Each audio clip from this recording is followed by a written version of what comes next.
Welcome back to coverage of Regional Qualifier Atlanta. It is time, Chama. We have arrived at the best time, really, in any big card game tournament. It is time for the start of our top 8. We started with 1,600-ish players before the weekend, and 64 of them, including these 8, have qualified for the regional. Congratulations to all those players who have made it, assuming the standings have solidified themselves. Although I think there's maybe a little bit of standings jelly to still iron out before everything congeals.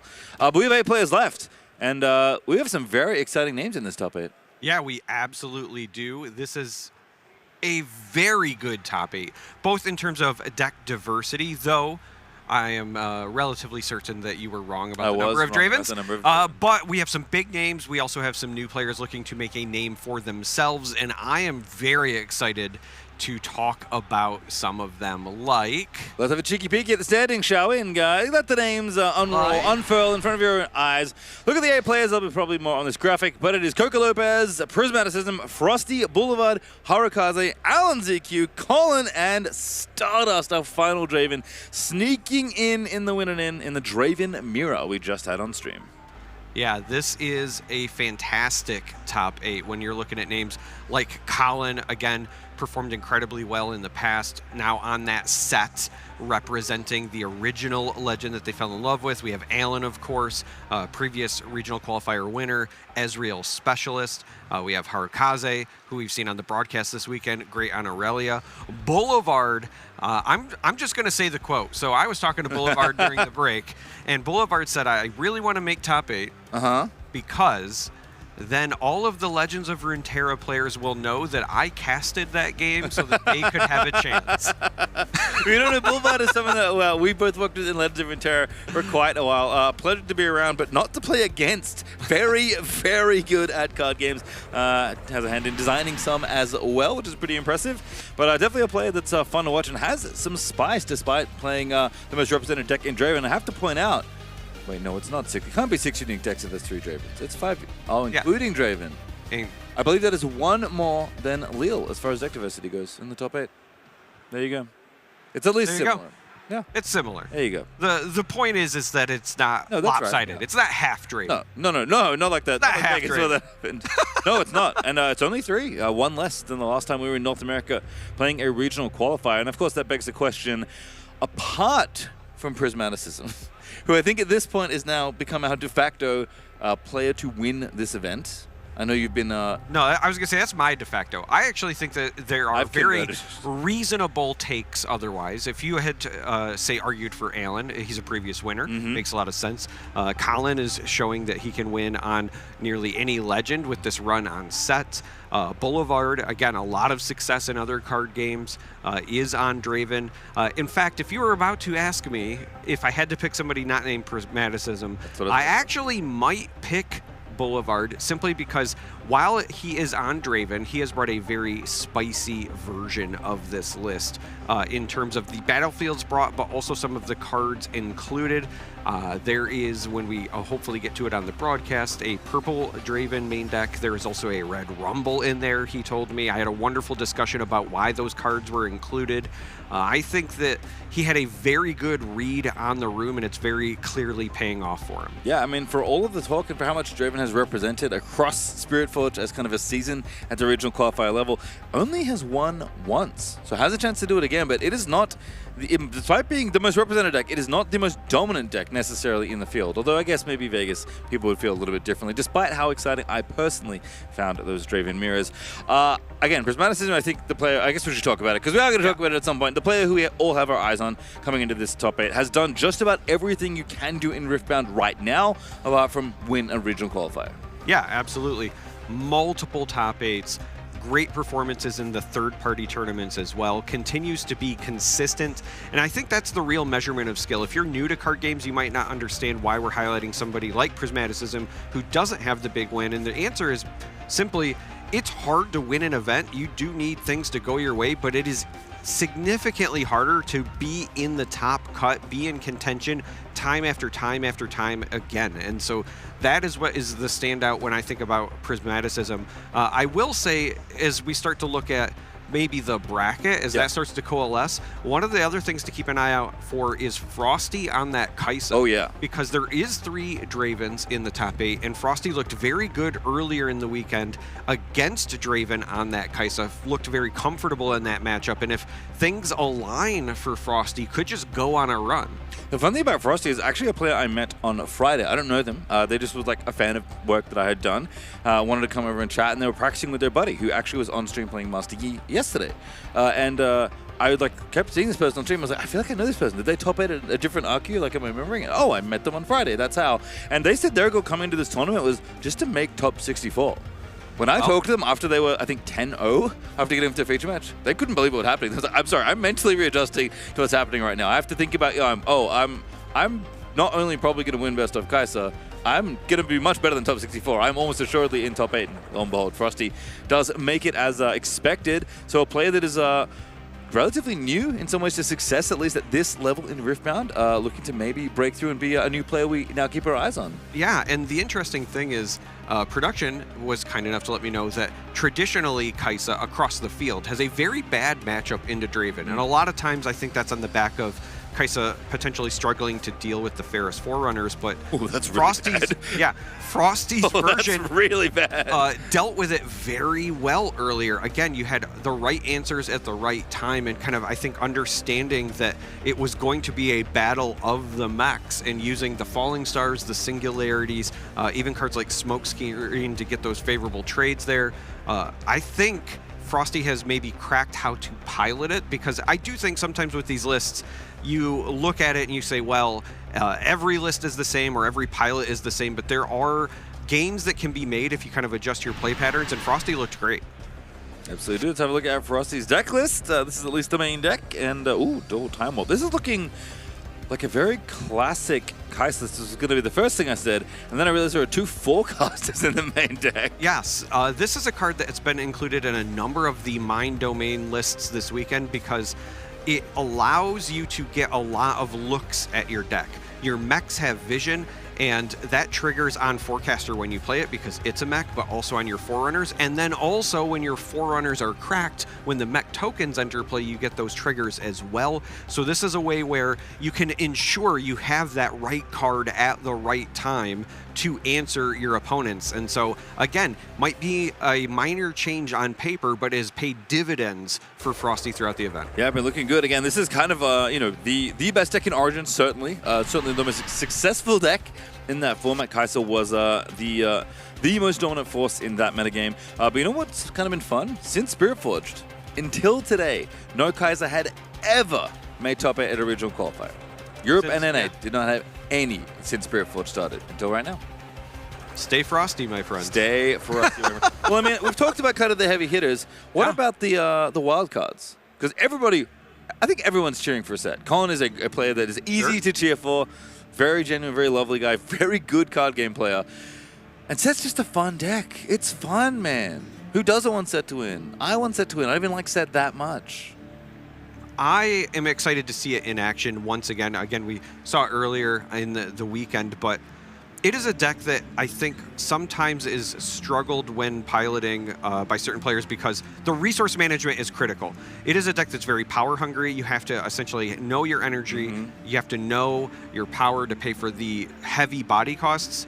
You also have to know how to manage your buffs, which I think is an under thought about thing with that list. Earlier we were seeing Darius lists that were using Rally the Troops, for example, to get those buffs for the Monastery payoffs.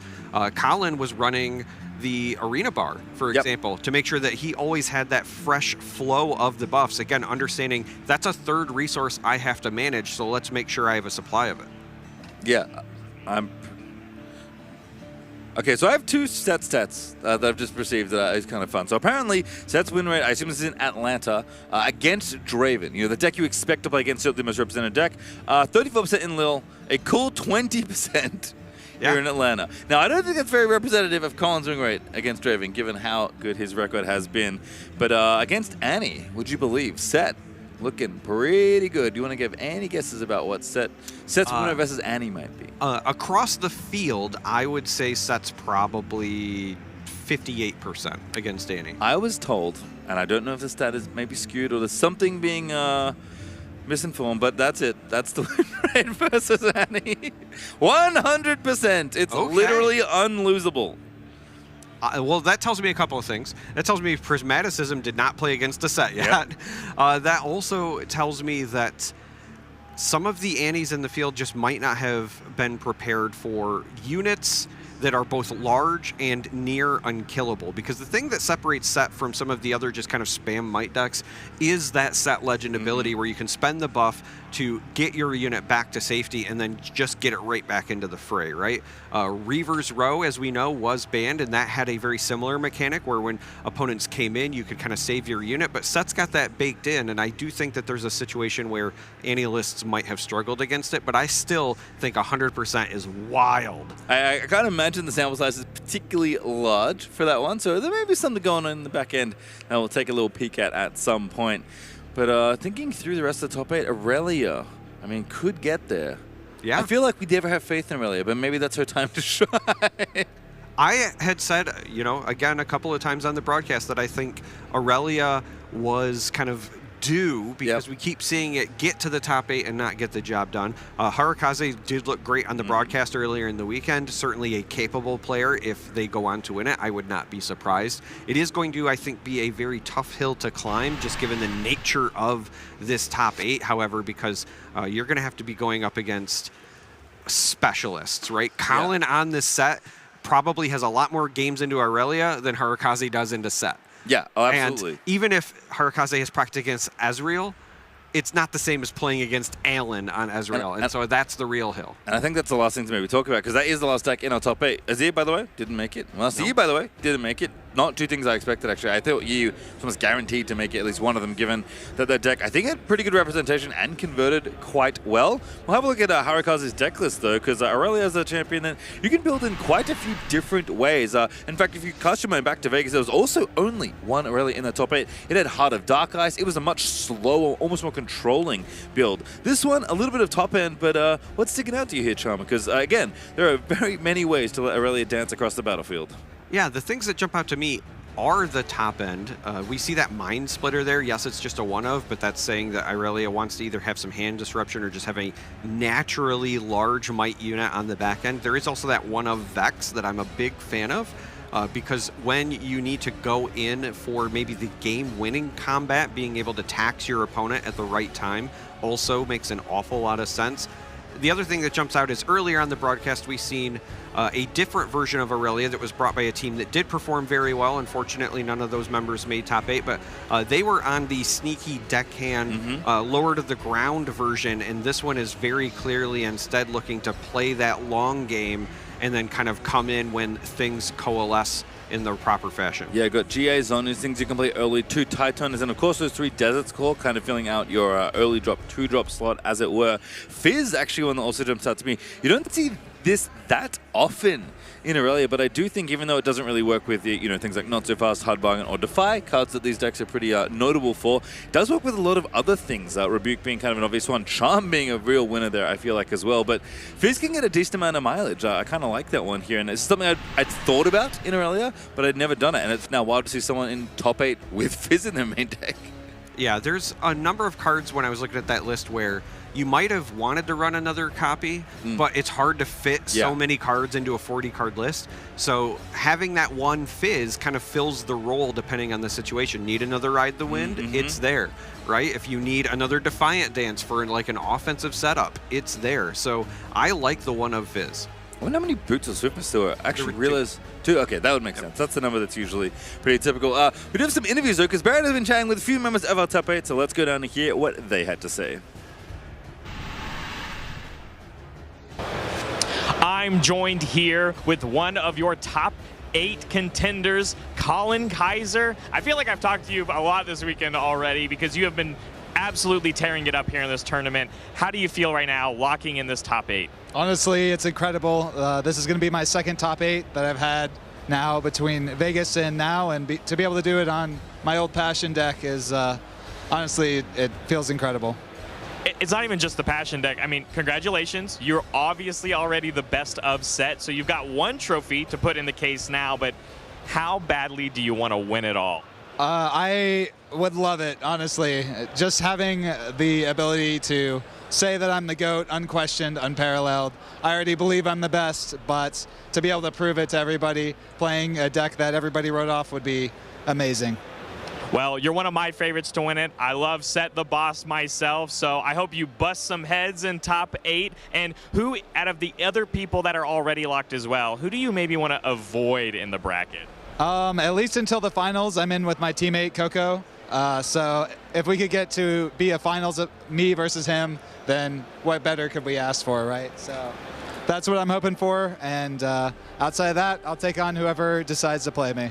Well, I wish you luck as well as Coco and Challenger TCG, so good luck in top 8. Thank you. I'm joined here with not only a top 8 contender, Coco, but actually your Swiss champ after the end of 2 rigorous days, 13 rounds. Coco, how does it feel not only making this top cut, but you're going to be going first? It feels great. Being on the play with Draven, it can't feel any better, to be honest. That's where I want to be at, right? Yeah. Yep. Yeah. So now in that same mindset, you are not going to be the only Draven in top cuts. So my question is, are you really aiming for that best of, or are you just like, it doesn't matter how many Dravens are on the way, I'm just aiming for that top prize? I am looking for first place. And with first place comes the best of as well. So we're looking for a win-win, baby. That's all the way. That's what I'm looking for. So are you maybe afraid? Because, I mean, there was a situation, I want to say Bologna, where Draven was one of the most played legends. It made top cuts, and then boom, all of them lost in top 8. Do you think that's going to happen today? Obviously, you're going to root for yourself, but if you're the only one out, you'll auto-lock in that best of in the top 4 situation and not have to worry about it. That's true, but then again, the best of doesn't matter to me. Literally first place is what I'm aiming for. So that's my goal.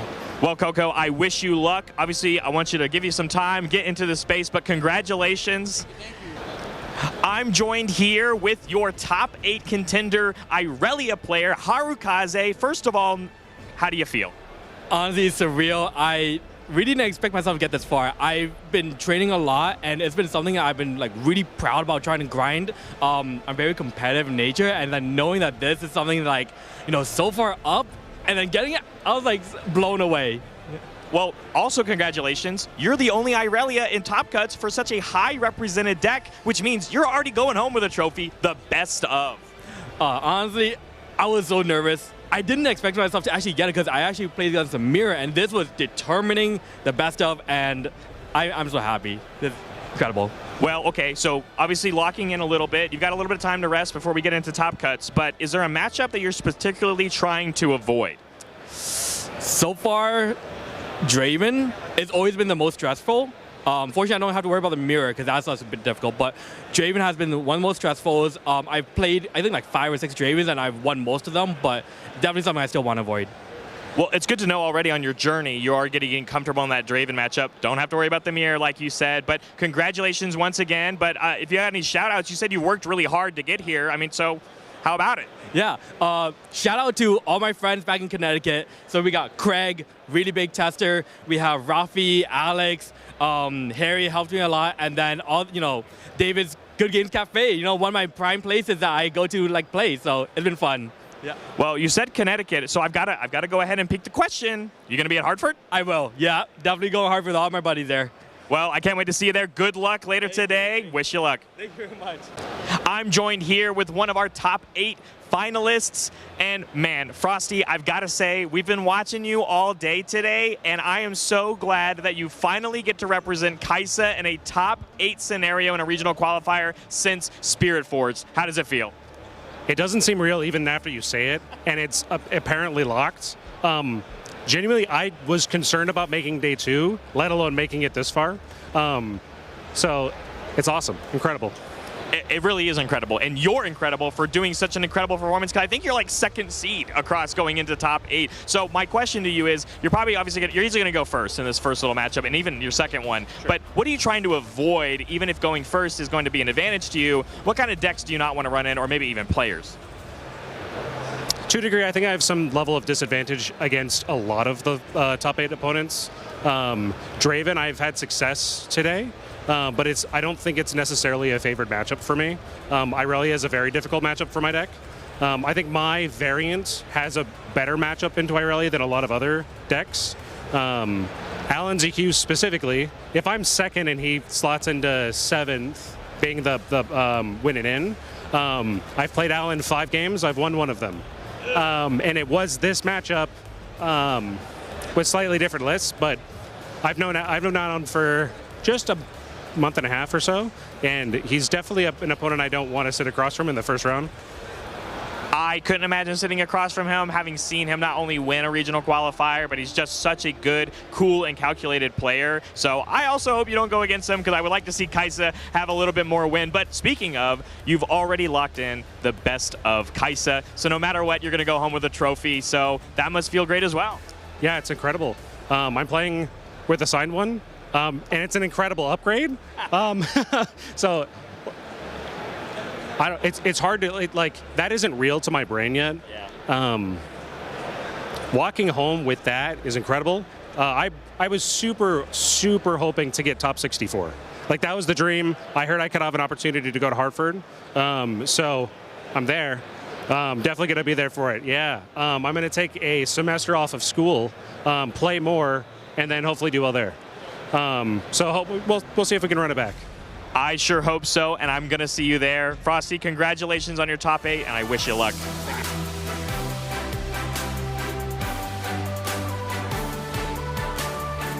Well, Frosty doing a little bit better than top 64, and you know what? It's 1 top 8, that's enough. Defer a semester, we're Riftbound pilled, baby. You'll love to see it.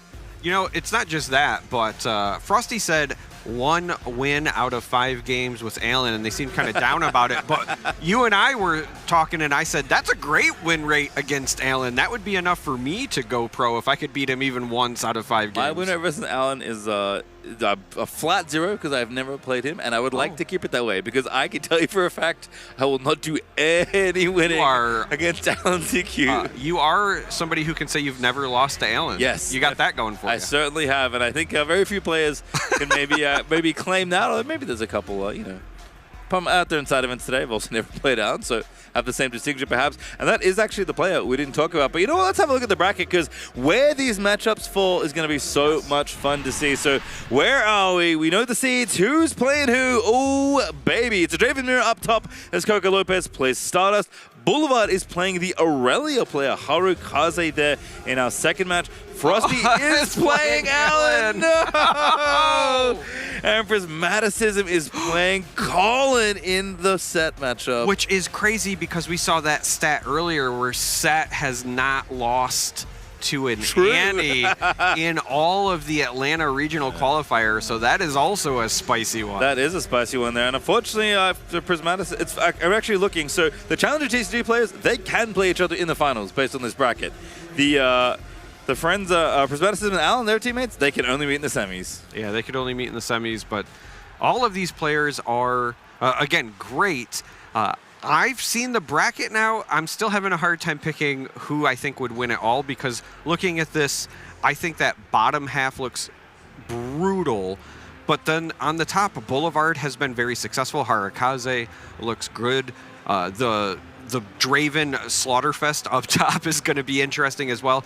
I think Coco has the advantage. I'm actually very happy that Coco mentioned the seeding mattering. Oh, I think a lot of times people are just aiming for that top cut, and rightfully so. Top 8 is a wonderful achievement. But Coco saying in the interview, I want to win. I'm not just here for best ofs. I want to win. And understanding that if I also just keep winning out, that's going to impact whether I go first or second in the top 8. And I'm on Draven. I want to go first. Oh, absolutely. I think in general, people in this metagame have certainly gravitated to wanting to go first. Obelisk kind of undid some of the sting of going second, but obviously that got banned for good reason, I might add. And going first has seemed quite good with how battlefield-centric or battlefield control-centric a lot of decks have been in this metagame, and I guess with Draven and Aurelia running around, that certainly makes sense.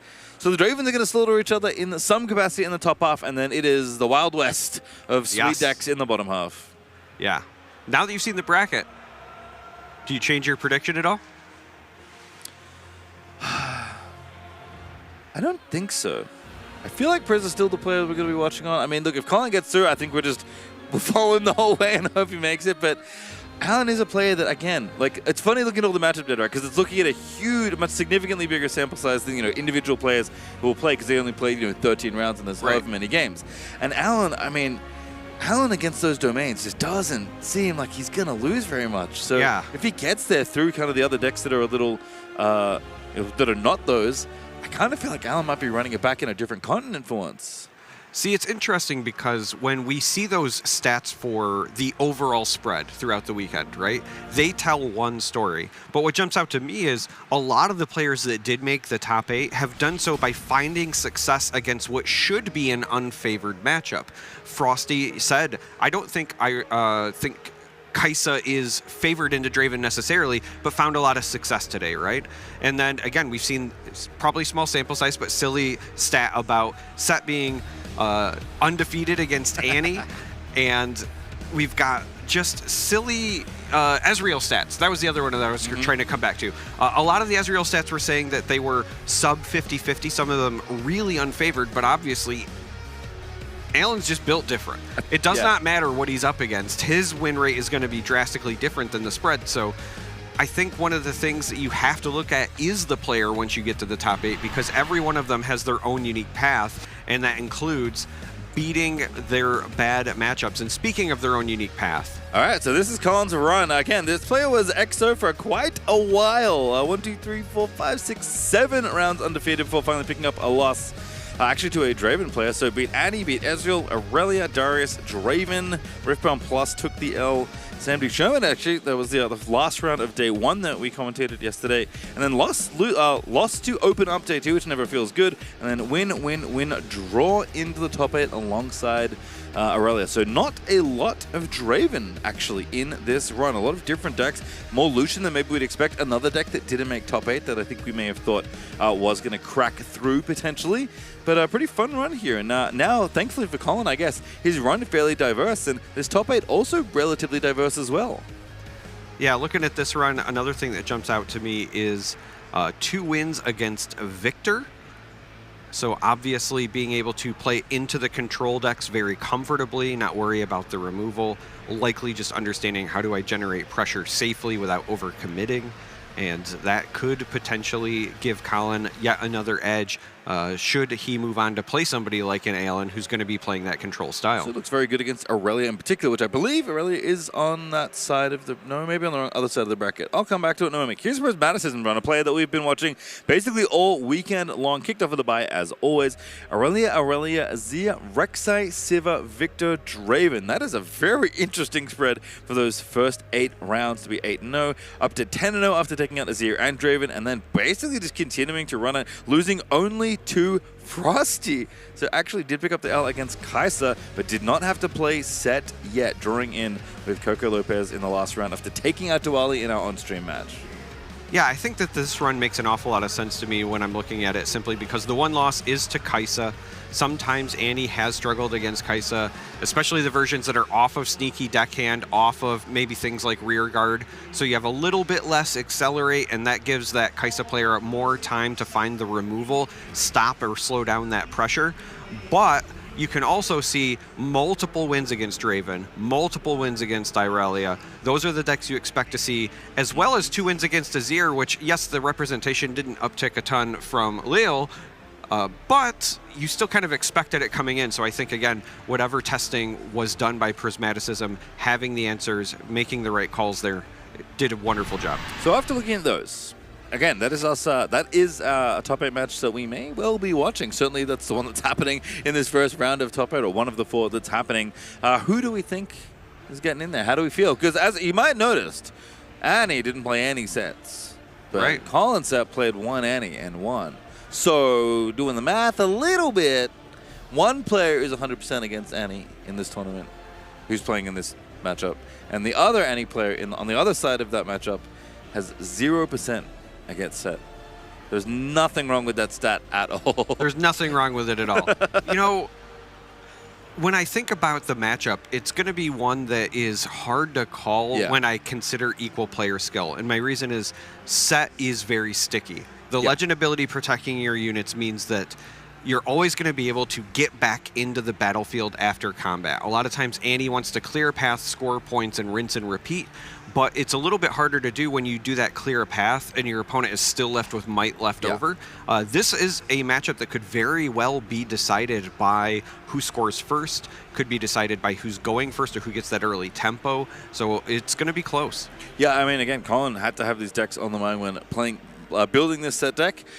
Forerunner seems like a tough card for Set to potentially crack, but we've also seen Colin build like 20+ might on a battlefield, including a tank unit. So Set certainly has the tools to grind things out. I mean, Body in general as a domain can make a ton of might, but I keep going back to something we heard Dwali say after losing, actually, to Prismaticism in jumping into the end of that interview. Prismaticism might have the best deck in the room, and I think if we're looking at Chaos and Fury as the best domains, which representation-wise would be true, I feel like if Forerunner's the card to beat, Prismaticism's the best at playing this card. And you can see 3 first Forerunner hanging on out. We see the Rengar, that's been the fun one. The Rek'Sai Breacher that's sold out in the hole. All the stuff we know and love, or maybe hate if you have to play against Overzealous Fang, which is quite the card. This deck, the fact that you could just put a Forerunner on a battlefield and then ready those runes, that simple little change makes such a big difference. Yeah, if I was going to be looking for an edge as Prismaticism, I would be looking at the ways I can utilize my tools without having to worry about counter spells.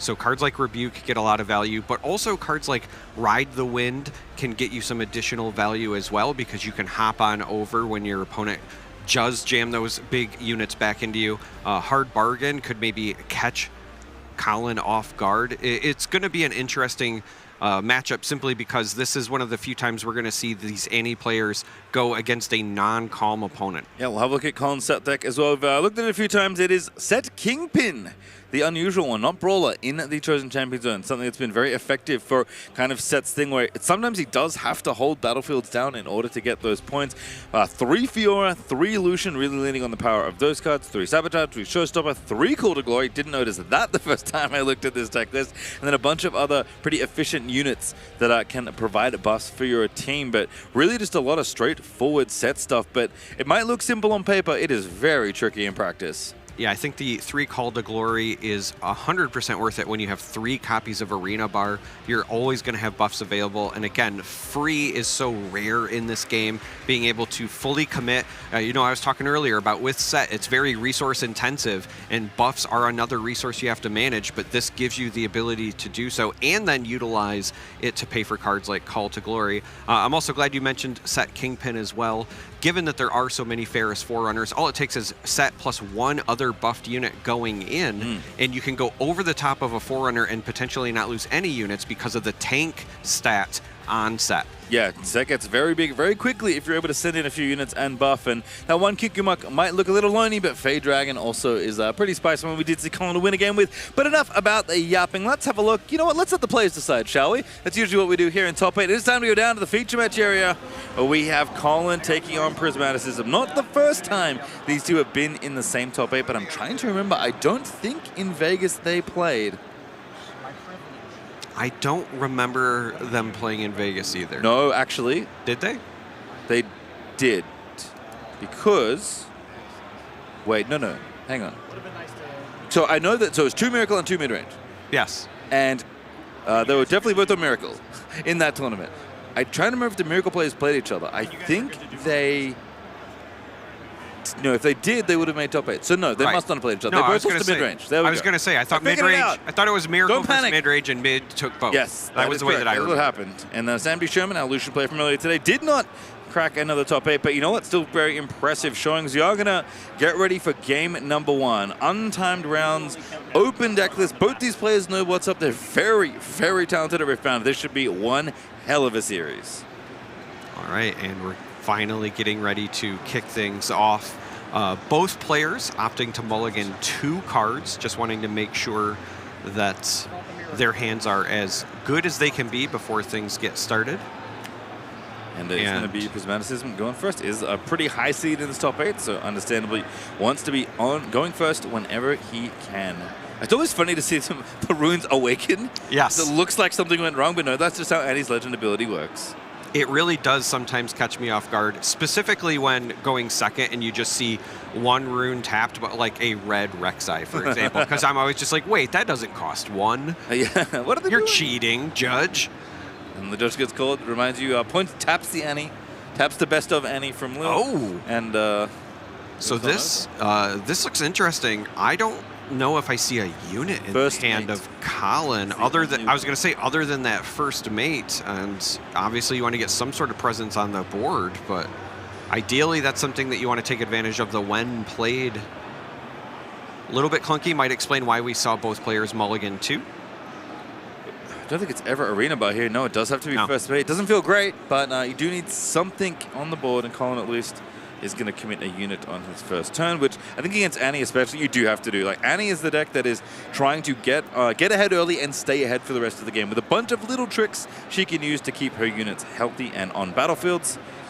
As Tide Turner going to be deployed to base, we're ready again, and Overzealous Fan joins the Tide Turner that took the point away from Monastery of Harana. Overzealous Fan is another one of those cards that gets some additional value in this matchup simply because there's not a lot of targeted removal in this list. You could do something like a Hidden Blade, but that's going to feel really bad. You could have something like a Challenge, but that's also at least going to cost you a power. So the energy plus power spent is in favor of the Overzealous Fan player a lot of the times. Colin, I think, rightfully recognizes I'm just going to go to the other location, keep up on the point tempo, and then, unless I missed it, I think this is just going to be an arena bar, because I don't think it was another unit that was picked up. Yep, that is bar. And kind of like Leona that we were talking about at some point earlier today, Set is a deck that definitely gets most of its removal done in combat. So when units are on the battlefield that are pesky and can push you away, can be tough for Set to crack through. He's going to buff the first mate to 4, which feels good with that bar. Again, Set does want buffs to spend. Very valuable kind of extra resource that Set, and really only Set, has to manage with in this specific way. But Prismaticism still ahead on points, going to get a second one for holding, and Tide Turner, maybe with a bit of help, can rumble over to the top. But I'm pretty sure I see a unit that Priz has paid on curve every single time he's been on stream. Ferris Forerunner is back. I was just about to say, I have a feeling we're going to see the Forerunner. I think the question is just whether or not you reinforce or you play this to base to set up a future turn. But the goal of this Annie list, every time we have seen it, has been play units on curve every turn, but that third turn needs to be Forerunner because it is a massive amount of might. It's hard for your opponents to deal with. And it's also, again, still going to leave you with the runes up for some of your combat tricks if necessary because of the Annie Legend ability. So I think that's what gives Annie an edge in these matchups. I think a lot of the meta after this, granted, we will be going into Unleash and that will change things, but as people analyze, you know, what decks got the advantage, it will be based around how could I play Forerunner and do something else. And one of the ways to do that is simply to play Annie. So Forerunner to base, runes at the ready, Flash available almost always, because again, this is definitely a deck that leans on the power of Flash. 3 copies in the main deck here for Prismaticism. I can't imagine they come out of the deck very often, but Colin, after a bit of a slower start here, despite being able to hold another battlefield, does have some points. But again, Set not a deck that is as, let's say, explosive at getting back on battlefields. Every deck has to plan, you know, what do I do when I get behind and I have to retake control of a battlefield? You can't just sit there hoping to hold and that be the only way you get ahead in a game of Riftbound.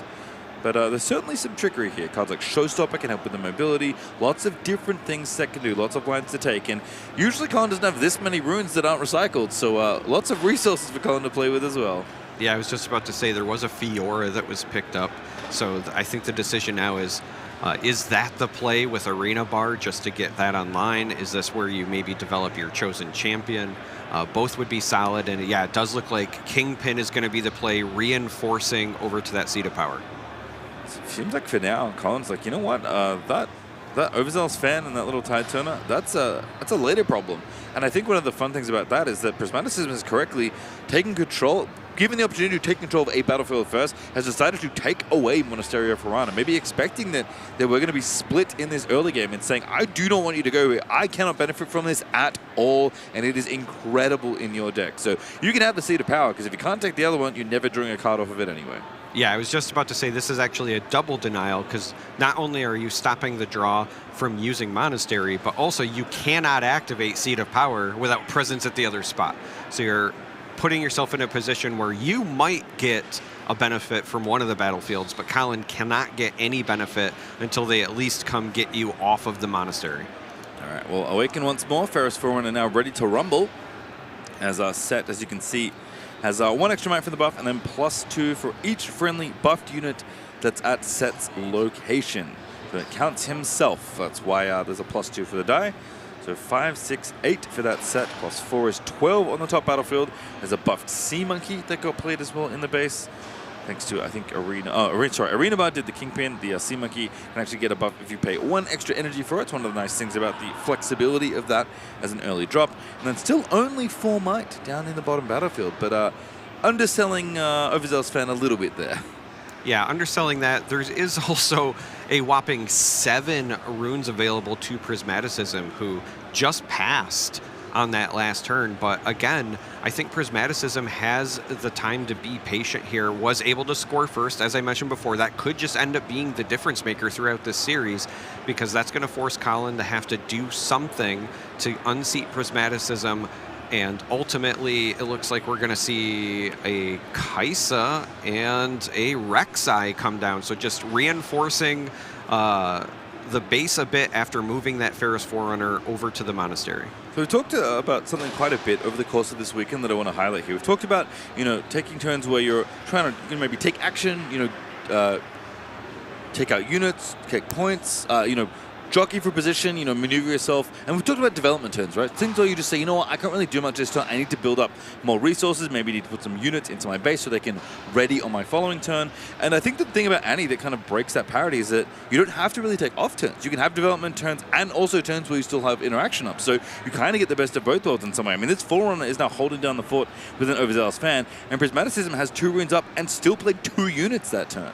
And not just 2 units, 2 incredible units as well. So spent a lot of energy, but did develop for a future state as well as still holding up some interaction. The thing that I really like here is by getting that Rek'Sai out and by moving the Forerunner over, 2 things were accomplished. First, you reinforce the monastery knowing that you're about to spend a lot of your energy. Yes, you'll still have at least 1 reaction in play, but if there's any tricks that is maybe unforeseen from Colin, you have the extra might there. There's also this kind of future play where if Prismaticism has something like a Ride the Wind, for example, you could ride the wind over from your other spot, maybe unexpectedly, trade with some of the might on the seat of power with your Forerunner, but then accelerate because of the Rek'Sai that you just developed, and then resend in some mechs. So there's a lot of options available to Prismaticism just by taking a turn to kind of do this setup. And now we're going to have a bit of a reaction check here as Colin moves in. Yep, checking out the battlefield. There's a lot of might here, so the Sea Monkey's not going to get that much work done, but we have passed on Fan, given that we're now playing an action, which challenge is. So going to challenge the first Forerunner, going to get 2 mechs, going to get the option of Rek'Sai, but I don't think we're going to take it in this instance, although it is quite funny. And let the Sea Monkey do battle with the other 2 might units that are there. And the Sea Monkey's only going to be able to beat one of them. I have to imagine the Overzealous fan isn't going to make it, but Prismaticism saying, yeah, I don't really want to save my unit. I'm happy with it here as Call to Glory gets played, takes the buff off the other battlefield, something you do get to do with this card, and buffs up the Sea Monkey to try and win this combat. Yeah, that's right. The alternative cost for Call to Glory is simply spend a buff, not spend a buff on the targeted units. Prismaticism is going to use that 2 energy that was left up for this flash, save the might. That's, again, likely why the pass occurred on the fan, knowing that the backup flash was there. We might see another interaction here as well with Monastery of Harana. That also says spend a buff to draw a card. Does not have to be the buff on the unit that is doing the conquering.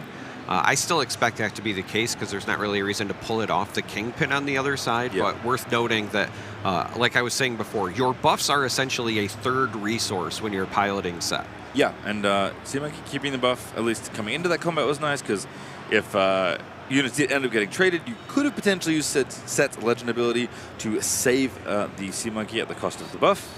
Instead, Colin's doing a bunch of might math because it might have looked like some things happened there. First Forerunner did go down and 2 units went back to base, but unfortunately, the might that was at that bottom battlefield has not changed. Just broke into some little baby mechs. That is correct. There was 10 might there to start, and despite all of that from Colin, there is still going to be 10 might available to Prismaticism. But more importantly for Colin, he has taken the points lead. As I said before, Prismaticism scored first, so the onus was on Colin to kind of break that stalemate, jump ahead on points, and now it's going to force Prismaticism to do something to get that lead back. Prismaticism obviously has a lot of units available, so options will be aplenty. It does spend the Sea Monkey buff to draw a card, and I think the other thing to consider is, you might want to rebuff some of these units. I mean, Arena Bar can rebuff the Sea Monkey, but notably the unit does have to be exhausted for Arena Bar to buff it. And I'm most thinking up top there with Set Kingpin, who does want to have buff friends around him, which kind of makes a lot of sense if you look at that guy. But First Mate's going to be a tough unit to exhaust, but you know what is easier? If you just reinforce instead. The Cytheria can get played, and Fiora also going to move in, and something's going to get a buff. Cytheria's going to get a buff for seeing another unit. It is, yep, another unit buff me, and then Fiora is going to get buffed too by Arena Bar, which makes her mighty and turns on all her other abilities: shield, ganking, and deflect. So a lot of threat built into this board, even if Colin isn't quite ready at the battlefield to do as much fighting, let's say. That's right, and First Mate is also going to move back to the base, and I like that move, pulling the First Mate back simply because Colin did expend all of the energy. That means cards are not available outside of Call to Glory, and that is opening things up for Prismaticism to, again, kind of counter-attack, right? You have this math problem, you know the might on the board, you can calculate the maximum worst-case outcome of 2 more Call to Glories because you've seen 1.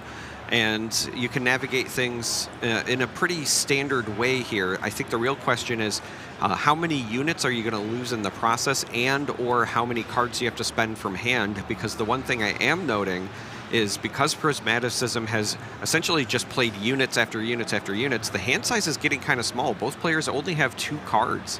Yeah, and both the card draw battlefields have basically been shut off up until this point. So Kaiser, a good way to draw a card. So actually going to move in here for the Conqueror, and does succeed alongside a mech friend. So now finally the cards are starting to flow, but if you can get over to the Seat of Power, it will be a similar story. Actually, we get to draw 2 cards on the turn, which would feel pretty good. Colin already unlocked Monastery and drew a card, so Prismaticism answering in kind with the Kaiser. But what do we do with the rest of the units? We'll have a quick might count first on Priz's side. 2, 4, 6 plus 6 is 12. And it is 2 for the Cytheria. Oh goodness, 6 more. Yeah, there's for 10. Set, and then 10. Yeah, there's 10 on the Seat of Power currently for Colin, and I really liked that move into the Monastery from Prismaticism because, again, talking about what you need to play around, moving exactly that 7 meant even if there was a single Call to Glory, you could have taken it. So you're really only worried about, as I said before, the worst case scenario that the last 2 cards in hand are also the last 2 Call to Glories in the deck. Not likely. And this also just kind of guaranteed that you get that draw from Kai'Sa. Yeah, now it's a matter of how much we want to push here. And the thing that I like here from Colin, despite kind of having those backline units at the ready as well, is that leaving these units on here, yeah, your chosen champion might die, and Set Kingpin's pretty bulky, can maybe sometimes feel bad, but you can always save something with Set if there's a buff on the unit, and you have to, if you get in combat with Set, you must take him out first because of that tank. So it is very costly, even if you do manage to take out the Set, because Colin just spends the buff, recalls him back to base, and basically threatens to do it all over again. Yeah, that is... It's like the meat grinder. Yeah, I was going to say that is where the Set deck has the potential to pull ahead of Prismaticism just by maintaining the might. They're both trying to do the same thing, but in different ways. I think Prismaticism is trying to accomplish that with Flash. Flash has been like the marquee card in these Annie matchups, whereas Colin gets to do it for a buff and a power because of the Legend ability. I think right now, if those exchanges kind of continue down that path, Colin becomes a little bit favored just because the number of cards available to Prismaticism has been dwindling. Got a little bit better after that Kai'Sa Conquer, but you can't just count on always having it. The other thing about Kai'Sa Conquer is unless you flash her back to base, you can't actually reconquer for the draw. So she's kind of an extra card draw every other turn for the most part, unless you have, I don't know, ganking or something, some other way to move her around. And I guess Ride the Wind does exist, so it is possible, but for how powerful Kai'Sa Conquer is, it's only, you know, it's not the best full energy card draw engine, I would say, present in this top 8. I think that title probably belongs to Stellarcore and Herdo when it's online. But still getting kind of thin on resources for both players here, and there's a lot of decisions to consider. In fact, Prismaticism might just be saying, you know what? Set Kingpin is too scary. I don't want to go there. I'm going to reinforce at least with one mech down the bottom side. And there's Annie coming in, get the flash back. That's another way to kind of draw a card, as it were, from your chosen champion zone. And we go again with 5 more. Time for Traveling Merchant and time for Rek'Sai Breacher. So again, just developing my... I think that Prismaticism decided I don't have the interaction that I want to go into the Seat of Power yet. Yes, I had the might where I could have just pushed in and forced some trades. Could also still opt to do so. Just decides to develop first. Yeah, not a lot of threat other than Call to Glory on Colin's side with all his runes exhausted, so I don't think it's too risky. But everything just being considered here by Priz. Oh, I do see a pretty spicy one. I see a Ride the Wind alongside that flag. Right. So earlier, I think the reason that Prismaticism was taking the time to decide, do I want to develop, was there was a play pattern. If you really disliked your hand, you could have sent your units in, that 10 might on 10 might, to just get a full clear without conquering, and then you could have Ride the Winded the Kaisa over, which would have allowed for another draw. But I think Prismaticism just felt more comfortable developing the might, again, planning for the future, just staying within striking distance of Colin to close things out. I think that what Prismaticism is trying to do here is mitigate the impact of Set's legend ability. It's the sort of thing where, yes, it goes in Colin's favor if you can play the attrition game, but you can deny that by just avoiding combat so there are no units to save. You're kind of invalidating the text on the Set legend. Yeah, I think that makes a lot of sense. I think it's just a matter of how do you find an extra point at some point in the game? Because as you mentioned, Colin did find a way back in front as far as the points race goes. And different Fiora is now going to be exhausted on the Seat of Power, given a buff, and Colin is really committed. Oh, really committed to just holding down the fort in the Seat of Power. A pretty aptly named battlefield, but this is kind of one of the things this set deck gets to do. Maybe secretly one of the better hold decks in Spiritforge, because unless you get a Rebuke for that Kingpin, it is really tough to crack through. And I will note, Prismaticism does have Rebuke somewhere in the deck, but right now it is just a battle to hold as much might as possible on one side of this rift. When you talk about game design, and specifically designing card games around existing properties like League of Legends, a lot of times you hear about trying to live that character fantasy. This is the Set fantasy. You are literally the Kingpin on your Seat of Power, surrounded by a buff horde of units. Everybody on your team has abs at this point. Yep. You're just saying, come fight me, bro, or I will sit here and win the game. Yeah, and that is that's got to be pretty close to 20 might also, if not more. And this is something that Colin has done on stream already in the coverage we've had so far in Atlanta, and probably something he's done most of the weekend here, is Priz considering their options. Again, a lot of might at home, but I'm not going to do the math. I just can't imagine it's more than what Colin's got sitting at that top battlefield, which again begs the question. Once we get to the point where the game is within reach, if we just play to hold for the rest of this game, well, Colin's going to win this game 1. And I don't think that's how it's going to go, but what is the plan?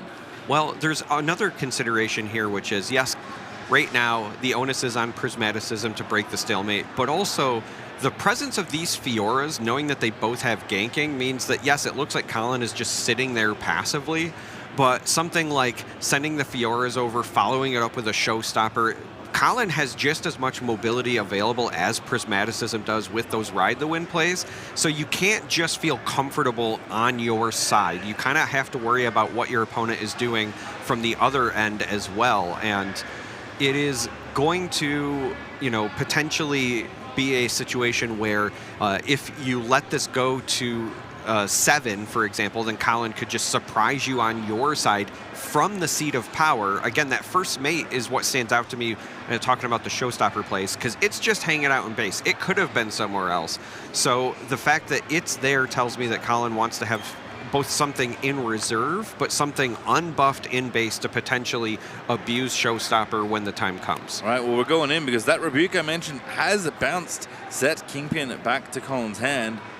And this Flash is going to bring units back to base because they're going somewhere else. This is the offensive use of Flash we do get to see every now and then. Much like in League of Legends, you can Flash both defensively and offensively. And again, Priz has countered it. I'm not counting it yet, but I have to imagine everyone is getting in the pool. Yeah, absolutely. I mean, if you're just looking at how much might he was thinking about picking up there, that was 16. All right. There are 4 3-might units and then 2 2-might units. Kangas tells me that that is 16. I've went to his math school so that I could learn how to count. And I really like this. You know, you said it was an offensive use of Flash, and I think that's aptly named because this is kind of offending me. It is very offensive with how beautifully navigated Prismaticism has shifted over. And like I said, I think that there might have been some fear of these buffed Fioras with their ganking setting up their own move over, and I think Prismaticism is just trying to get a jump on Colin's game plan. Yeah, Traveling Merchant stays at home, but that is 18 after the assault from the Rek'Sai. So 5 for each Fiora means 10, and only 2 for Little Cytherea means 12. Punch Burst is going to be +5, but 12 plus 5 is only 17. So Priz done the math and realized that at least a single Punch Burst is not enough in this spot. And this Punch First is protected from Hard Bargain because there is still 4 energy available. So Colin at least has that part. We could also still see something like a Call to Glory or some other option here. This is going to do a lot of damage. Don't forget, oh, Ride the Wind. Who's coming over? It's got to be Kaisa hoping to get that draw. Oh, or it could be Annie if you want to save the Kaisa. Kaisa's definitely going to get chosen as one of the units that does not get to live if you move Kaisa over. So instead wants to win the combat here by moving 3 extra might over, and Annie, not usually an offensive unit in this deck, does get the job done with Ride the Wind. So Tide Turner gets to live. Everything else goes away except the unit that Colin saves with his set legibility, and that is going to be one of his 2 Fioras. And still a very solid unit to save because the Arena Bar is there.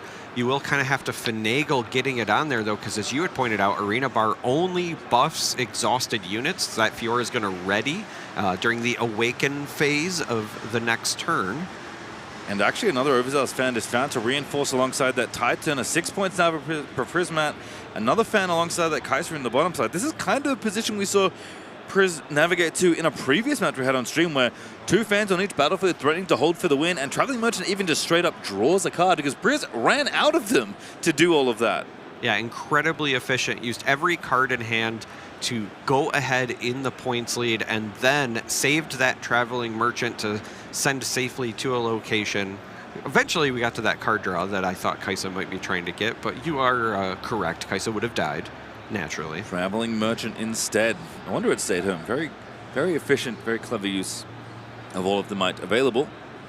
And Kaisa actually going home anyway. Wants to hold on to a pretty valuable unit, readies 2 runes, and passes it back on over. Colin now in the spot where he is behind on points once more. And worse than that, if he can't figure this out somehow, Prismaticism is just going to win at game number 1. Now, thankfully, there's enough might already to at least do something about the Overzealous fan, but giving your opponent another point doesn't feel great either, especially when they can conquer the other battlefield and still win. It is about scoring, though. Sometimes you hold them both, but sometimes you just hold one and then score the other, and there's already units back home to try and do that with. As Overzealous fan's going to kick out the first mate that rumbled on in, and Fiora also going to come through as well, because Colin also wants to get to 6 on the other side. Going to be hard to win, or at least threaten to win, if you don't get the points, but exposing your Fiora to the battlefield doesn't feel great either. Yeah, you have to expose the Fiora to the battlefield. I liked the use of the fan there. It was going to die in combat anyway, so unless you're saving it, you might as well send the first mate back, and then that forces Colin to commit yet another action, yet another resource, just to retake the monastery. It also means that, as you pointed out, Fiora is stranded there.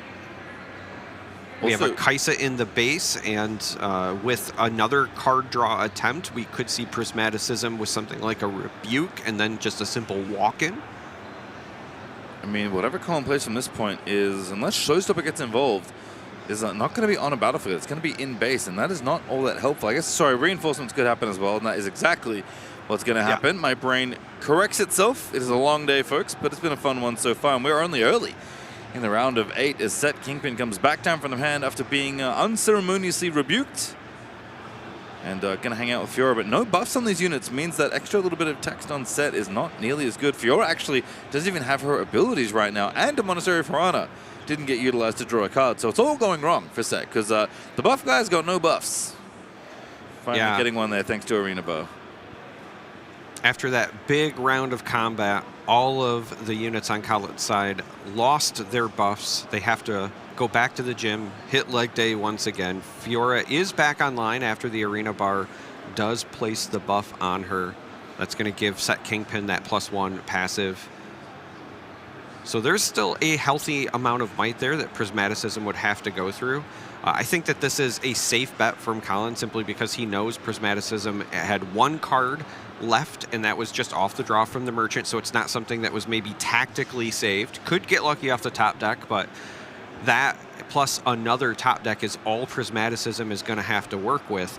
I think the real question is, Prismaticism, once he goes to 7, is he going to want to try to just hold seat for the 8th point, or is he going to draw enough where he thinks that taking the Monastery is possible?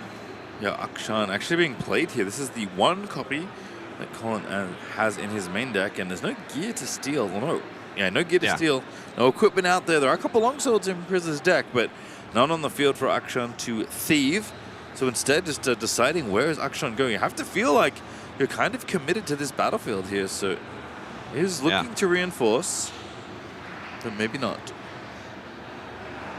Yeah, this is an interesting decision.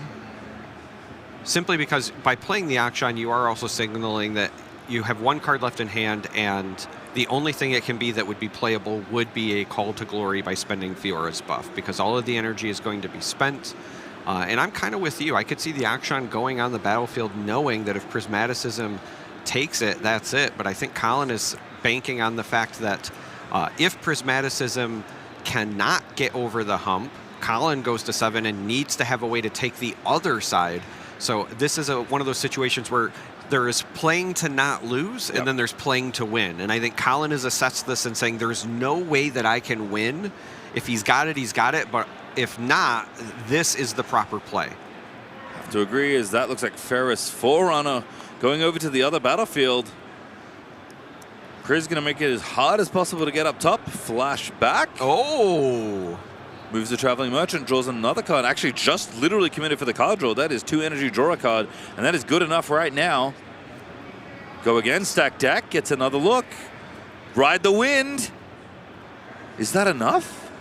Kaisa moves over. Well, Kaisa's going to move over. I was going to say, if the card in hand is something that Prismaticism doesn't like, then the Merchant could also go back and do another filter, but I think Prismaticism liked that and opted to just leave the Merchant and save it. But again, that was all about cycling to make sure that you felt comfortable with your options. Now it all comes down to, what does Colin have to get over there? There is, again, a Fiora with ganking. Yep. We have the Akshan and the first mate in base. The hand is, it looked like a challenge. That Set Kingpin is a 6, so big enough to challenge even the Forerunner potentially and break that into some mechs. Easy to make a 7 if you want by moving back home and using Arena Bar. So if you want, because it's not currently buffed, surprisingly. Although I guess that would mean Fiora would be in the right spot, so it's kind of all it's 6 either way. And ultimately, again, because that set does not have ganking, unless you were trying to move it back and then buff it with Arena Bar to set up Showstopper, that certainly could be an option. But it feels like if that challenge is used on something like the Forerunner, it's just to get the might off of the opposing battlefield. Because I think, yeah, you kind of have to make the decision. Actually, I guess no matter what, you're locked in, because you have to break the other battlefield or Priz is going to win. And if you don't... Yeah, this is and if you do that and can conquer, you're going to win. You're going to, this is literally the make or break turn. The game will be decided here one way or another. All right, so fingers are tapping the table. Numbers are being added up. Eyes are being rubbed again. It's been a long day for these players. It's been a long day for us. It's been a long weekend. Has been a long weekend. His first mate. Hello, I would like to deal with the overzealous fan issue. How do you feel about that? Still thinking. So curious with the last few cards. I guess we know that challenge. I wonder what the last one is. Praise only with one. It's a first mate. Okay. So you that's could also good. have, that's actually very relevant because you could have a situation where that set kingpin comes back and then is readied by the first mate. So everything on the monastery is mobile for the purposes of this turn, and that also explains exactly why Colin is agonizing over it. That tells me we might have a situation where I was going to say oh, okay. I thought we might have a situation where the challenge was not used on a unit that would kill the set, given the first mate, but this works too. So you know what I just realized? If the last card is Ride the Wind, it is. Then that Forerunner dying actually makes Ride the Wind 3 extra might on this battlefield instead of 1. Because Traveling Merchant drawing another card doesn't do anything because Priz doesn't have any runes left. All right, so units being picked off. Fan does get sacrificed. Yep, here comes the Fiora. Fiora ganking across 5. Yeah. This is so tough for Colin because, again, it's one of those situations where if you knew exactly what you were up against, as weird as it sounds, the correct play is probably to have challenged the Kaisa with your Kingpin so that it survived and then sent it back, played first mate, and then also shipped it forward. But you wanted to get rid of the most might on the battlefield. Trade? Oh, it's a Rebuke. It's not Ride the Wind. Oh. That's so much better. Well, that explains even more. Yeah. So have to pay the deflect if we're targeting Fiora, but that seems fine. And that's his first mate. Yeah, that's not enough. I was going to say, Prismaticism. No, it is. Hang on a second. What happened there? Colin wins game 1, and my brain is a little bit busted trying to figure it out. I guess Rebuke just wasn't enough. Replay it again. First mate, move back in. I think that might have been good because Arena Bar was still available. Yeah. Yeah. Okay. A very complicated game number 1 between 2 incredible players, and Colin is going to take game number 1 on Set the Boss. Yeah. Because it was Rebuke and not Ride the Wind, that does mean that you get to replay and then do the first mate. So that's actually why he was okay with giving the Kingpin up. Knowing that it's likely to be a Rebuke, you have the first mate to replay whatever goes back. I do think that there's still a world where perhaps the Kingpin surviving, just killing off the Kaisa and then going in gets it done, but either way, Colin expertly navigated around the things that could potentially harm him, gets game 1, and you got to feel pretty good because that was also a game where Prismaticism was going first. You get to go first in the last game now. As you do kick off with game number 2, Traveling Merchant is going to be the 2-drop of choice. Arena's Greatest gives both players a point. No one's missed it this time. Well done, folks. Top 8. They are sharp about these things. Though you may notice the players are a little bit tired. Again, it's been a long day. I've seen Colin yawn in his player cam. I've seen Prismaticism kind of rub their eyes in theirs. And fun fact, after that game, Priz got up and did a couple push-ups after getting up out of the chair to wake up a little bit. Lock in for the rest of this match. I don't blame him. I don't either. Again. If I got beat by Set, I would hit the gym immediately because clearly it's not that's the difference maker. Wasn't buff enough. Wasn't buff enough. That's what, if anything, that's what Set teaches us is Traveling Merchant can hit the Sunken Temple. To 2 points we go. It's a bit of a shorter game this go around by a single point. Lucian the first play there for Colin on the draw. Yeah, I will say I really like this inclusion of Lucian in Colin's list, even if you're not very equipment heavy, because of the first time it conquers, it readies, allows you to still get in and get out. It's something that gives you a little bit of additional mobility. Even without equipment, you can still throw a buff on Lucian, which makes him big enough to trade with those all-important 4-might units. Yeah, also it doesn't cost power. Yeah, plenty of pumps as well. We've seen plenty of punch first, Court of Glory, etc. in this list. So kind of ways for Lucian to be, in some ways, a removal spell in a roundabout way, throwing his body on the line. There is also a situation where with Akshan, if you're playing against opponents that have equipment, Akshan could steal it, attach to Akshan's self with Weapon Master, and then you could play Lucian to move it over. Yeah. Does Lucian also have Weapon Master? Yes. Yeah, so you could steal it and then play Lucian and move it over as well. That's what I just said. Oh, I thought you said the other way. Well, no, because Akshan has to steal first. Yes. That makes sense. All right. You know what? You got me. I listen mostly, we can say. There's the shuffling away, and Pit Rookie is the next play here. Going to buff up that Lucian, you have to imagine. And Lucian is going to travel somewhere. It is 6 might right now at the Sunken Temple. A little bit spooky, so instead we're going to go to the top, off to the arena to pick up a point. Already got one from the start of the game. Wants to get a second and does do so. And the points are now even up.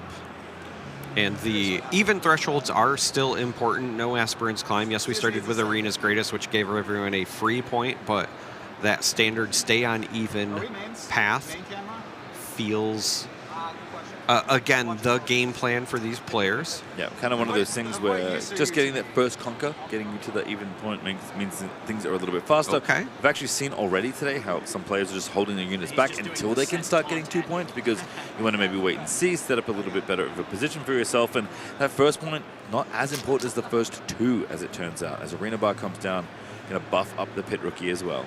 And again, there's that mobility from the Lucian. Got the Conquer readied, gets to go home.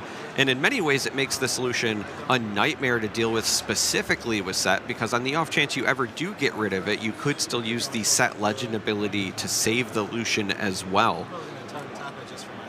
The Tide Turner. Going to move the Merchant. Get another discard and a draw. Filtering away an Overzealous Fan. Prismaticism digging for something else. Did not have Forerunner on curve this time around.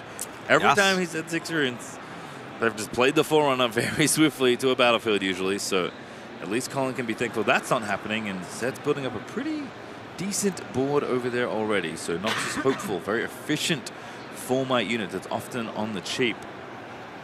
And after the hold plus the Conquer from the Merchant means that Prismaticism goes from 2 to 4, again trying to stay on that even pointed pace. I think there was a decision about whether or not to send the Hopeful back to the base. I think that that would be safe. There's an awful lot of might in the base of Colin. You have to assume that they would be able to take both locations unless you have tricks that you're confident in. But instead, we're just going to see another Hopeful. It's the opposite. Just reinforce. You know what's better than 1 Hopeful at a battlefield? 2 Hopefuls at a battlefield. 10 might now on that bottom half of this playmat. The Sunken Temple is very crowded, but fun fact, no mighty units have visited just yet. In fact, there's no mighty units on this board as of right now. See if Colin can change that as he looks to rumble in. Starting off with the easy one, Lucian going to move up to the top. 4 might versus 2 is an easy win, and that's 3 points now for Colin as Lucian will ready on Conquer. Yeah, I think I like this decision by Prismaticism to try to hold here because again, Colin was trying to keep pace on these even numbers, right? Prismat went 2, 4. Colin here has to go through that 10 might if they also want to keep pace. And I think just Prismaticism wants to play with the lead. The moment that Prismaticism lost that point lead, it became very difficult for him to get some of those retakes in. And I think that this is a situation where he recognizes that. Also, probably wants to hold it because if you do finally find that Forerunner that he finally did not play on curve, you need a spot to play it. You certainly do, and you want to make sure you're hanging out somewhere. What better than the Sunken Temple? As everything awakens, Lucian does indeed go back after Fiora. Reinforces the Arena's Greatest, gets a buff thanks to Arena Bar. There's actually nothing but buff units on Colin's side of the board, which is pretty much what you want to see when you're playing Set the Boss. And quite a lot of might in reserve to try something in this 10 might stack that's in that temple. But first, deep in thought once again. Yeah, I think that Prismaticism is going to go into the tank a bit here simply because you see the hand. It's a lot of reactive options. I think I saw a couple of rebukes, a flash, and this is exactly why we're going to see the Annie for a stack deck, because I think Prismaticism knows there's not enough might on the board to deal with Colin's might. So you have to go find something to continue to hold this. Also, if I'm being honest, you just want to be continuing to develop your own might. You're going to, at some point, need to do some sort of retake. And yeah, I think that this is the right call. There's no way that you're going to sit out there. So you run home, you develop the red Rek'Sai, you get the Annie. This is, again, one of those setup turns that we were talking about. Now, the downside is this is going to allow Colin to go from 4 to 6, should go up to 5 from the hold. We'll be able to walk into the Sunken Temple. Yeah, might even draw if you decide to gank over with the Fiora. That would be nice. I think that is. I think that's where I'd start if I was Colin. just have a visit, see what's there. Hope I don't get rebuked. At least if I do, I have deflect. And Colin agrees with you and likes drawing cards, which is, again, something I can really get behind in a person in a card game. Or not. Maybe Colin doesn't agree with me. Listen, I wouldn't agree with me either. That's true. They're thinking. You know, it's untimed rounds here in top 8. You are, of course, expected to play at a reasonable pace, but there is a little bit of extra cushion to really think through your plays. And when it's single elimination at this point, and there's a nice shiny trophy on the line. And for both these players, a win would be a big breakout for them. They've had success, but they have not gone all the way to first at this level. So Fiora is going to gank on over. Set Kingpin reinforces first. That was the decision to be made first. So I do like that sequencing quite a bit. Continuing to threaten to hold battlefields and lock things down with Set. And then Sunken Temple. And they give Colin a bit of card draw. As we noted the last time we saw Colin on stream, Colin just wants battlefields to draw cards. So you'll see this a lot in Colin's games on Set, which makes a ton of sense. And Sabotage is going to get the news. What do you have? And Rebuke, Flash, Ferris Forerunner, notably a unit that cannot be taken by Sabotage. And that's also telling us exactly what was finally found after all of those draws by Prismaticism. Just trying to find the sticky might to contest with all of these large units on Colin's side of the board. I think that this might be a pick of the Flash, knowing that there's 2 Rebukes. It's true. Rebuke does decide the Rebuke. Okay. And it is very good against Colin's deck. It is very good, but having seen what we saw in Game 1 where that Flash was actually used offensively, I think that the versatility there makes an awful lot of sense. Arena bar popped. This has a little drink in the arena. Gets himself a buff. Makes himself a little bit bigger, now up to 7 total. That's 5 plus 1 for his text and plus 1 for the buff. And still there with tank, so again, very annoying. Try and kick through, especially since Set's legend ability means that Set Kingpin can be saved at a moment's notice, so long as you want to spend that buff, which feels like a worthwhile trade for that and a bit of power. Sithria, though, going to go ahead and reinforce, makes Set Kingpin even bigger, and once again, the Kingpin surrounding himself with a few extra cronies. As Colin is deciding where to put these units, it looks like he's going to move might to these battlefields again. Can't really move some of them away, so might as well reinforce them and try and make the job even harder for Prismat. Well, and having gained the information from Sabotage, this also lets Colin know what kind of thresholds Prismaticism is capable of getting over, minus whatever he top decks. That's the, I think, backbreaking part of Sabotage. Yes, you get rid of the card, but you also know exactly what you need to play around.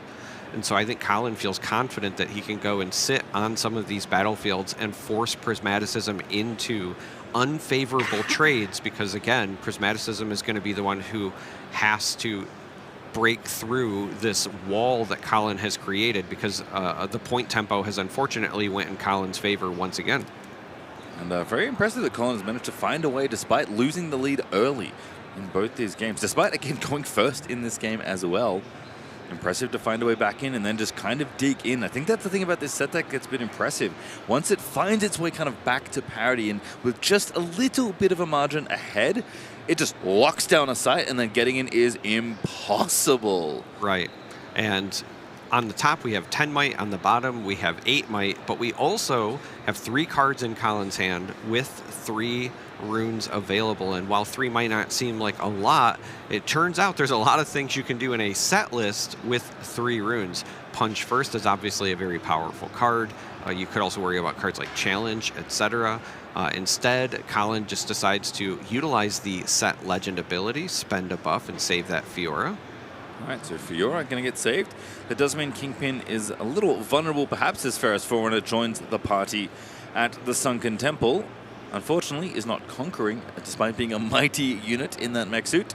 So no card draw here for Prismat, who's kind of been a little light on resources all game long. Well, series long, I'll say, actually, between our first, let's say, 1.5 games we've seen so far. But 6 points to 5, getting back in the lead for now, but I don't know what to do about that top half, and I'm not sure Prismat knows exactly what to do either. He's going to, just going to think. Thought I sort of passed there, but a lot to consider still. And again, there's Lucian and Fiora ready with the crackback. So a tough spot to navigate. Again, for a deck that presents quite a lot of might at battlefields with things like Ferris Forerunner, I feel like Set just has a lot more might to go around. Absolutely. Set is playing as much raw might as what the anti-player does, but with the arena bars that Colin has had both games, that's an extra essentially +1 might every turn because you're going to turn it sideways, activate it, stick that extra might on the board.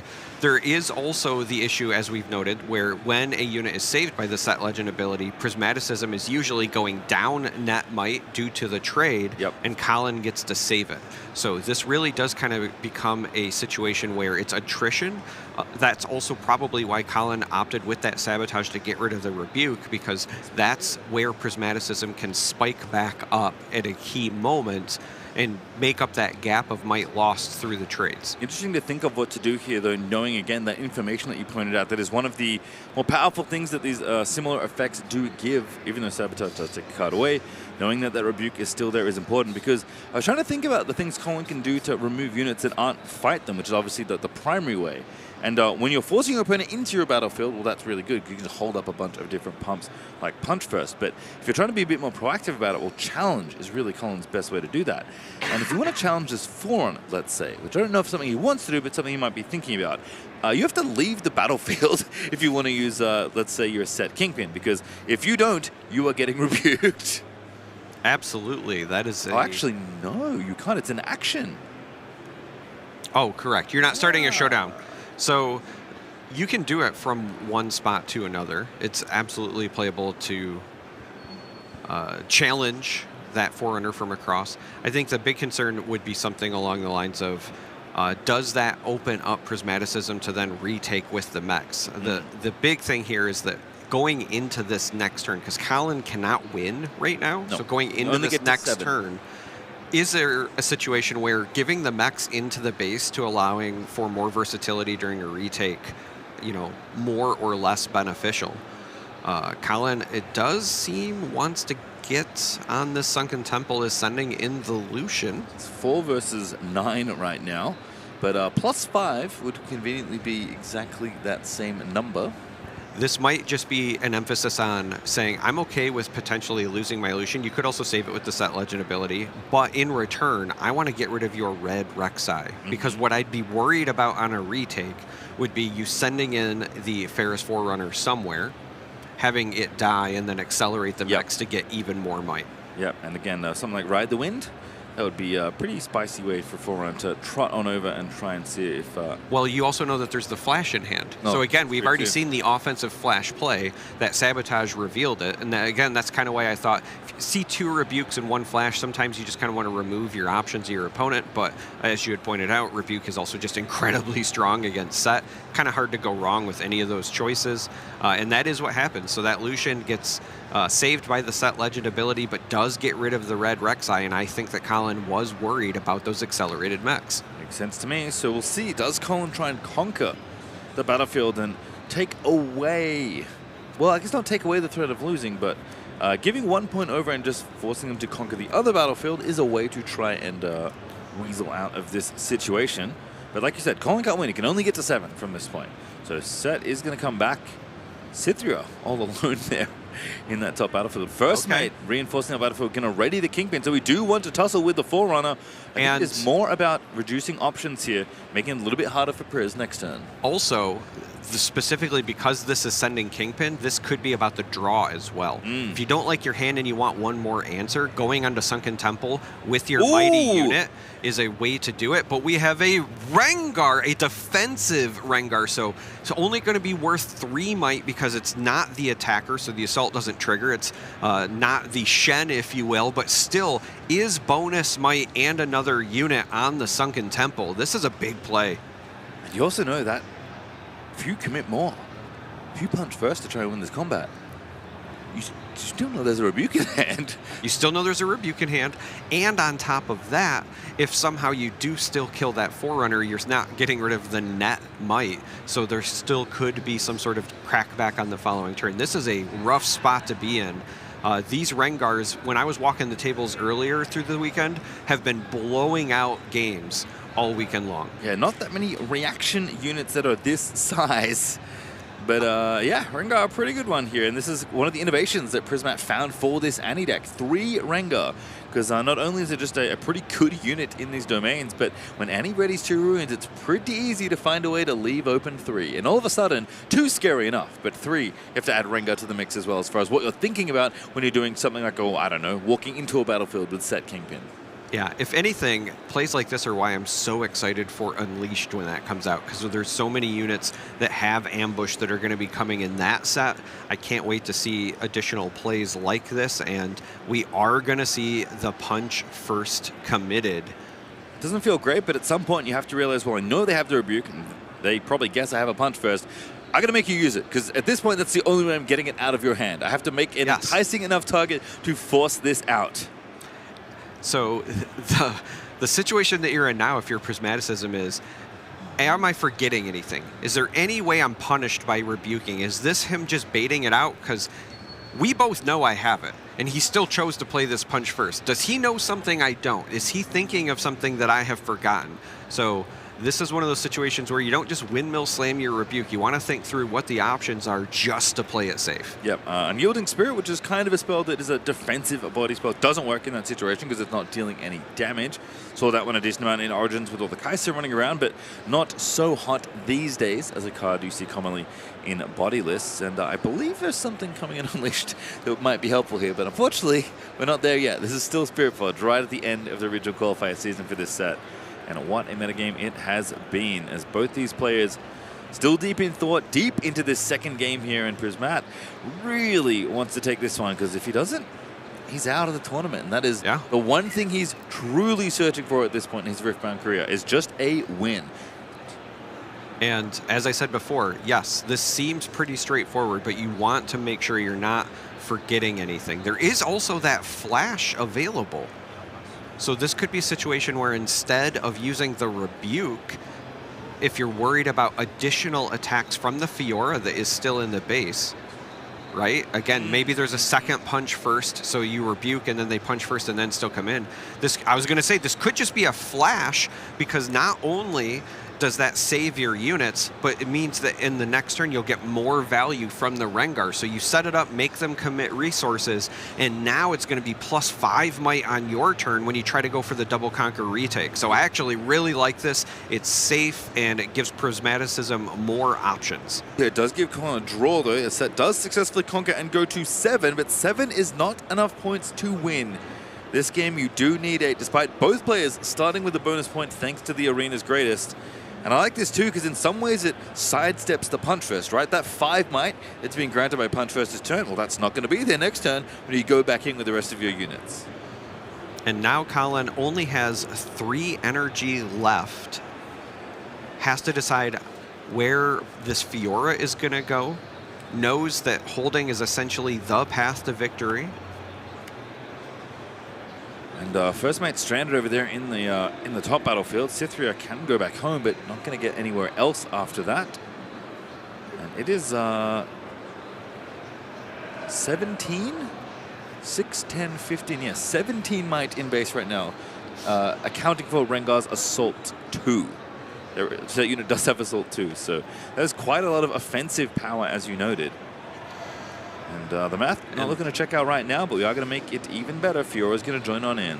Well, this is an interesting puzzle for Colin, because, again, it's known information minus the top deck. Yep. Colin knows there's a Rebuke, knows what's on the board. The question is, what is the top deck? How could I be punished? How do I best position myself to make it so that both are not there? I like this. Lucian is no longer stranded in the base. Again, you know that you just have to hold to win. This not only pushes 3 might forward, but with the buff as well is 1 additional. Going to go down to 2 ready runes. So those are runes that could be used for something like a challenge. As we think about cards Prismaticism will need to play around on his turn. Potentially a punch first as well. And even if those runes are spent, as we know, there is also Call to Glory that can be played by spending a buff.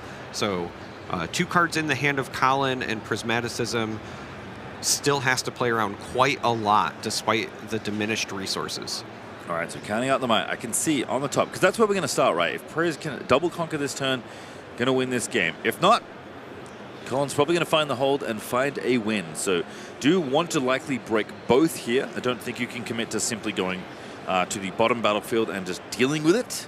I think you probably want to try and conquer and score 2 points for the win. Well, Colin's at 7, so you have to deal with both. You certainly, yes. Well, oh, that's true. If you hold at a minimum, so bad. If you conquer one and then just trade, yes, then that is also an out. But either way, you have to deal with what's on the battlefield for both. And this is what I think. This is what I thought was going to happen because it was 5 mites. So you want to bring at least one more over. So Ferris Forerunner going to move through, and I have a feeling the Ferris Forerunner may be seen again on another battlefield. So that is 7 points now for Prismat. Yeah, perhaps it's a ride the wind that could be. I think that's what I spotted. And it's Rebuke. Well, I was going to say we know about this Rebuke. All right, goodbye, Set Kingpin. Core to Glory my Fiora. Take my buff off my Lucian. No, take it off my Set. That I was going to say, yeah. He was just targeting the Lucian. So the Lucian's getting bigger. So now the might is pretty evenly distributed, but everyone's moving on in. Do you have enough? Those cards do not help. Nothing that helps Colin. Is that enough on its own? 4, 8, 9, 10, plus 3, 13, 5. Yeah, so the other card was an accelerated Kaisa for the +4 might, and we are going to Game 3 in this Battle of the Titans, our first game of the top 8, and it is everything we hoped it would be. An hour already. We still have one game left to play. 2 great players, but unfortunately there can only be one left here. Moving on to our top 4. And last battlefield, I'm trying to remember now. I know it draws cards from Colin's side. I know I've seen them both, but it's been a long day, so we'll wait until the graphic fills in. We'll see where we will be dueling for our final showdown between these 2 players.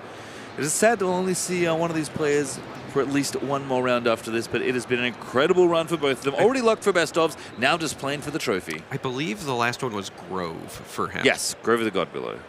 When I hold, draw a card. Again, very on theme. You do love to see it. And it is Zorn Warrens is the last one here. Or Prismaticism. Colin might be happy to see it. Also explains, I think, why Prismaticism left that till the end. Seat of Power does also draw as well, but Prismaticism is typically the one that's trying to double conquer more often. So you lead off with that. You want to hopefully save the Arena's Greatest for when you're going second. Unfortunately, Prismaticism dropped that first game, but I think still wanted to run it out and deny the Warrens so that Colin couldn't make use of the draw until the very end. Yep, I think I like that. As players are just looking through their decks, thumbing through, doing any last-minute changes, because... and maybe taking a breather. Yeah, for one of these players, again, untimed rounds, you do have a little bit of breathing room, and I think it is important to take some at times like these. TCG events are long, they can be stressful, and they are certainly a slog. If you make it to the end, you have played a lot of Riftbound over the course of this weekend, and that is the goal for every player at this point in the tournament. And, oh, the rune has fallen. I saw a shuffle from Colin, dropped a rune. It's all right. The dexterity's still there. Lock in, buddy.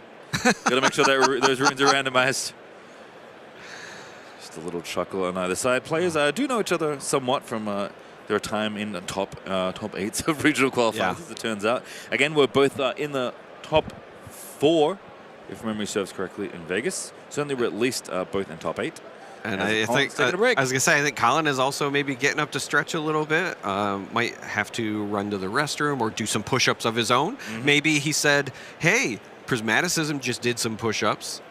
Gotta win. That's true. Maybe I'm going to step off camera for a moment, drop and give him 20, and come back and be the set I know I can be. Exactly. I was going to say, that's the set guy. Oh, okay. And there it is. That had to be quick. That was probably push-ups. If that was 20, that was impressive.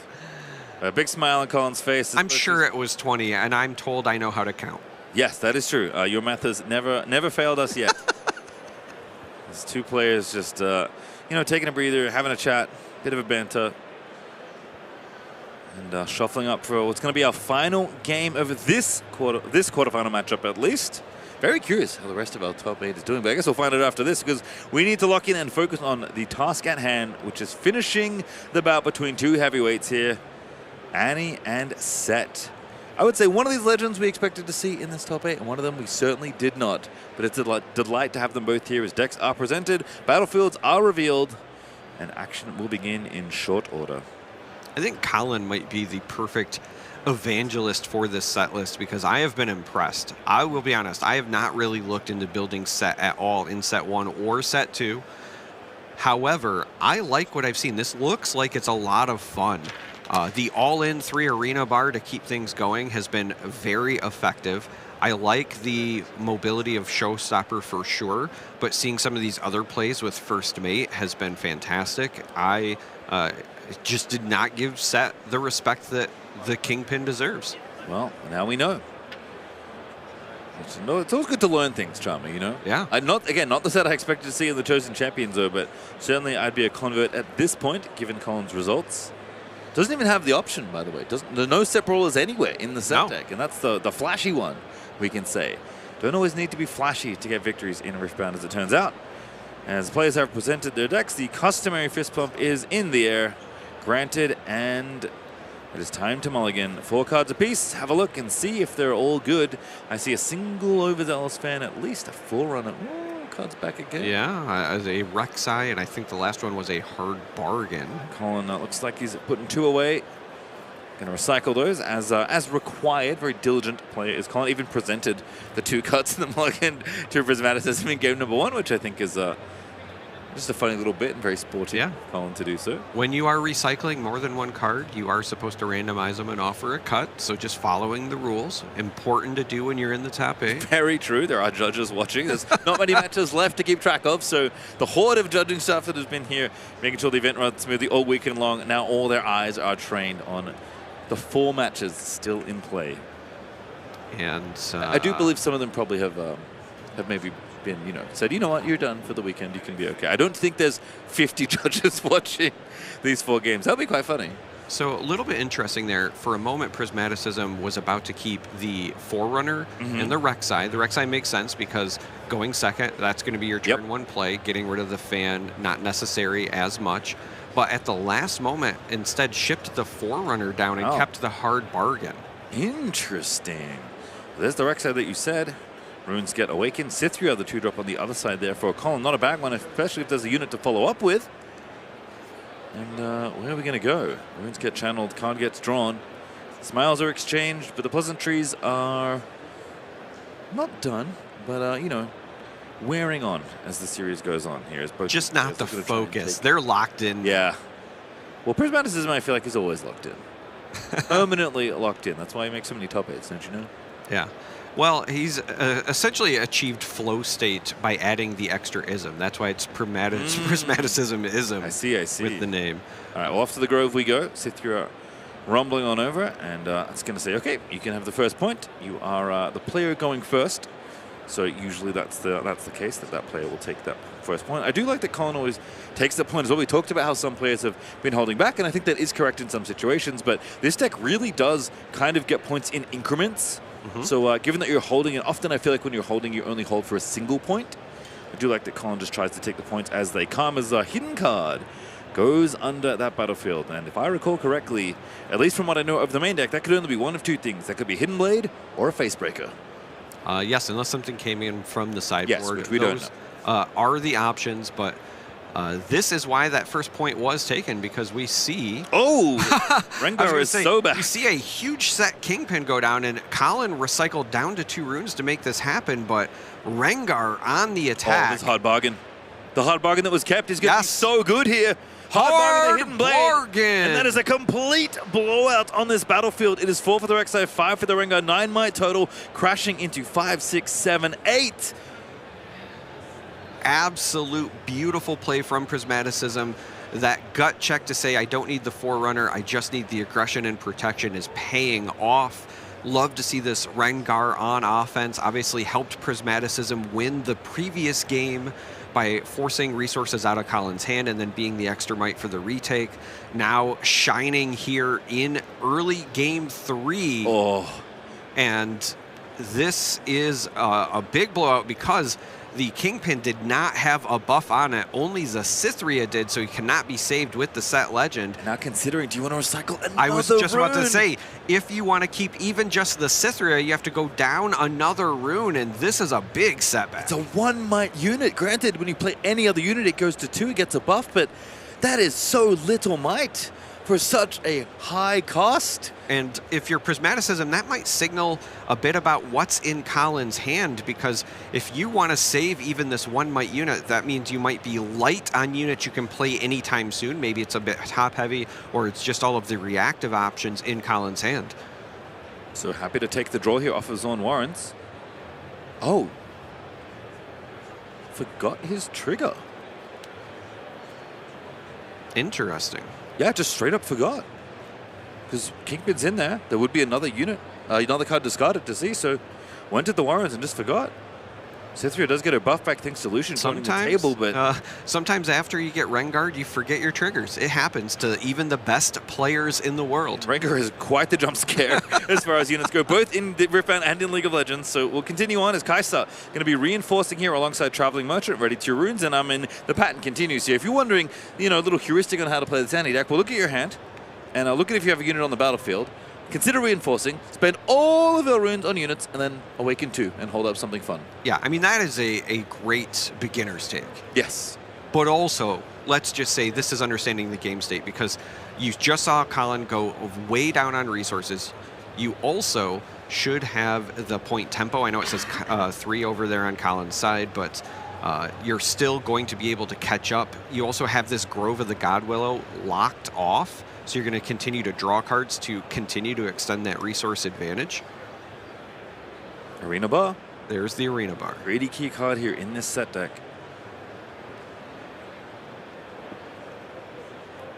Lucian going to join Cithria perhaps?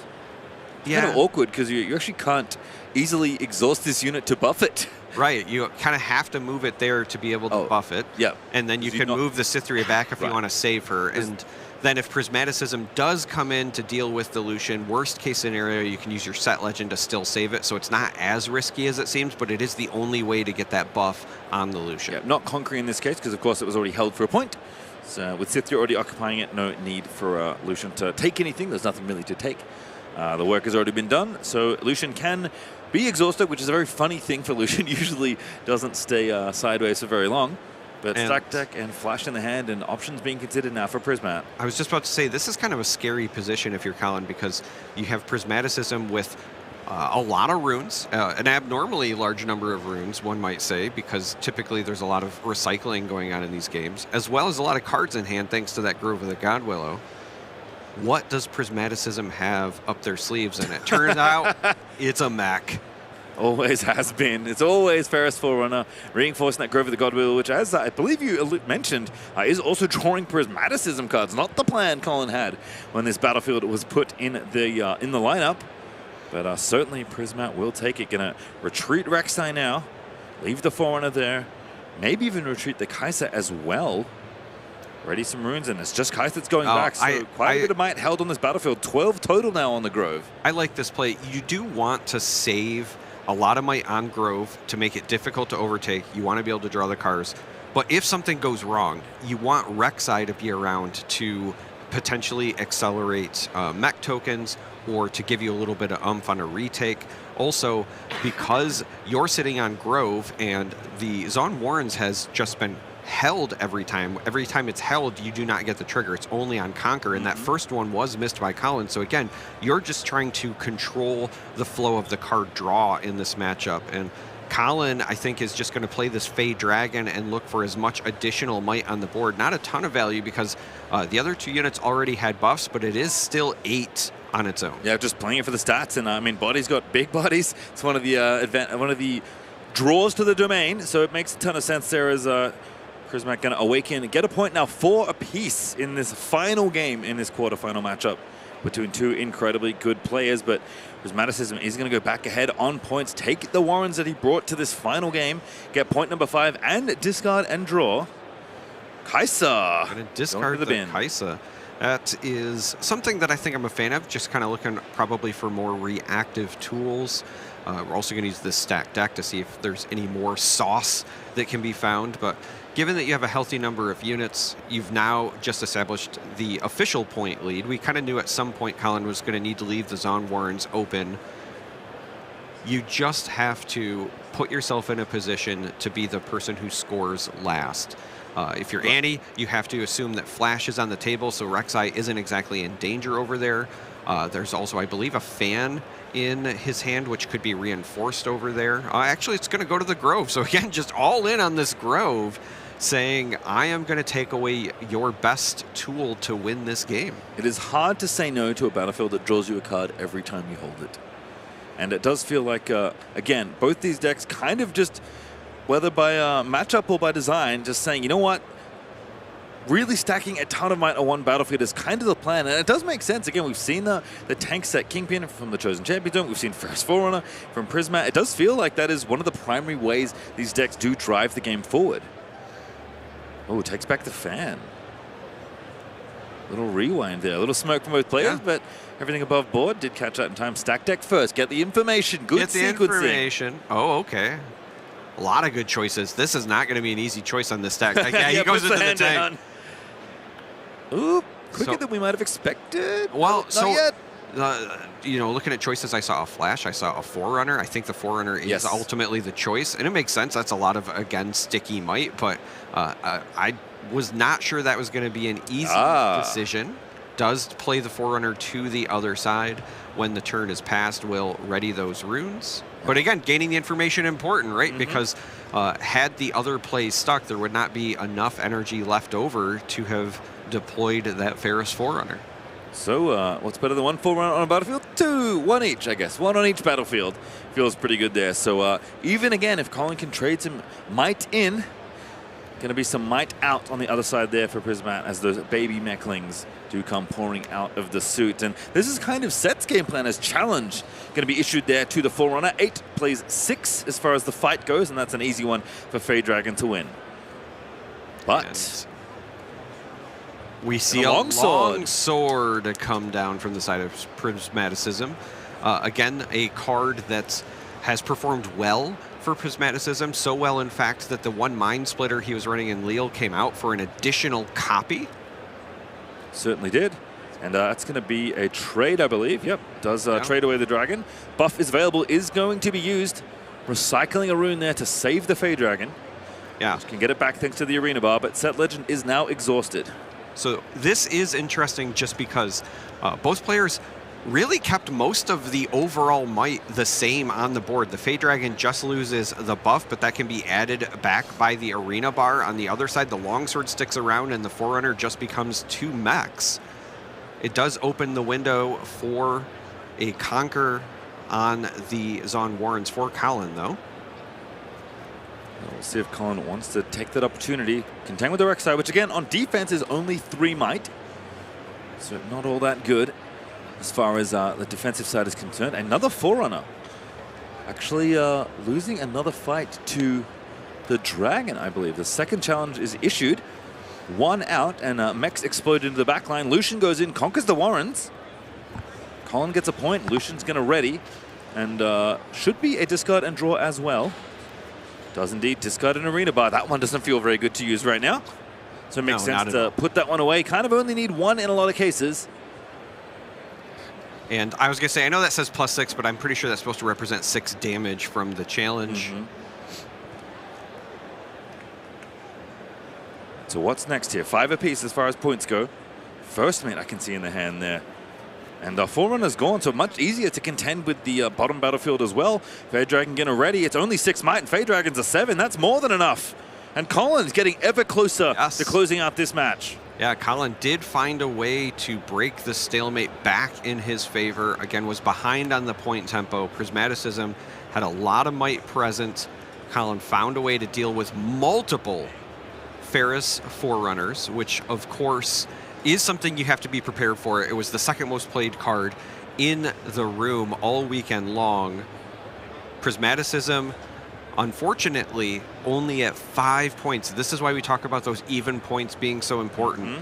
If it was 6, there might be a path where even with all of this going in Colin's favor, you could retake because of the mech tokens, because of the longsword providing some additional might left over.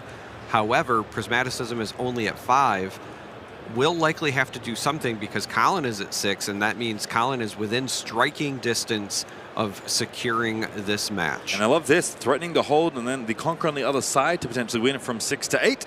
And Fey Dragon just says, I'm 8 might. Come and trade with me, because I am just going to get saved by my set once again, as the Arena Bar rebuff said. This is the meat grinder that's I put you in. And Rebuke, it has to be, and yes it was, is going to try and fix the problem, but Prismaticism still a critical point behind from being able to win this turn. Yeah, I was just about to say, it's got to be something like a Rebuke here, simply because going into combat against that Fey Dragon just results in a buff going away and the set legend activating.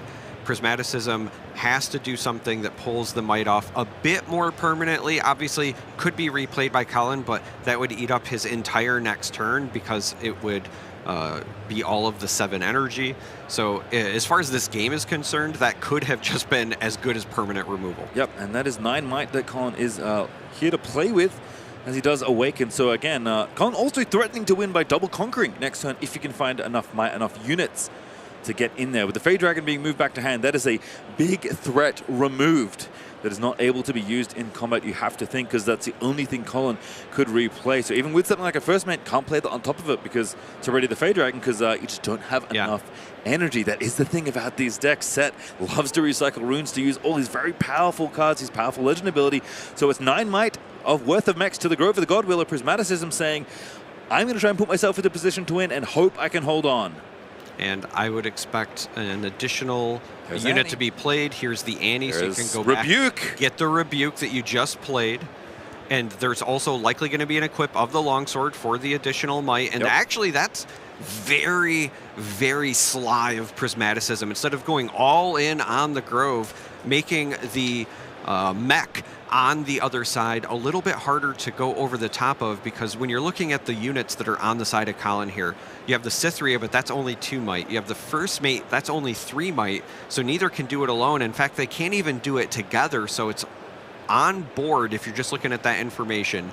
Got to be Lucian plus another unit or force resources out of Colin's hands. And if you overcommit, Colin is also knowingly playing around the Rebuke that was just returned to the hand of Prismaticism by that Annie legend. And it was a Rebuke so powerful that it sent Pastry to the Shadow Realm, and I'm now joined on the broadcast by Miss Chim Chim. Yes, hello. Thank you for welcoming me in. I've been watching from the sidelines here. It feels like we're stacking these big mighty boys all on these battlefields here and seeing who can hold the longest. Yeah, this is really coming to a head. We are in Game 3 of our first set of the top 8. Both of these players are within striking distance. Colin has 6 points, could win with a double conquer.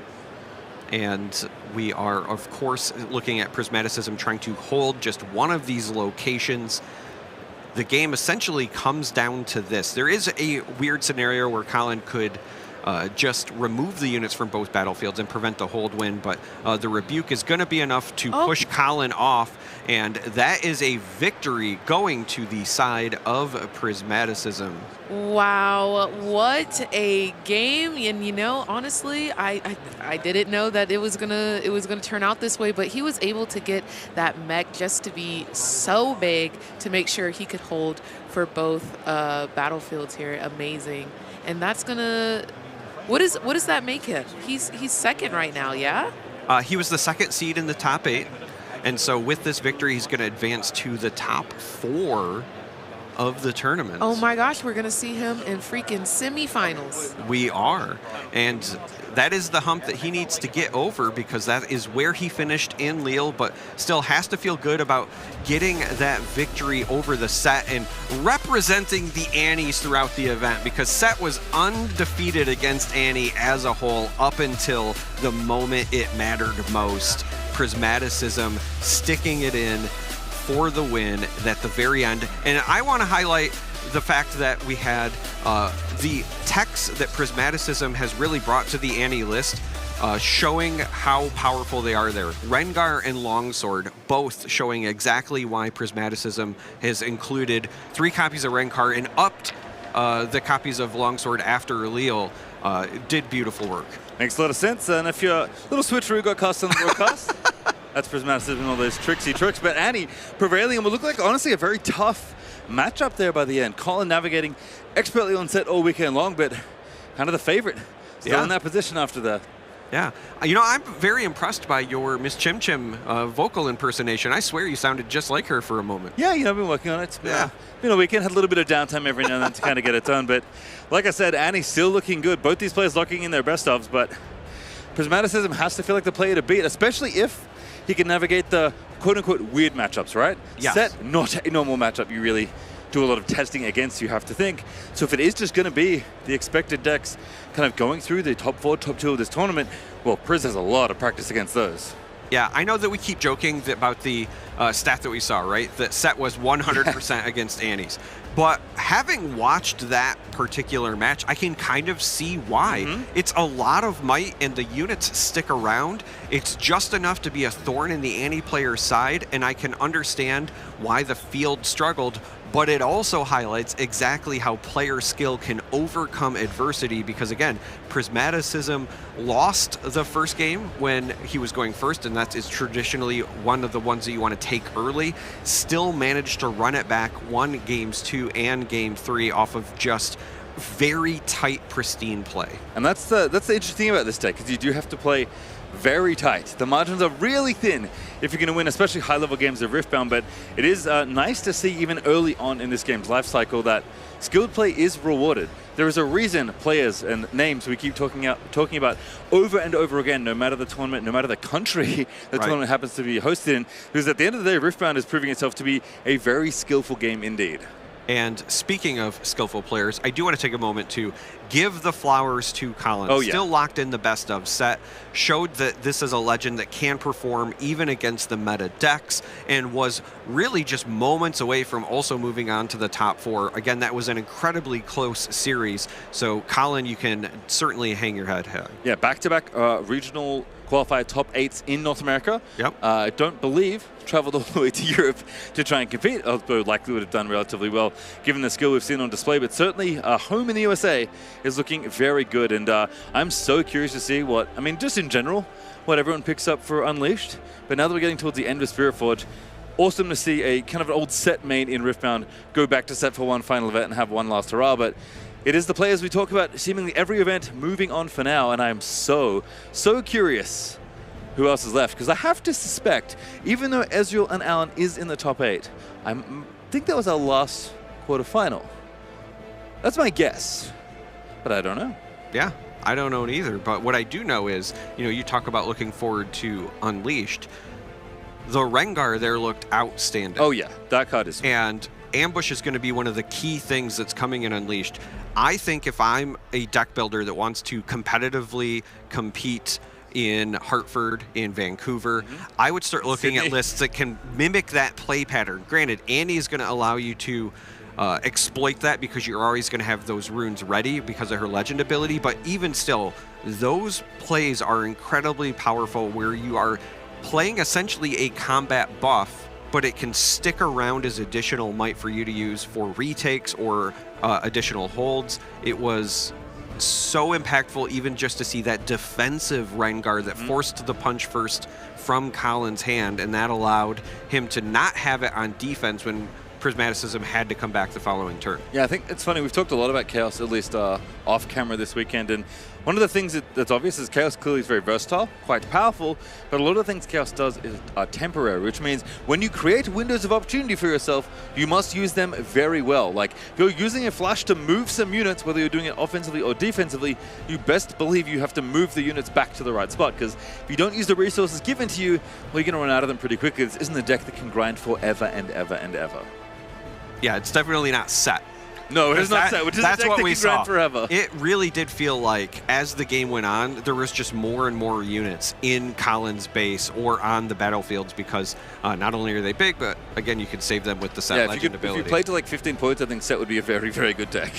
Just chilling out, getting bigger and bigger. Or maybe if you're playing to 11 because you're playing 2v2. All right, with that, we are going to go to an interview down at the desk.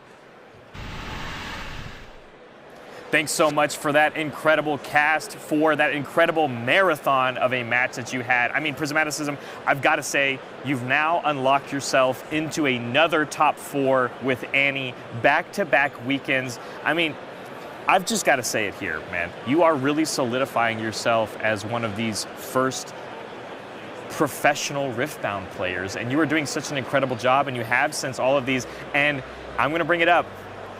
Now you have to go against one of your friends, who I would also say is a very professional Riftbound player. So already in the mindset, what are you thinking having to go against Alan ZQ on the other side? Well, he's my main testing partner. We're both familiar with the matchup. He's actually a bit scared going into it. He thinks that I'm favored in it, which I'm not sure how true that is.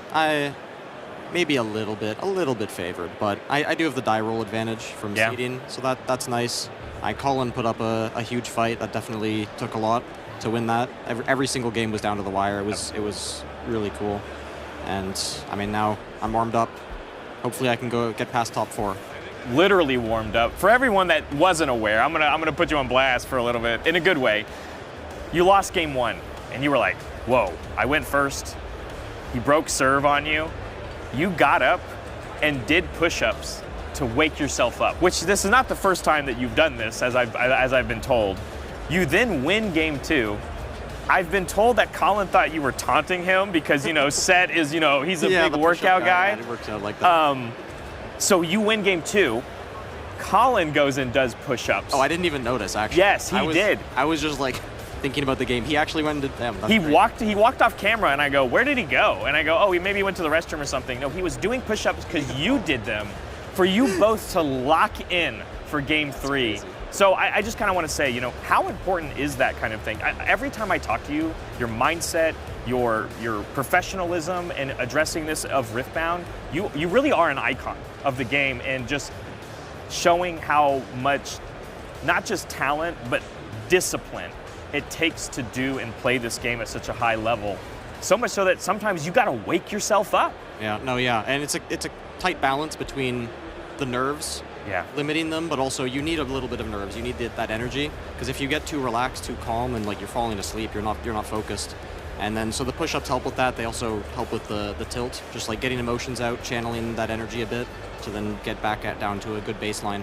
And I got it from SCGCon Vegas, where in round 5, if I can tell the story. Oh, yeah. In round 5, I was undefeated going up to that point. I was playing against the Kaisa.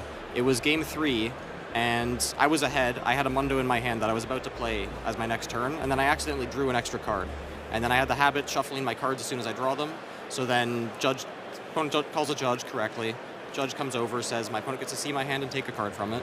He takes the Mundo, and then I barely lose that game. And that was like, I was running so well in that tournament. I still made top 8, actually, which was really cool, because that was my first real in paper. Yeah, in paper event. I played online a lot before then, but took a lot of getting used to in paper. And then someone that I met the day before saw what happened, came over to me, helped calm me down a bit, because I was very angry afterwards at myself. And then we went outside, and he told me I should do some push-ups. And then ever since, that's been my go-to whenever I have a really bad loss, something that really riles me up, do the push-ups, calm down a bit.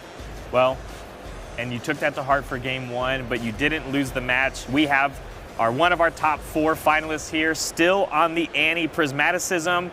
I mean, there's really not much else I have to ask about it. They're going to break down a little bit of that game once we walk away, but you play so well and with finesse that, I'm so excited to see this matchup between you and Alan ZQ, because you both play that way. And it's literally the clash of the Titans, I think, coming in here. So I know you've got a rough match to prepare for, and I know you're really looking for that crown. So yeah, I wish you luck, man. I do not wish to be in your shoes, but I'm gonna love being a spectator. I wish you luck. Fantastic match in top 4, but we got more action to cover. Thank you.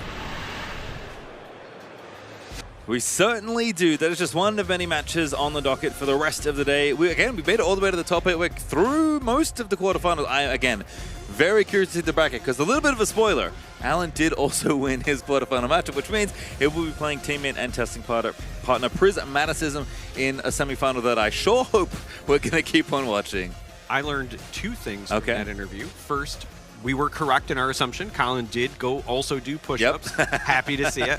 But the second thing is, Prismaticism said that Alan said he thought he was favored. I don't think I've ever heard Alan say anyone else was favored in anything. So apparently you can strike fear into the heart of Alan with enough practice. Doesn't look like it with how stoic he is at the table, but I guess it is possible if you beat him enough times with Annie in your testing games, because I can't imagine how many times they have played that matchup they're going to, and it's fun. It's funny that they're going to play, probably 3 games of it in the semifinal, because they've maybe played hundreds, if not thousands, of that matchup alone at this point. Yeah. They're going to play it at least one more time. They are going to play it at least and I'm really looking forward to it. I'm also looking forward to seeing what happened on that top end of the bracket. We know 2 Dravens were playing against each other, so one of them is moving on, but that other matchup was, I believe, Frosty on the Kaisa versus Aurelia. Oh, yes, it was Kaisa Aurelia. And that one's very interesting because Frosty has been playing outstanding all day long, but Aurelia is usually a matchup that the Kaisa players are not happy to see, and so I'm excited to see how that one Frosty played Alan. So Frosty lost to Alan. Let's have a look at the bracket. Yeah, actually, you know what? Let's look at the bracket. Let's just have a look at it ourselves. Let the professionals handle it and let the graphic fly on over, because we clearly can't remember what happened 90 minutes ago. So Alan's EQ is through, Prismaticism is through. They're going to be playing each other in the semifinal. Harukaz did beat Boulevard. Unfortunately, our hero, friend of the show Boulevard, does perish on Draven. So there will only be one other Draven in top 4, because of course there has to be. They're playing a mirror. And by the looks of things based on this bracket, they're still playing. Yeah, but the really cool thing is 4 unique legends in our top 4. That's awesome. So no matter what, all of the best ofs will be decided. These players are only from here on out playing to win the event, for all of the glory to be the regional qualifier champion here in Atlanta. I just want to point out, what domain do they all have in common? Hey, you know what? Don't worry about it. As we come back here, there's a lot of exciting Riftbound to watch. As the Dravens will mostly be felt. I did say before top 8 I thought they would eat each other, and there'll only be a couple that made it in. Clearly a few made it in, but the prediction did still stand, as Dravens did move on in. As we are going to chat more about the upcoming semi-final, Alan versus Prisna. I think just at a high level, Annie versus Ezreal. I'm surprised that Alan thinks he isn't favored. Because, okay, I guess my read with Ezreal is that Ezreal is the kind of deck that feels like 45% against the entire field. And Alan's skill is just so high that he manages to wiggle enough percent over that line to get it done. But I guess because Annie is so good at establishing early, that Ezreal can maybe just fall a little bit too far behind, despite having answers to just about anything. I think that the real difference maker is the legend techs of Annie herself. I think the reason that he's able to kind of skill the rest of the field is Alan knows how to punish the opponent when they either take a turn to develop or they take a turn to push. And so having those answers, right, with your Ezreal list, because we know that his list has a lot of answers, he's just very good at playing the right ones at the right time, is a whole lot easier when your opponent has to make those sacrifices because they're only going to have so much energy available. Prismaticism and this Annie list, because you get to ready those 2 runes, are essentially always +2 runes net across every turn. That makes the math harder for Alan to make up that gap in the plays. Well, we've talked about fun stats. There's another fun one for you. Annie has a 60% win rate here in Atlanta, and Lila was 100%. What is happening with the Annie stats? Yeah. Apparently Annie is all or nothing usually across the field in at least one matchup, but yeah, 60% against Ezreal, and again, that's across the field. These are 2 great players. The skill can absolutely make the difference. I think this is probably as close to a coin flip as we could get. If Prismaticism and Alan say that Prismaticism is favored, I believe them, but I'm going to say it's 52-48. Yeah, I mean, these are 2 incredibly skilled players. It's going to be such a fun match of Riftbound. Just trying to think a little bit more about the matchup specifics. I did definitely get the idea of, like, Annie's just so good because she can present both sides at the same time, right? I can present pressure and leave up interaction. Ezreal is basically all about leaving up the interaction, and pretty much until you're forced to do otherwise. Not really a lot of threats in the deck so much. I mean, Ravenbloom Student's pretty good, but Alan's not like playing a 2-drop and getting on a battlefield. I think that man barely scores points in the first 4 turns of the game, just in general with how his Ezreal list works out. So yeah, he is capable of coming hot out of the gate with the Ravenbloom Students, but he is also looking for those late game retakes with Watcher and some of those other effects. Yeah, Bella's Breath, Finlow smoke screens, all that kind of stuff. But you know what? That matchup's coming up. Let's take a little bit of a deeper look now at the last game we just watched with Prismaticism and Colin.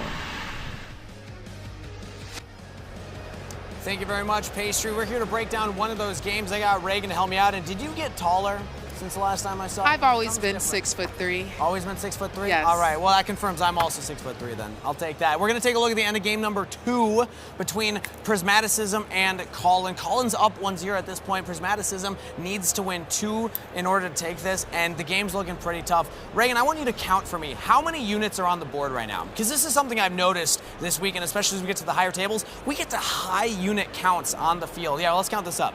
1, 2, 3, 4, 5, 6, 7, 8, and 9 with the Synthria right there.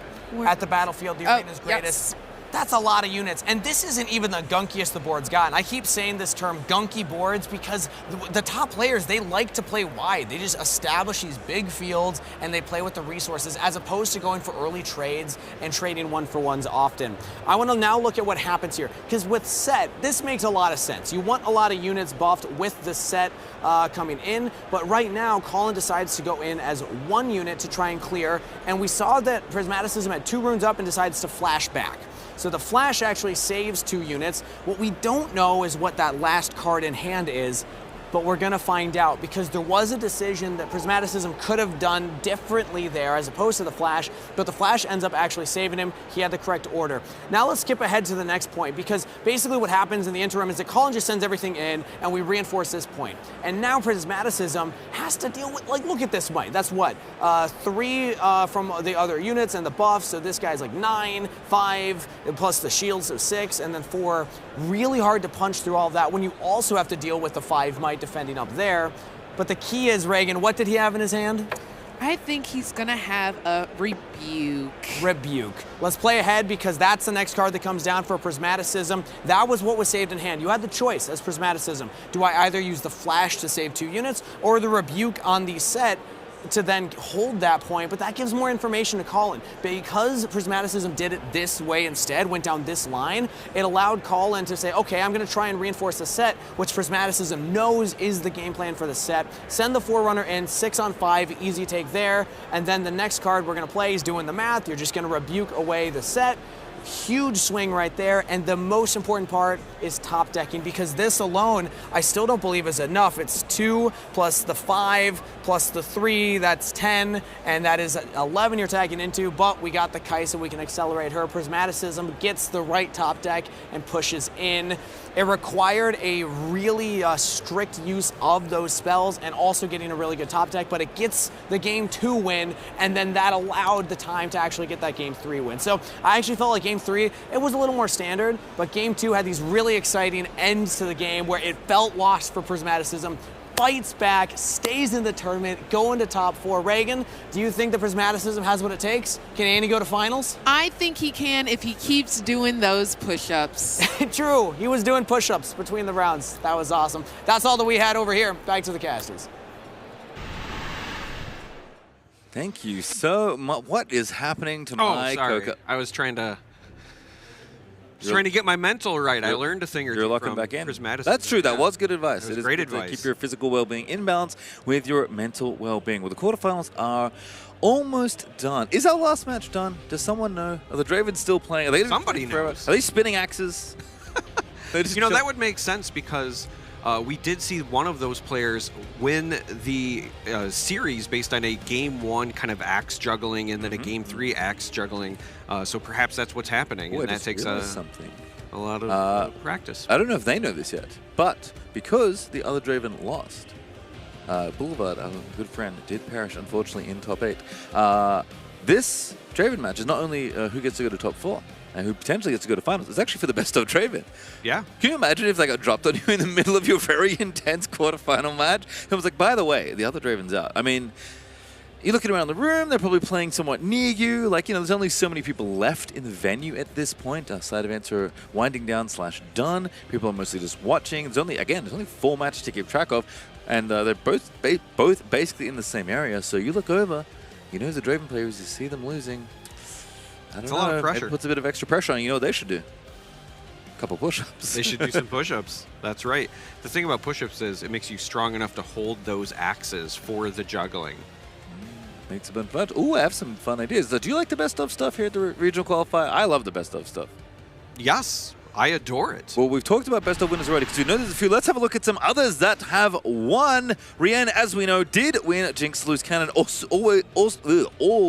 that's what I'm trying to say, almost made top 8. Mum Sky, very funny name. Yasuo Unforgiven at 9-4, not too shabby of a record, making day 2 and battling it out to get on top there. Snowfalls, our Leona winner, 5-2-1, barely missing day 2, a draw at the end.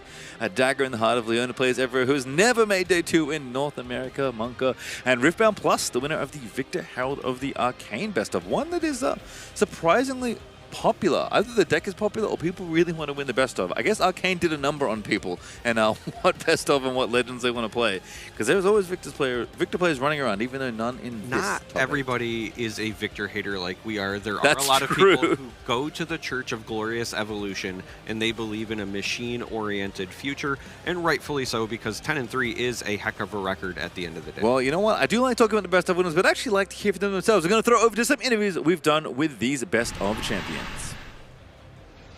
I'm joined here with the best of Jinx player, and it's so exciting to have you here, Rian, because we got to see you on stream, and yes, of course, the result was not in your favor, but Alan ZQ is one of the best players so far in Riftbound, but you're taking home the best of Jinx, and how does that feel?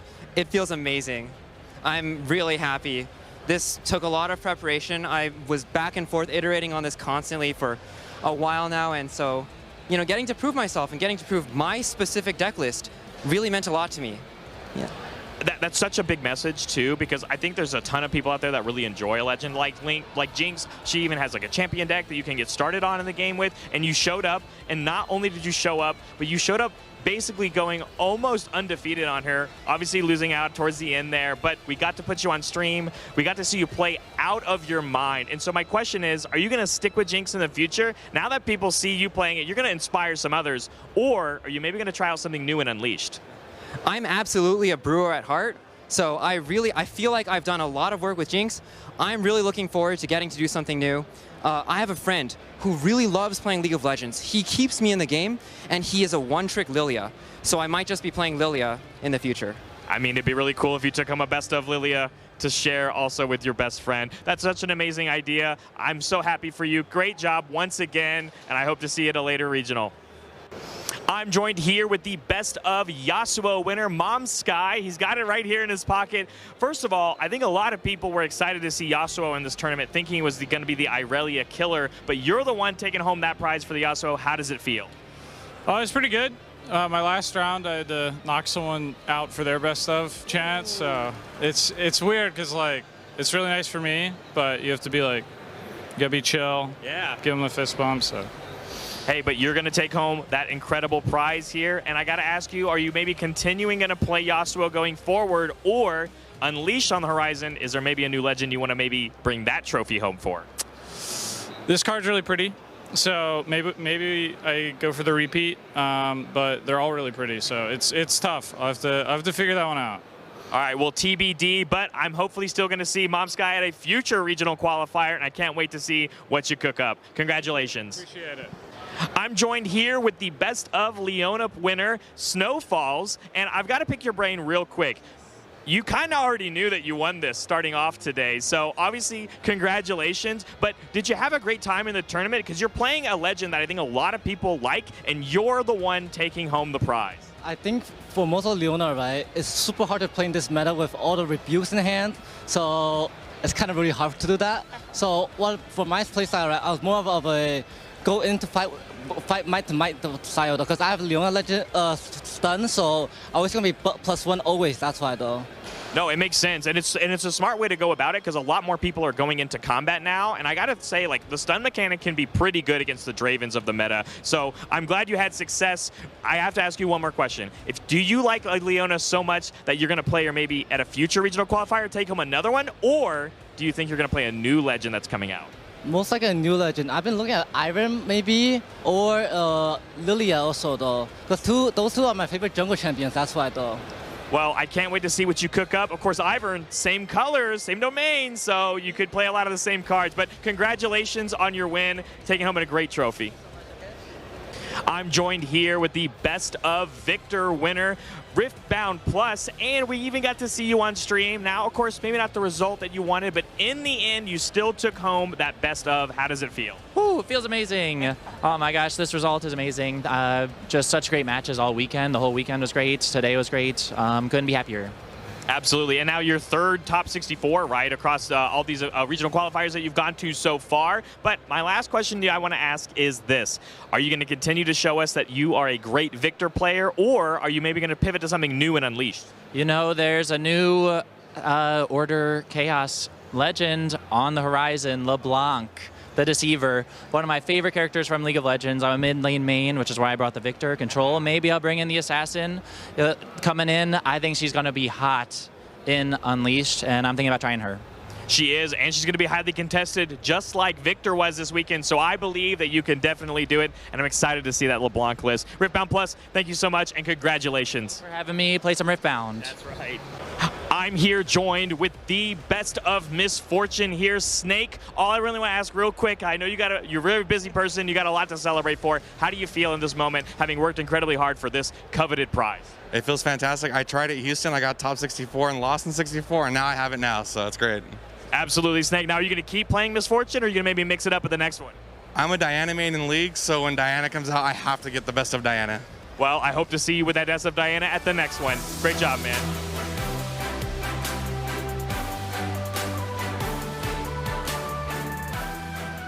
Kangas, we have made it to semifinals.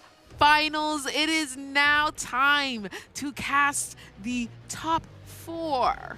There are 2 more matches left of the stream. 2 semifinals happening concurrently, and then 1 finals, and then we will have a new regional champion here in Atlanta, and we have 4 unique decks in the top 4, Ms. Chim Chim. It is incredible, the diversity that we're seeing in the meta right now. Yes, I am super excited, and I'm super excited especially for, like you said, the unique decks that we're about to see. Yeah, we got Draven, Aurelia, and then we have Ezreal and Annie. I hate to say, Kai'Sa did not make it. I was watching it on the secondary feature match, the Kai'Sa versus Ezreal matchup. That was Alan ZQ versus Frosty. It was close. It was a banger. I'm telling you, you missed out us not being able to get that on the broadcast. But if you know any of them, check out their socials. They're probably going to be talking about it. Really, really tight match between the 2 of them. Alan ZQ, he's just so good. He's just at the so Ezreal. good. It's crazy. I also want to point out, like, we had a lot of 2-1s here in the quarterfinals. So a lot of it was really close. Even the Prismaticism and Colin going head-to-head there. It came down to the wire, and there were a lot of turnarounds and like just like crazy moments. Yeah, we broke down the end of game 2. That was almost a 2-0, but Prismaticism makes a comeback, like a crazy end to game 2 to even the series and then close out the series. Also, bless the seeding because all the Dravens got put on the top half of the bracket, so they kind of like hit each other a bunch on the way out. It was Draven versus Draven, and then Harukaz actually on Aurelia was able to beat Boulevard on Draven. So that means we almost had like a Draven semifinals mirror, which would have guaranteed Draven in the finals. But now with 4 different legends, it's anybody's game. All 4 of these, especially when you look at the pilots, could be capable of taking it, especially when you look at the matchups too. Like Draven, Aurelia, the 2 most represented decks of the tournament against each other. Ezreal, Annie, 2 of the more kind of niche picks, just with expert pilots.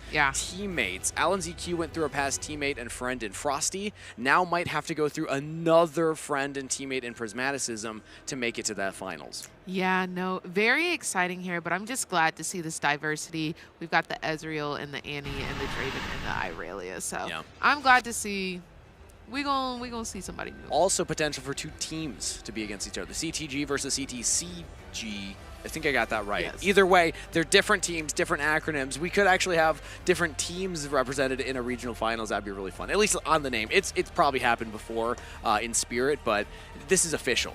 They changed the Riot tag to include it. Absolutely, but let's kind of talk about that Aurelia versus Draven matchup here. I believe I heard that Aurelia is normally winning 56%. I like Aurelia into Draven. I feel like it's one of the strong matchups because not only can you just get around the battlefield and then get away from the Draven, because a lot of times Draven wants you to stay on the battlefield so that they can come in and contest, fight you, win the combat, draw a card.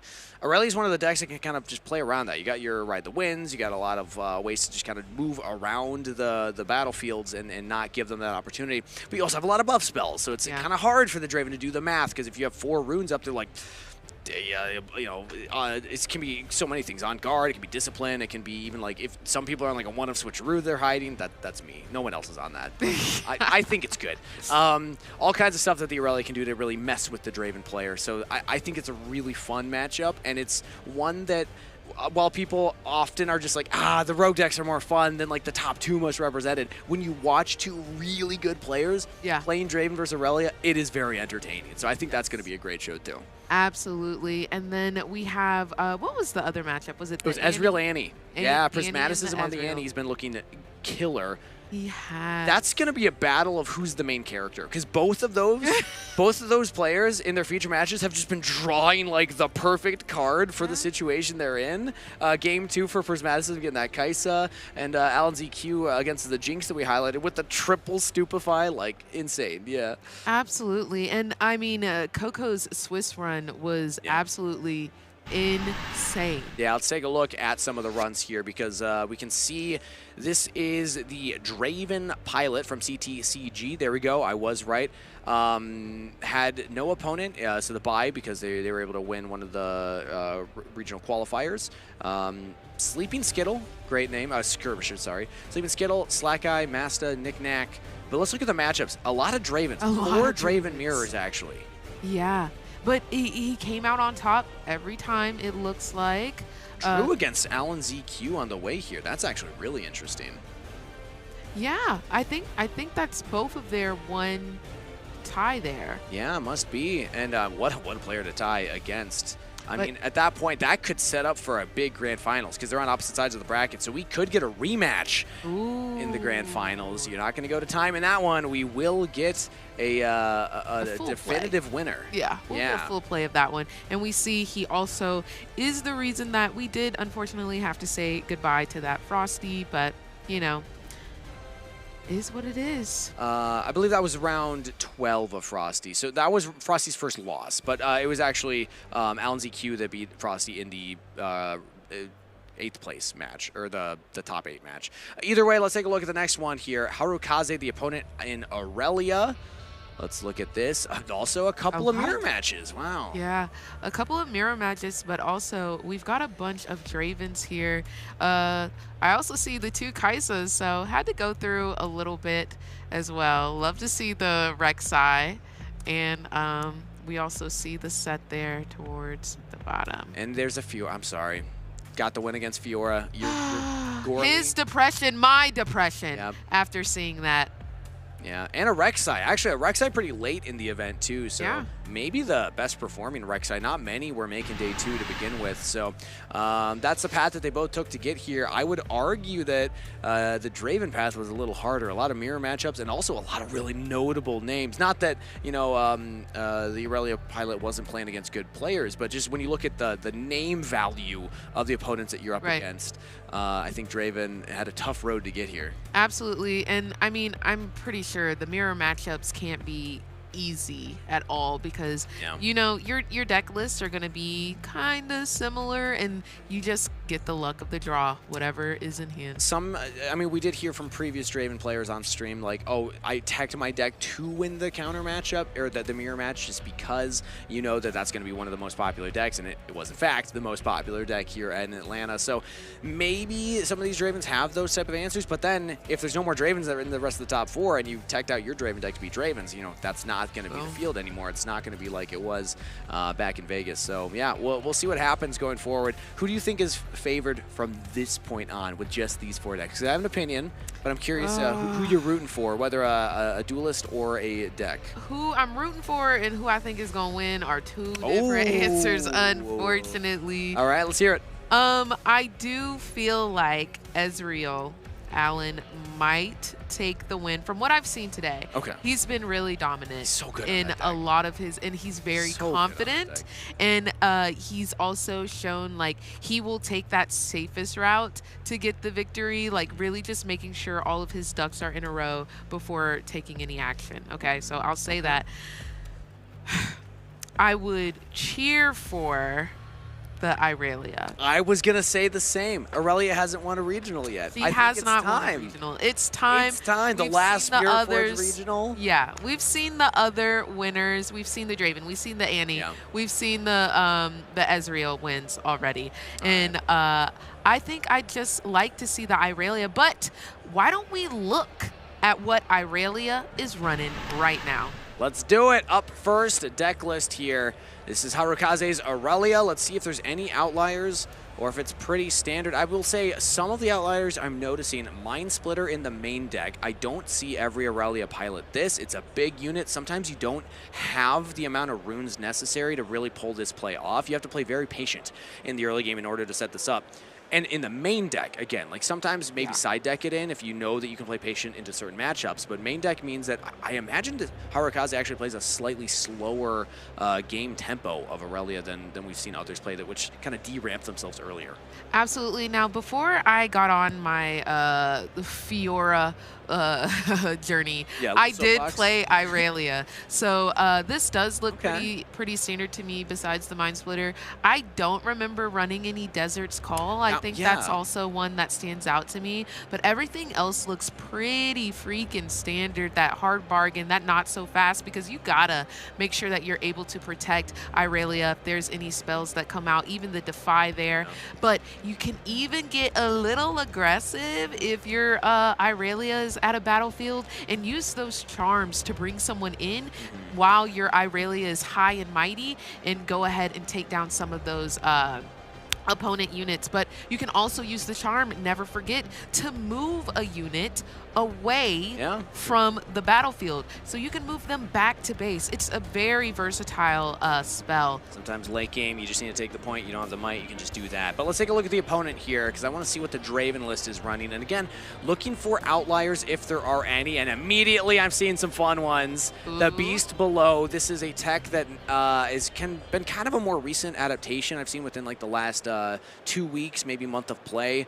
Beast Below has been sneaking into Ezreal lists, sneaking into Draven lists. It's a very big unit that can also remove enemy units. When you play me, return another friendly unit and an enemy unit to their owner's hands. If it's the only unit you have, you can't return another one, so you just return your opponents. But you can also just bounce back like an Overzealous Fan, a Tide Turner, a Gem Jammer, things that you'll still get use out of again later.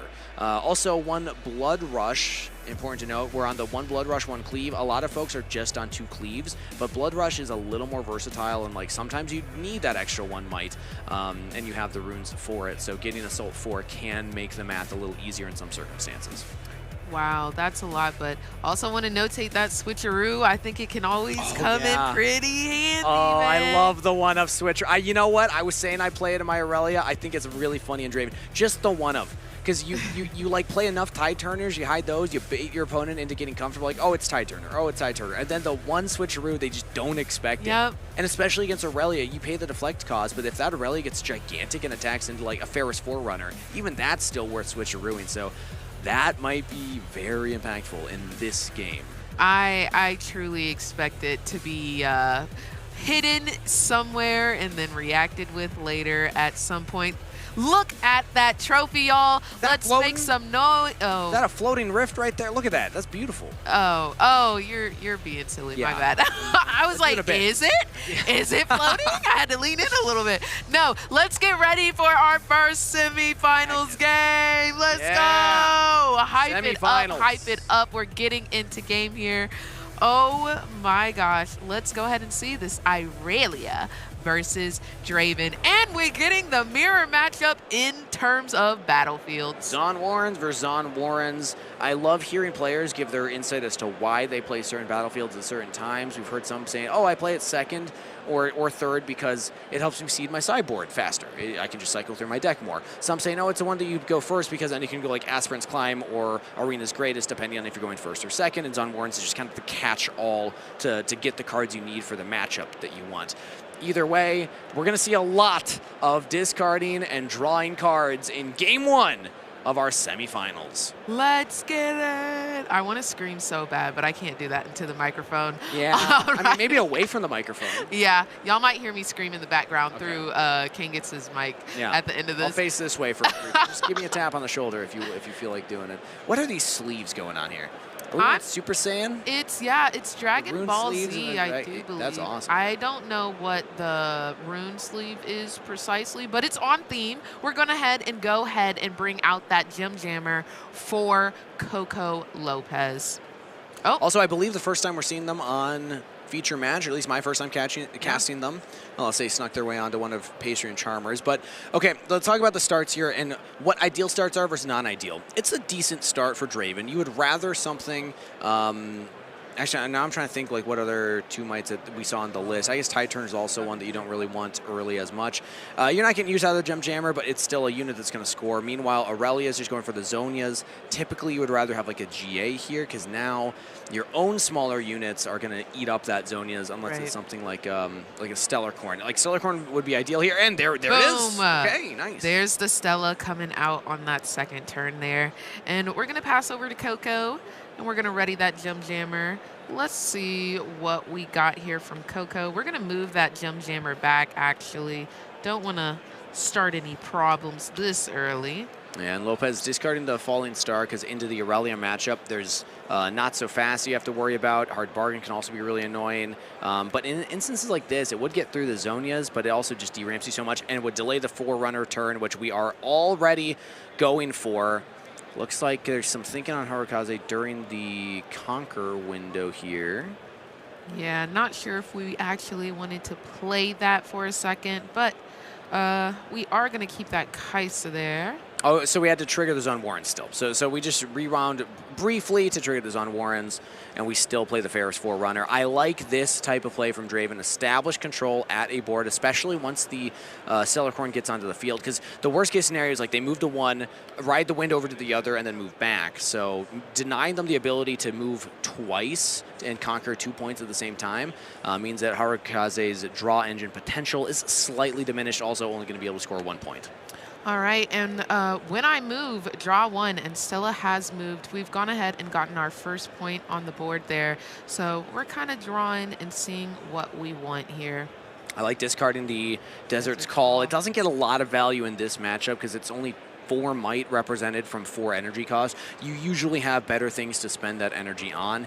It's good in other matchups, but I could imagine those even coming out of the deck for sideboard going into game 2 here. But let's see what Harukaze has in hand. I see a flash. I don't see anything else.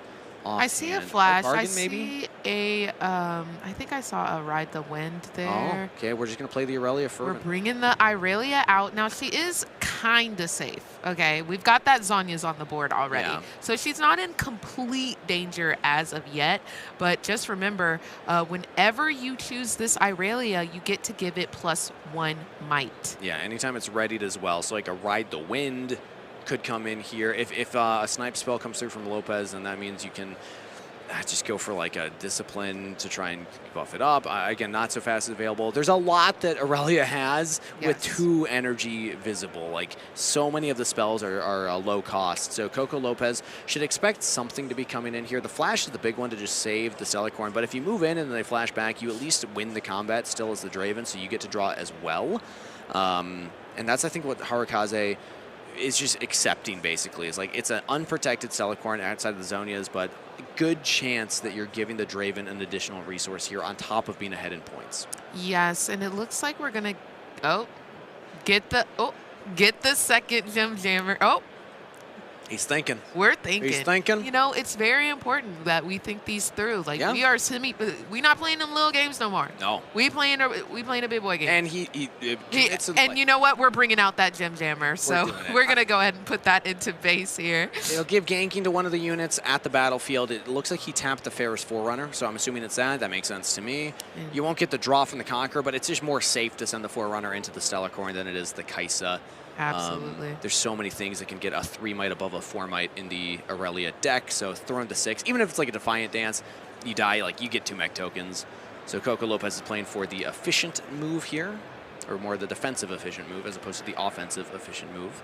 And there we are. We're going to move that Ferris Forerunner over, and boom, there's the Rebuke.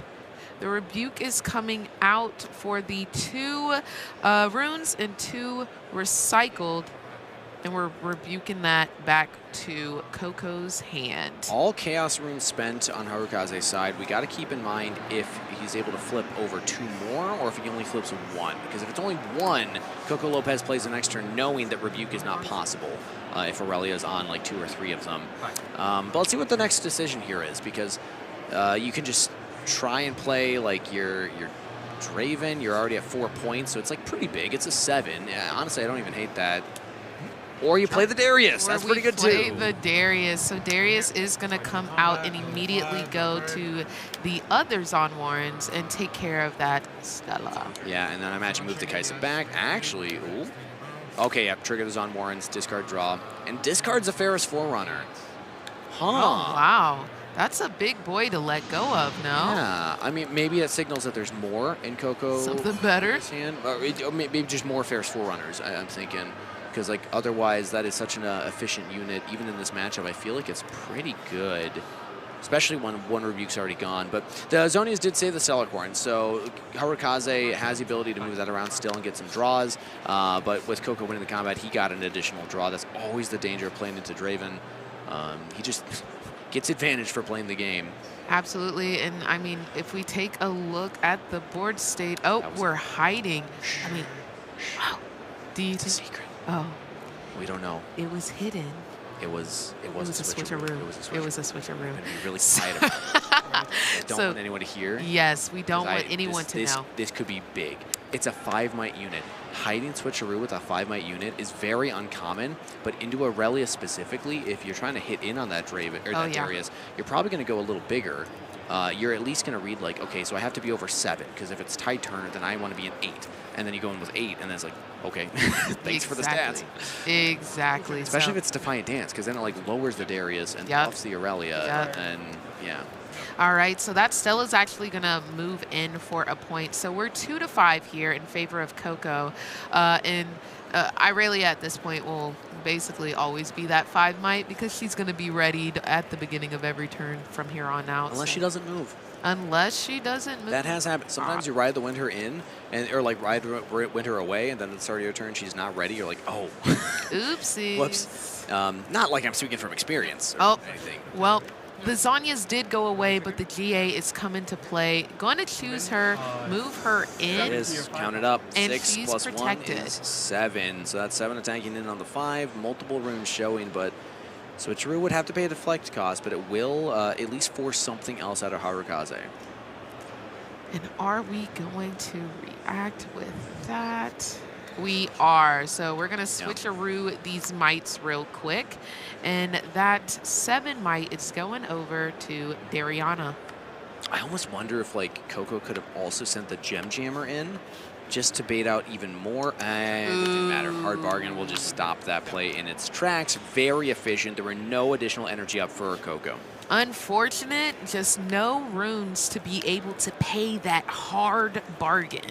Yeah. You can always exhaust 2 to counter it, but you gotta have 2 to exhaust. You gotta have. Now we're in an interesting position. I don't often see Aurelia this far ahead on runes. You're full 2 ahead of the Draven right now because of the hide cost, the deflect cost, the Darius cost, and if we play the Draven on top of it all, like that's going to deramp even more. So Coco, typically, like I think of the Draven as something that can, match or even further ramp through the Aurelia. But we're seeing Harukaze also had the Mind Splitter, has been playing a much more slow game. Is only, I believe, recycled 1 time for that Guardian Angel equip. And that allows you to play a longer game with things like Mind Splitter. So Harukaze was just giving up early points, accepting, yep, you're going to be ahead early. Now I'm going to keep 2 units out there with 3 runes up. Again, kind of scary proposition against the Draven decks. Absolutely, because we've got those 3 runes up, so you're not sure what can be responded with. But it does look like we're going to take some type of action here to start some type of showdown.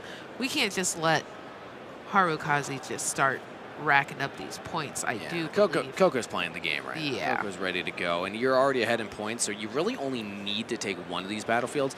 I would go for the Stellarcorn. The Aurelia's got the Guardian Angel, and the Stellarcorn's just going to get more card advantage. Now, the problem is, like, something like Flash could be available. Hopefully, Coco has his own hard bargain to play through that, and we are going to go for the Stellarcorn. All right, so we're moving in both the Kaisa and the Gem Jammer over to this zone where Stella is occupying, and we're passing that priority over to Haru. So what's in it? We saw the Flash already. That's, I think, the best thing that Harukaze could play. You're giving up points. You're going to give them a draw, but you get a draw, and you protect the Stellarcorn to get you more advantage later. Like, if you have Stellarcorn, it doesn't really matter if you're giving the Draven draws on combat because you're going to get more off the Stellarcorn yourself. I guess Kaisa will also get one, so that's basically 2 draws you're giving. Yeah, well, I don't... I think I see 2 Ride the Winds. Am I tripping? And I do see the Flash. Ride the Wind would be very interesting. If you send that Aurelia over there to try and clear the Kaisa and the Gem Jammer, you win the combat. I think the only way Draven could win that at that point. Boom. Yep, here we go. Here's the 2 and the 1 recycled for the Ride the Wind. Let's go ahead. But now do we move the Aurelia or the Stellarcorn? Because we could just save the Stellarcorn. Right. At that point, I think we just Flash, though. Oh. We're going to move her back to base and draw off of the move. I don't see the reason to do that over the Flash. Because we just recycled a power, and Flash would have accomplished the exact same thing. And if they had a hard bargain, then you didn't, recycle. Interesting decision. I feel like Ride the Wind's a little more versatile, especially in the middle late game when you have the Aurelia already set up. You can get around the battlefield more, and also if you use a Flash instead, then you're not, losing that power cost. But again, Harukaze, I would take a guess is a better Aurelia player. So I usually still defer to the expertise of the players on stage. I even wonder, like, maybe we're just saving that Flash in case we have 2 units that are in trouble, maybe, because you can use it for 2 rather than just the 1. The thing about Aurelia is once you have the draw engine and you get enough draws from Stellarcorn and you have the Aurelia, you kind of just play with the Aurelia. Like, you don't really need to have 2 units for the rest of the game. Like, even if Stellarcorn dies at that point, you kind of have what you need to play with Aurelia and 5 cards in hand. But the Draven's just going to keep establishing a board and Tide Turner to save the Kaisa. And not even playing the Overzealous Fan at the battlefield, just keeping it at base. So not going to try any attempts to hold at that others on Warrens. Coco Lopez understands that they are ahead on points, and even if Harukaze holds and then conquers this other one, Coco Lopez is still in a position to win on the next turn with a big push. Absolutely. Also played that Noxus helpful into base. So we've kind of got a lot of might over here on the side for Coco. But we're about to see how do we want to tackle the situation at hand. The Aurelia comes in ready. We get the additional might. And we've got all of our runes ready. Is on guard Flash? I can't tell. Well, we know that there's the Flash. That's what looks to be at the front of the hand there. Yeah, I really haven't gotten many good looks at Harukaze's hand. There isn't on guard. I think there's a Discipline. I do see the Discipline as well. I think another Ride the Wind. I think you're right that there were 2 Ride the Winds in the hand. So I guess maybe that's another reason why Harukaze would use that as opposed to the Flash, just because then you have options in the future. Yeah. You can choose between the 2, but now we have 1 less rune to work with this turn. Let's see what they do. There's 7 available. And Stellarcorn's going to move into the safe battlefield just to get a draw. So they're just using this basically as a draw 1. Now we will see the Ride the Wind. And important to note, no Rebuke on Coco's turn because there's only 1 available Chaos Rune for Harukaze right now. Wow, that's a lot of drawing that we just did off of that Stella. And then we're going to immediately on guard to make sure we clear that Zon Warrens. Okay, nice. Good use of Stellarcorn. Should be readied right now. Or did they move him back to base? No, they moved it back to base and then went into the Zon. Interesting that they did that as opposed to moving into the Zon and then back to base. Because now, I guess it's holding it. It's going to force something from Coco to go up there. Yep. And with like an on guard and Discipline in hand, maybe you're trying to fight through all of that. But I imagine Coco's in a really good spot. Harukaze needs 2 turns to win. Coco can win this turn and has so much gas as the Draven. I'm vastly favoring Coco in this current board state.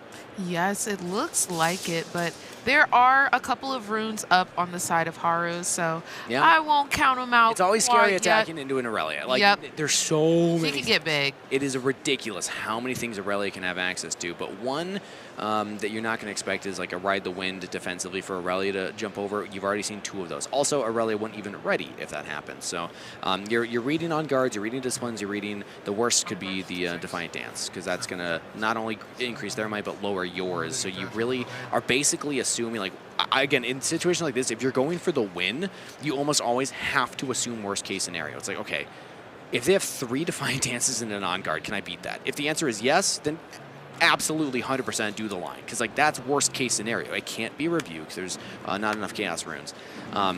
And then if you don't have enough to get through worst case scenario, you kind of like dial it back, like, okay, 80% worst case. Can I beat that? Is that math worth it to go for a push, or do I play patient because Harukaz needs 2 turns to win? Do I just try and like take 1 battlefield and hold it? These are the types of decision trees that I love seeing the top players go through. We're going to send 10 might into the Stellar Corn. A single Defiant Dance would not be enough. You'd have to commit multiple tools here to keep the Stellar Corn alive. And I'm not going to lie to you, I don't think I see a single Defiant Dance in that man's hands. And that's going to be the best resource at sometimes, because not only do you get the +2, but you get the minus. Oh, he's letting it go. I was about to say it might be a flash angle. Just save the Stellar Corn, get another draw. But I guess we're saving the flash for the Aurelia, because we have no way to currently get back over there for Harukaz. But Coco is going for the option B that I presented, which is just go and conquer 1 battlefield and then try and like reinforce that. I imagine that, oh wait, we discarded another Forerunner, so maybe it's not the reinforce. That's like one of the best cards to reinforce a battlefield, unless you just have enough spells in hand. Maybe a Darius if you want to push into the Aurelia. I saw we That just seems sectioned scary. the runes into 4 and 4, and now we've got the 2 and the... Okay, like we keep pressing them to the side. I'm not sure if those runes mean anything specifically. One of the best ways for Draven to hold points is either Ferris Forerunner, because it's just a big stat stick, or multiple Overzealous Fans. So we already have 1 in base. You can just move that up. Maybe another Overzealous Fan. Oh, wait, you know what I just remembered? Oh, no, we already saw the switcheroo, right? Yes. Yeah. Okay, I was going to say, what if it's switcheroo? No, it's going to be Overzealous Fan going into the battlefield. And even if the Draven just passes without playing anything else there, like all of these runes up is scary because they have rebukes, they have spinning axes, they have a lot of things that can, you know, try and reinforce this. Some are even on Rengars. I don't think that Coco Lopez was. So I'm imagining at least something coming down here. Yes, and it looks like we're going to go ahead and exhaust 3 and play a Rek'Sai. Oh, we can play our Draven Showboat from the Chosen Champion zone. We've got 5 Cannot accelerate exhausted. it right now. And but yes, it's still going to be just an 11 might unit, or sorry, 10 might unit, as it's 3 base might. Oh, we've decided to go another route. Instead, we're going to exhaust and bring in another Gem Jammer here. Maybe Nox is hopeful. It's 2. Okay, I didn't quite catch the art. You're right, Gem Jammer. So this, to me, signals that Coco is saying, yeah, it doesn't necessarily matter to win this next turn. I just need to force Harukaz to use resources to get me off the point, because you always have the Rek'Sai with the Draven Showboat aggressive play. The danger of this type of line is that 1 charm can kind of, you know, kneecap that game plan. Because if Aurelia can clear the point, and then also charm the Rek'Sai in, that means you can't accelerate the Draven Showboat afterwards. So there's always a cost to be paid for any decision tree you go down. Coco has made his decision, and the turn has passed. If Coco holds, that's game 1. And honestly, I can try and deduce this. I'm not sure if this is totally true, but we did see Coco fidget with both the Draven Legend, the Gem Jammer, and finally the Tide Turner, and then hid a card at that battlefield, which makes me assume it's that Tide Turner. Which I believe we know it is, because the only hidden cards were Switcheroo and 3 Tide Turners in the deck. If I remember the deck list correctly, maybe it's something that surprises us, but I'm reading that that's going to be a Tide Turner, so it'll be 2 extra might, which would make this a total of 12 defending. Overzealous Fan has the option now to move back the Aurelia. So we flash, we saved that. We didn't save the Stellar Corn. Instead, we're going to flash back the Aurelia, send her in. She did not ready for turn, so it's only 1 might from the targeting of flash. That is currently a 6 might Aurelia. And it looks like Harukaz actually passed priority to Coco Lopez. This is something that Aurelius can do. You just chew through the GA and then can even just play another one, equip it, use your Aurelia Blade Dancer Legend to then re-ready the Aurelia, go in again. So it's just kind of like a way to hit multiple times. You're going to give the Draven some draws, but it's a way to chew through that, that hold. Absolutely. It looks like we're trying to decide how to deal with this at the moment, because I don't think we want to do any tide turning quite Do we yet. see what Coco has in hand? I haven't really spotted anything. No, it's been really close to chest so far. Number one thing you could do is throw out a Rebuke and just kind of hope they don't have a hard bargain or a not so fast. That's a little scary. Like, an equipment is a safer move if you have a spinning axe, because there's really no way for the Aurelia to interact with it. But it looks like we're actually just... actually, you know what? That wasn't priority. I think that was the Overzealous Fan trigger, because you have to trigger any defend abilities before an action window opens. So we're past the Overzealous Fan window. Coco did not use Overzealous Fan on the Aurelia, and now the Defiant Dance is coming down. It's coming down. We are -2 and +2 the Aurelia. It looks like the -2 is on the Kaisa, I do believe. Yes, thank you so much, Judge, for that clarification there. And we're going to see the flash come out from Coco.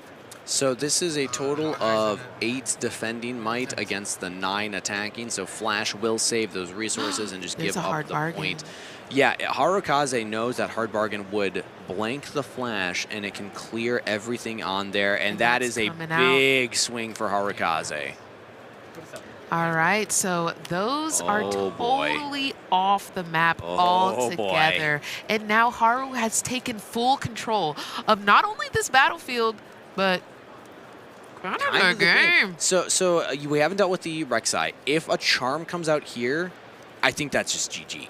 I don't think Coco, unless you have like a Darius, or maybe like an accelerated Kaiser or some way to like just get more might on the field that can go in, which to be fair, Draven does have a lot of access to those types of things, but you're at least getting rid of the known threat. No Charm, that means that the Draven Showboat from the Champion Zone can come and accelerate it, because this Rek'Sai allows any unit not played from hand to enter with Accelerate.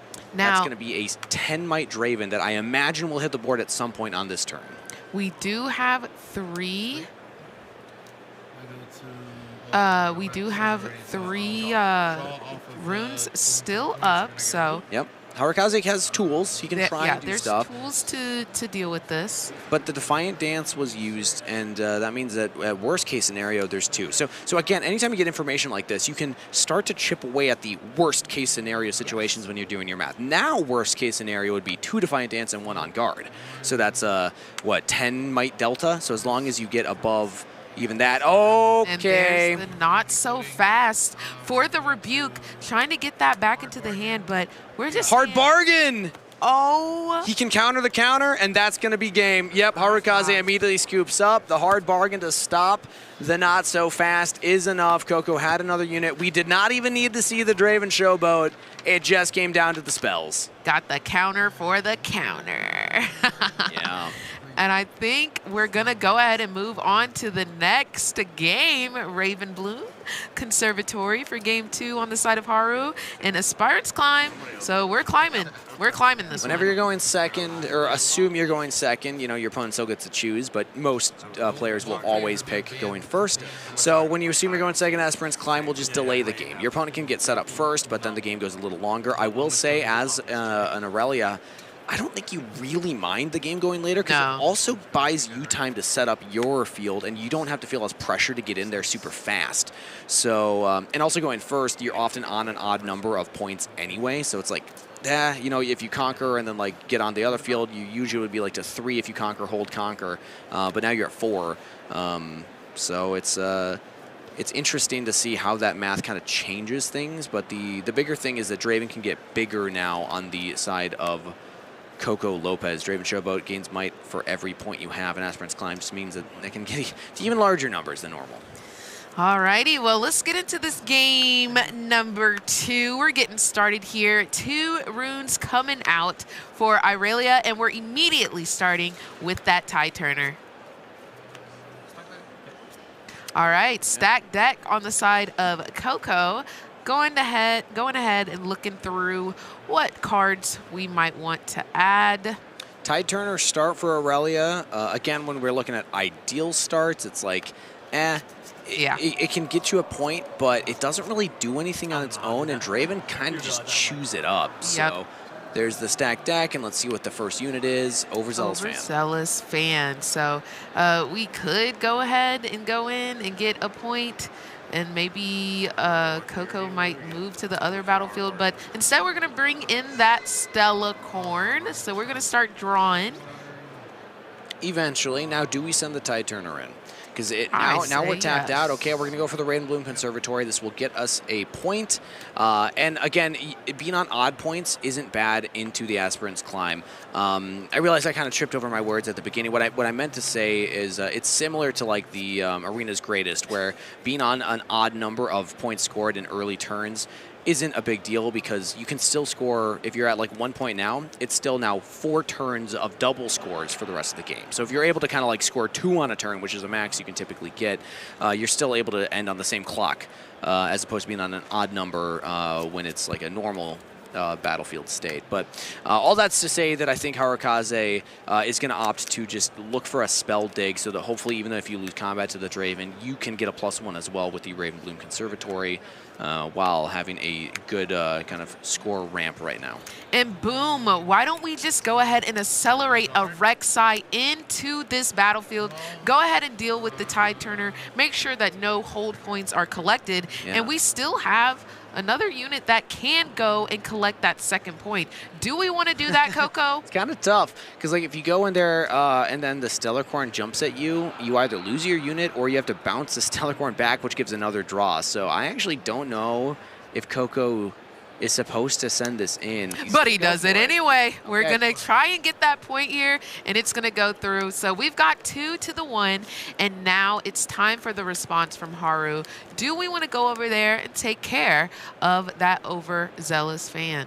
Also, I didn't see what spell was added to hand, but Harukaze did get a spell off the Raven Bloom. I was looking over at Coco's field when it happened so fast, but he got something off of it. So there's the Stellar Corn Herder going in, getting a free clear. Coco says, yep, you can just kill my unit. I'm not going to give you the free draw. So Coco's opting for sacrificing units in order to get points. We don't see a lot of that at the top tables. All right, so we are actually going to go ahead and equip a Boots of Swiftness, which will give that Stella ganking. And I think we're about to tap our Legend to ready her. And you know what happens. Bye-bye, Rek'Sai.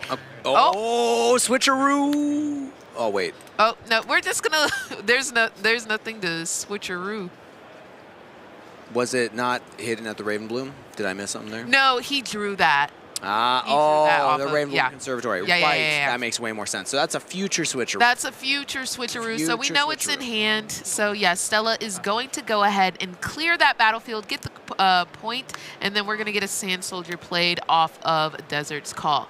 Also, this is the fun little minigame. We either count how many times the Stellar Corn Herder gets to move this game. Okay. I have a running theory. Okay. If Stellar Corn Herder moves 5 times, you cannot possibly beat the Aurelia. That is too many resources. Okay. I think it's at 2 right now. Yes, we are at 2. We have the base going to the Aspirant's Climb and then over to the Haru. So I'll give you your 2. I'm going to also leave it to you to keep that tally running. I'm gonna keep trying, and I don't know why I put this on myself, because I already forget things all the time. That happened like 2 turns ago. All right, we're bringing in the Ferris Forerunner over on the side of Coco Lopez. I do think I spotted another Rek'Sai in hand. Ooh. I don't know if he's running 2 for sure, but I do think I saw that. And so what happened basically here is that we got to see a reason. That's 3 moves. We got to see a reason why a lot of players choose to not go into combat as early to score points. Coco lost both units, had to reestablish a board, and went basically, I guess, even, because you scored a point on the Conqueror winning combat and then lost a unit. Got a spell off a Raven Blue Conservatory, lost a unit. So essentially you're like lost 2 but gained 2. But still, like the Stellar Corn is just getting so many more. Look at this hand size. Yeah, I think he's got just so much to deal with everything. Goodness gracious. Desert's Call is going to come out. I do think that The Stella is just getting so much value here. You're not only getting the points, absurd. you've not only got the 5 might, but you're also drawing every time you're scoring. It's just so much value. And then we're gonna ride the win. Move it to the other battlefield. We already scored there, so we're not going to score, but it's just to draw it, ready, and then move back to base to draw again. So it's just an efficiency for draw engine here, and that is now 5. Yep. 5 moves from Stellarcorn Herder, and that, again, I think it's critical. Like, you reach a point where you just have too many cards. Like, Raven will not have enough answers into this hand of Harukaz. He's doing a little wiggle. We don't have to guess He's what giddy. Haru has in hand. We can just assume it's the whole entire deck at this point. Remember when I was like, you have to kind of assume worst case scenario? This is worst case scenario. Yeah, like, it's he's got starting everything. to get a little scary. That's why you have to deal with that Stellarcorn early before she starts giving just a little too much value. So we're moving in. The 6 might is on the board with the I'm gonna start calling it the Ferrari runner. I don't know. Yeah, I kind of like that. Oh man. I don't know. Are we allowed to? Rek'Sai does come with marketing. in. Damien, we'll can check. we say Ferrari? We'll check that. The second Rek'Sai is coming in to play for Coco, so I was correct in seeing that in hand. And we've got 3 Sand Soldiers on the side of Haru in base. Okay. More draws. 6 moves on the Stellarcorn Herder. I believe 8 is the record that I counted, because I did a whole like analyst breakdown of one. They got up to 8 moves on one Stellarcorn. I think that's the record to beat for Harukaz, and given that hand, I think that you're going to beat it. You only need 2 more moves. And this is why I think it's just like such a good card. Oh, and the good cards. Rebuke making the Ferrari Forerunner possibly go back to hand. I do think there is a not so fast on the side of Coco, though. I'm not going to lie to you. I want to see if it's going to come out. Oh, okay. We're just going to game 2, or game 3, rather. Yeah. We're going to game 3. Coco had just fallen so far behind. Yeah, it was tough. At that point, like, you really don't have a clean avenue back into the game. Save time. I guess we're not even saving time because there's no time limit here in the semifinals, but saving mental power. Yeah, mental wins games, y'all. It's still a resource, your mental energy, and because if you win this, you got to go into a finals as well. So the worst thing you can do is just tire yourself out in a doomed game state. Yeah. Also, I have a nice fix. Okay. If you can't say the car name that you've been saying, you can say Ferrari.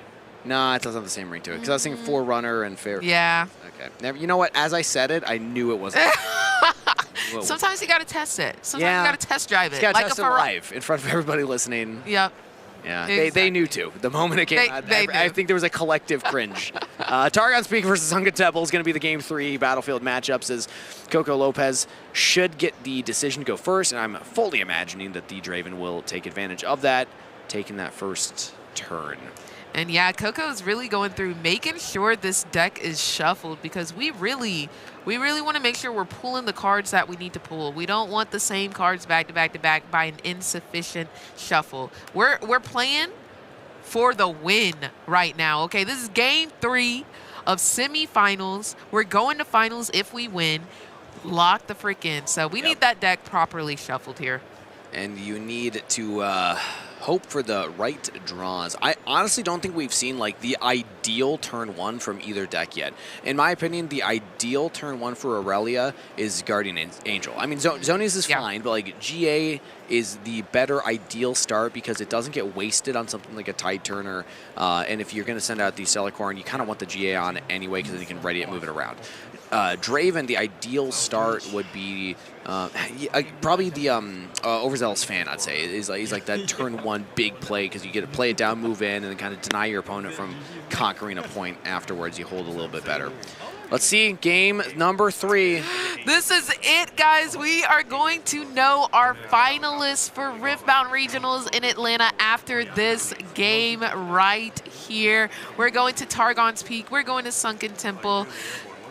Let it begin. Both of these decks like both of these battlefields. Both of these decks can take great use of both of these battlefields. Yeah. So I'm imagining both these battlefields will be greatly contested in this game 3. Let's see what Coco's got in store for us. All right. We're getting the official fist bump, and we're starting nice and strong with a Gem Jammer coming out from Coco. Again, not the 100% ideal start, but it's a unit. And as long as Draven gets a 2-drop, they can play the board. Absolutely. And the tide turner is going to be the response on the side of Haru. We're pass and turn. Straight back to Draven. Yes. Give me that. Yes. Yes. That's this is what I want to see. very nice. Stack deck. Okay. Yep. Ooh, I think it's almost always the spinning axe here. I love spinning axe into Aurelia specifically because they can't use things like Defy. They can't use things like Hard Bargain. It's an equipment, not a spell. And I don't know if that's actually what was picked. That camera angle, I loved it, but it was not as helpful as I thought. It was a little dark. It was a little dark. I'm not going to lie to you. But I still love the angle, and I'd low-key love it every time. All right, there's 2 runes up. We're going to send the Gem Jammer into Targon's Peak, so we'll at least have 2 runes to play with. And I think that was a Noxus Hopeful added off the second snagged deck. Because of the lesser cost, we can go ahead and play that out to make sure that we've got some units on the board. Yep. Pass give us over a turn to for Haru. the next, or a play for the next turn. Yep. Boots of Swiftness already coming out. The 3 are going to be exhausted and 1 recycled. We're going to go ahead and equip that to the tide turner, send that in. What can the Gem Jammer do about this 4-might unit? Harukaz is basically saying bet. Yeah, like do something about it. A spinning axe actually goes really hard here for Coco. Not going to opt for it. Maybe didn't take it. I feel like you could, well, when there's one showing, I guess On Guard and Discipline are both on the table, and then you lose the spinning axe for future plays. But now the Targon's Peak was uncontested. You're guaranteed going to be playing into even more runes, so yeah, that's tough. That's tough, but another tide turner does come out to play on the side of Haru. So we've got more. You didn't want to swap them. You didn't want to swap the tide turner. You didn't want to swap them? That would have been they really fun. They could have high-fived on the way. Yeah, exactly. Places. That's in my head. Look, he's literally high-fiving right now. He's high-fiving away a blast of energy. Yeah, that's crazy. Turning the tides, truly. But I get, because he turns places with another person. I'm proud of you. I'm proud of you. I got there. Noxus Hopeful's going to go into the temple, and we're just going to play the Forerunner. So Coco's going to opt to try and go for a more of a hold strategy here. The weakness of this is always going to be Rebuke. Harukaze had it last game. Does he have another one right now? I can't quite see what's in hand for Haru at the moment, so I can't speculate we get that shoulder cam to go behind Haru and just kind of like back and forth. It over, yeah. Just back and forth. You know what we should do? We should get like a glass part of the table that they have to put their hand down when they're not looking at it, and then we have a camera up. So I like it. They do that a lot too, where they put the hand down. Yeah.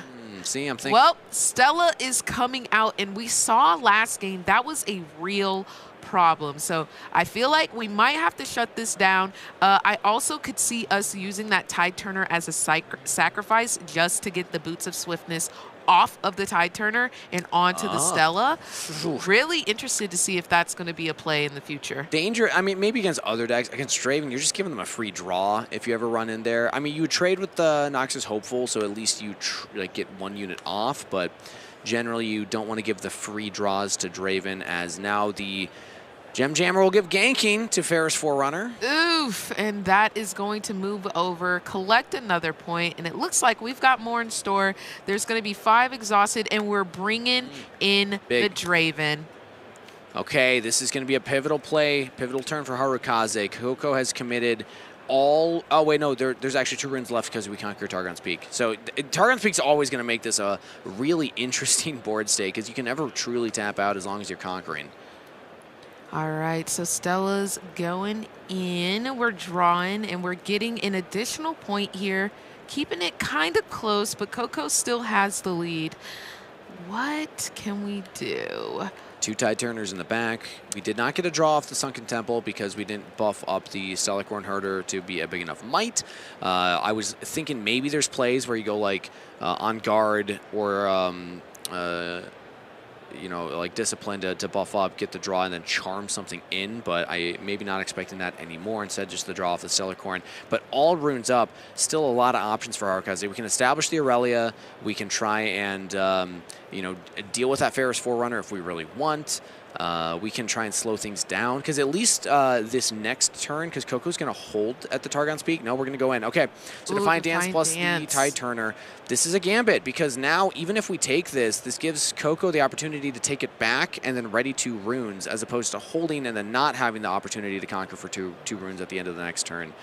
Might have been able to delay some of Coco's options, but Harukaze says, I'm ready to get aggressive. I'm here to fight. I got a lot of resources in hand. They're burning a hole in my pocket. Let's spend them. Alrighty, let's see what kind of response we're gonna get. There was a not so fast in hand for Coco, or not so fast. Hard bargain, I do believe. If you do that, I think that Harukaze just pays it easily. Coco, that's not enough to deal with it. And even if you lose this Ferris Forerunner, you get 2 mech tokens. That one I'm definitely not going to sing, because we will get copyright struck. But this is another one of those things where, as the Draven player, you probably... okay, now you get it? Yes. Yeah. Can't hold it back anymore. Aurelia's coming out, as you at least dealt with 1 Defiant Dance. So that's information. Worst case scenario oftentimes is the Defiant Dance can be chained multiple times. Now there's only 2 available in Harukaze's deck to be played for the rest of the game. All right, so we're going to go ahead and bring out the Aurelia for Haru. So the real fun is about to start, but we don't really have anything to protect her on the board. Not to say that we don't have anything to protect her in hand. There's not a lot that Draven can do to hit things in the back row. It'd really just be Falling Star.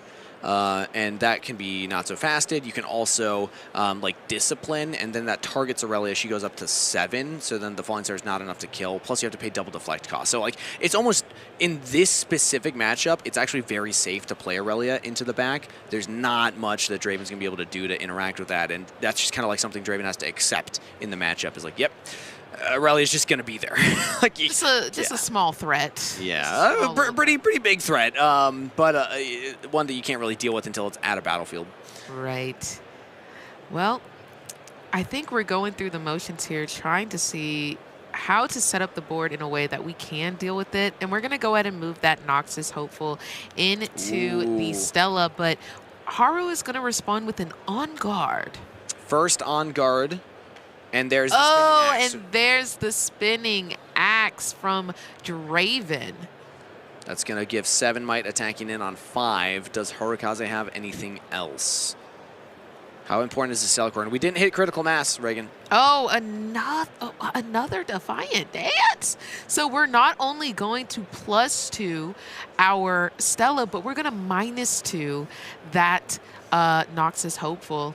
If this goes through, it's 7 defending on 5 attacking. Hard Bargain is in the hand of Coco. If you double Hard Bargain, Harukaze cannot stop it. You deal with the Stellar Corn. I don't hate that from Coco. You have a lot of units still available to play with. You're going to be ahead on the clock. You can go into the Tide Turner with the rest, or even just the Draven. Chew through more resources. Oh, gonna let it go? Let it go. So that spinning axe will head back to base, and Stella is going to be victorious here. Yeah, I mean, the other argument, the counter argument to my point is that now you can just equip the spinning axe to something else. It's Death Knell. It only dies at the start of your beginning phase. So if it dies during your turn when you're already playing, like, you can keep using it. You can keep equipping it to stuff and going in. So Coco's instead opting to kind of take back that resource. It's still a 7 might Stellarcorn defending, but the Draven plus the spinning axe might be able to deal with that. Let's see what Coco does. He actually has a lot of lines left available. He does. There's so much readied on his side of the table right now. It looks like we might move this Gem Jammer somewhere. But we've also got a lot of might just on that Stella now because of the previous combat. Yeah, he's deciding where to put the spinning axe. It's actually going to go on the mech token, attacking 6 on Tide Turner. That's 4 defending. The math here, it's like an on guard or discipline crashes. At this point, there's 2 Defiant Dances that have been used. So you're kind of mathematically assuming that you won't have to deal with that for the rest of the game. It can still be part of that worst case scenario calculations that I've talked about before, but in general, with 2 gone, like, that would be a statistical improbability if there's a 3rd in the hand of Harukaze. And now we're sending in 8 might Draven. We conquered a point, put it above the Stellar Corn, and there on it is. Guard from Haru. Now, he did just... Oh, and then the hard bargain from Coco to make sure that that doesn't go through. It deals with the Stella, and I was just about to say, Haru probably isn't too mad about that tie turner because now he can equip the boots on either to the Aurelia or more likely the Stella, but now the Stella's gone. It was worth waiting. It was. Coco was absolutely correct to wait on that hard bargain. Hitting it there when Harukaz cannot respond with more exhausted runes, and then you only have to hard bargain once. You still keep up 4 runes. We readied 2 from the Targon's Peak and had 2 available as well. Coco is at 5 points up on the timer and holding 2 strong. The danger is that Harukaz still has the Aurelia, but like, what was that? 2 Defiant Dances, 2 on guards. Yeah. That is 4 of the available buffs, and especially the cheaper buffs. And the Stellarcorn's gone too. So like the draw engine's offline. Harukaz, unless you can get like another Stellarcorn to keep drawing or just draw into all of your other buffs, like your counter spells aren't going to be as useful. You got to get big enough to deal with this Draven. That's a 10 might Draven. A 5 might Aurelia without enough buffs is just not going to do it. Am I tripping or is that 9 might? It's a 6, and then, oh, you're right, a 10. Or, sorry, 9. 9. It's okay. Oh my gosh, and that is the handshake. Coco Lopez, the glorious executioner, is going to finals. No way to stop it. Coco can hold for 2. Harukaz says, I didn't have the gas in my hand. The hold attempt was too expensive with all of the on guards, all the Defiant Dances. Victory, CT, CG, Coco Lopez. Congratulations, and a well-played Game 3.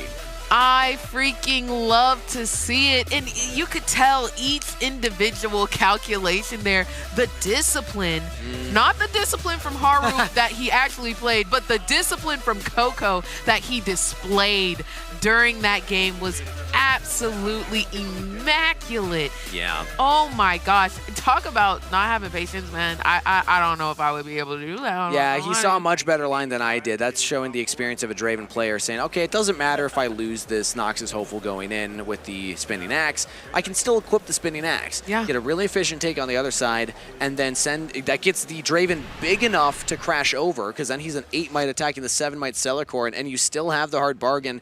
There's not enough energy up on the other side to pay the hard bargain cost, so you can get a really cheap hard bargain, still have a lot of runes up, have massive hold, and again, when Aurelia spends 4 of the 1-cost spells to try and hold and is barely able to do it, doesn't even hold at the end of the turn, it's like, ooh, yeah, that's it feels painful. bad. And that's the whole thing about Aurelia. Like, you do have these spells to get big. You do have the spells to counter things. But when you're recycling so much, you look at your board and you're like, oh, no, I'm kind of out of resources here. Yeah. And you know what's really funny? Old Draven wouldn't have been able to do that. That's just a 4 might unit. But now, the game probably would have got a little different if that one was still Just a available. little bit. But it's showing the Draven Showboat still has great uses. It's like, it gets so massive. You get this giant stat stick that can just go in and start, taking over battlefields. And Draven didn't always have access to that type of stuff before, and now it does, and it shows what it's able to push through. It's really cool. Absolutely. I mean, making that Draven get up to 9 might, like just those little turns from conquering, and it helped him so much in the end there to secure that victory. Yeah, and again, I just love the sequencing of it, because I was looking at the might of the Draven like, it's not big enough on its own to really contest the 7 might, but yeah, just go for the other one instead. Boom. And at first I was like, oh, you're putting the Spinning Axe not on the Draven, because that's how it would get in, and then you start, the gears, I could feel them, rotating in my own head of like, oh, I'm getting it. This is a really cool line that Coco was able to find there. And again, it just shows skill expression. I love top skill expression in card games. It's so exciting when you see these people. That's an earned finals right there. Yeah. I don't think there was any shenanigans going on. Like, that Aurelia had a pretty good setup, really good defensive tools to try and keep the Stellarcorn alive, and the Draven just sequenced it in a really optimal way to push through and take that win. I love it when that's how decks get the win, because it's not like they just like drew the one of out or something like that. It's like, no, they just sequenced incredibly effectively. Absolutely. And the time was taken through each of those sequences. I know we were waiting just a little bit, but it showed that it proved necessary Yeah. to really pull through that win. I also want to say that I think that maybe that Stella in the second game really helped that Aurelia to get to those 5. cards. That's the critical Yeah, mass. It You got moved 5 it there. times. We didn't see much of that movement from Only Stella twice, I think, in the yeah. game, in the final game, the game 3. Didn't have the boots of swiftness on her, which might have been part of the reason. Didn't quite get enough tools to move the Celicorn Yeah. around early enough. Yeah. But still, I mean, you got to work with what you got as Aurelia. You can't always get the Stellarcorn dream of moving it every single game, especially 2 in a row. But I got to say, Reagan, man, we both. I pivoted from Kai'Sa, you pivoted from Fiora. We both pivoted to Aurelia. Aurelia's out. It's going to be Draven in the finals. Let's hear from the pilot themselves about their semifinals match. Great cast for our first semifinals match. I'm joined with your first finalist that we are knowing, Coco Lopez. Congratulations on making finals, proving to everybody that we might still be in the League of Draven. How are you feeling right now? Oh, I'm feeling pretty good. I'm obviously tired. It's been a super long day, right? Everybody's ready to get out of here, but I'm feeling good about the game. I'm playing well. Deck's doing good. I think the list is good, so I'm excited. Yeah, absolutely. The Forerunners, right? You know, they're coming to you. You know, we're going to always be able to play these incredibly important card, and you're definitely going to need it in the finals because I'm sure you're aware of who's on the other side of that bracket. We don't know the winner yet, as we have Alan's EQ against Prismaticism on the other side, but I mean, if you had to pick one of those opponents for you to go against, what are you feeling right now in the moment? I think if I got to choose who I play against, I'd probably pick Priz. As the Ezreal matchup is obviously is winnable, but it's not ideal. Alan has a lot of tools to beat Draven, in my opinion. I played him in the Swiss. It was my one draw, and it was rough. All 3 games were hard and grindy, and I haven't played versus Priz yet, so I'd like to see how that goes. But usually, I think I'm good into Annie, so I'd much rather play into that than Ezreal. Absolutely, and I think the biggest thing I want to ask too, as you know, on the team, of course, representing very well. Your team doing an incredibly job here.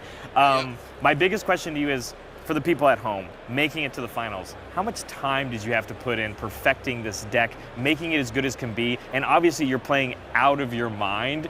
How many hours do you think it took for you to be at this sort of level, potentially taking home the crown? Man, infinite hours. I mean, you just have to put in hours every day. Thankfully, luckily, just like you said, I have a team who puts in infinite hours, so even if I'm not putting in all the hours, I get so much help from them. The deck list obviously wasn't just mine. Daniel been working on it, Colin been working on it. Everybody's been putting their own piece on it. So obviously, everyone puts in a ton of effort, a ton of time, and hey, it rewards you, so it's good. With great teamwork rises great stars, and our first star to shine on our final stage is gonna be you, Coco. Congratulations. I'm looking forward to that match, but now take a well-deserved break. Thank you. Good luck. Sending it back. Yep. Later. Awesome to hear. Yeah. Yeah. No. I can totally see the hours that were put in. Infinite. Yes. I don't think that's real. I'm gonna press exit out on that one. I think he might be exaggerating. Maybe just a little Might bit. be. I'm not too sure, but we also heard that his teammates weighed in on there. So it's really valuable to not only have your own understanding about like what you want your play style, but to also have your teammates who are playing these other decks weighing in on, well, maybe I do this and then you can do this. I think it's so valuable to have that team atmosphere because you can really grow. Yeah, Challenger TCG, a great team, and they have a representative in the finals, and on the other side, we could have, again, a team versus team matchup with, I believe it's CTG, if I got it right. CTG versus CTCG. They're very similar. It's fascinating. But if Alan's able to win, either way, we're going to have that matchup in the finals. And Alan, he even mentioned they matched up in the Swiss, and it was a tie. So we could get that definitive match. Now, I hear that we have a good chance that we can actually catch some of Game 3, because that's what's happening between Alan and Prismaticism. But before that, we're going to have a recap from that last match when that one's ready to go. So just a little teaser. Stick around, everybody, because the semifinals, we'll actually get to see what's happening on the other side of that. Both went to 3 games. That's kind of hype. Yes, absolutely. And this is our bracket. Look at this, Draven finally making it to grand finals. Only one sweep in the entirety of the bracket stage so far. It's only Harukaz versus Boulevard. Yeah, and then Harukaz dropping out there. But now we have the Ezreal versus the Annie going up against each other, and it looks like it's 1-1. So they're playing their game 3 for the game-deciding match of who is going to face that Draven. And those two had actually never seen each other in a bracket before at a regionals. They kind of dodge each other on other sides of brackets, or just one would win, one would lose early, and then they just never face each other. So also 2 friends going up against each other for the first time. Very, very exciting. Regardless of who wins that one, I think that's kind of a historic match here in the history of Riftbound competitive play. But then Coco Lopez is going to be waiting in the finals. I'm sure that he's going to be watching, maybe actually chilling, I don't know. But if he's tuning in, he can kind of scout out what his opponents are up to. What they're doing, what they're playing, kind of how he wants to move. Are they aggressive? Are they defensive? Well, I think that watching them play, I saw very different play styles, because I got to watch both quarterfinals kind of concurrently at the same time. One was on the feature match, and one I was watching on the secondary monitor. And I'd say Alan ZQ actually plays, this is going to sound really conceited, he plays Riftbound like I do. He approaches the game in a similar mindset of like, use your, I know, again, he's so much better than I am. I'm not saying that as in like a, hey, but like, I think that the mentality is a little more similar. And like, when I look at card games, I think of, I want to simplify game state. Okay. I want to make sure I'm using my interactions and trying to like answer 1-for-1 with my opponent as much as I can while increasing my advantage. If I can get a 1-for-2, a 1-for-3 even, or just find ways to like keep drawing while I'm trading 1-for-1 over and over again, that's a really efficient way to approach. And Ezreal's kind of the king of that. Like, you're just able to stupefy Wages of Pain and clear something, and then you get a draw, and like technically that's an advantage for you, right? And Alan ZQ kind of plays Ezreal in that way, where you watch the board states and rarely does he have like a bunch of stuff to do. Part of that's Ezreal playstyle, but I think also it's part of how Alan approaches the game. But then Prismaticism, you look at how he was playing in the quarterfinals, and you get what I was calling the gunky board states, where it's like 6 units in the back, and one of them's a Ferris Forerunner, so when he dies, that's gonna be 2 more units, and you just kind of build up the army and like wait, strike at the right time, send the army in when it's ready, and it's more of this kind of patient play style as opposed to this like get in and score early points and pressure your opponent and go for 1-for-1 trades. It's instead like a no, I'm gonna slow the game down and make it more complex as opposed to simpler. So that's going to be really fun to see if that's actually what's happening in the game, because that's my prediction. Is like it's kind of 2 different philosophies between the 2 players in that other semifinals match. I'm super excited to catch up on that when we're able to see it, but I want to go ahead and analyze this post game.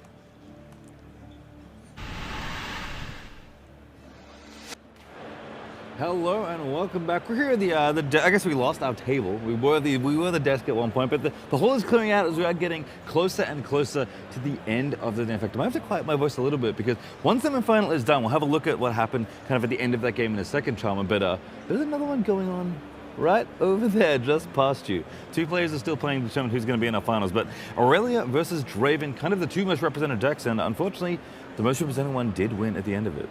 Yeah, that's right. Draven did finally knock off the Aurelia that I was kind of selfishly hoping would make it to the finals, because I was saying it would either be an Aurelia or a Prismaticism, who is also still playing. Maybe I'll get that end right, but this was a fantastic series. Did all the way go to Game 3, and we're going to watch how that wrapped up here in just a moment. Yeah, so Game 2, kind of the story of that one is like Stellacorn is doing the Stellacorn stuff, and so I can see why Harukaz wants to protect it here. So it starts with On Guard as the Spinning Axe knocks in Hopeful moves on in, and all of a sudden it feels like the fight is maybe going to get turned. But there's a big exchange here to kind of, figure out who's going to own the control of this in Defiant Dance.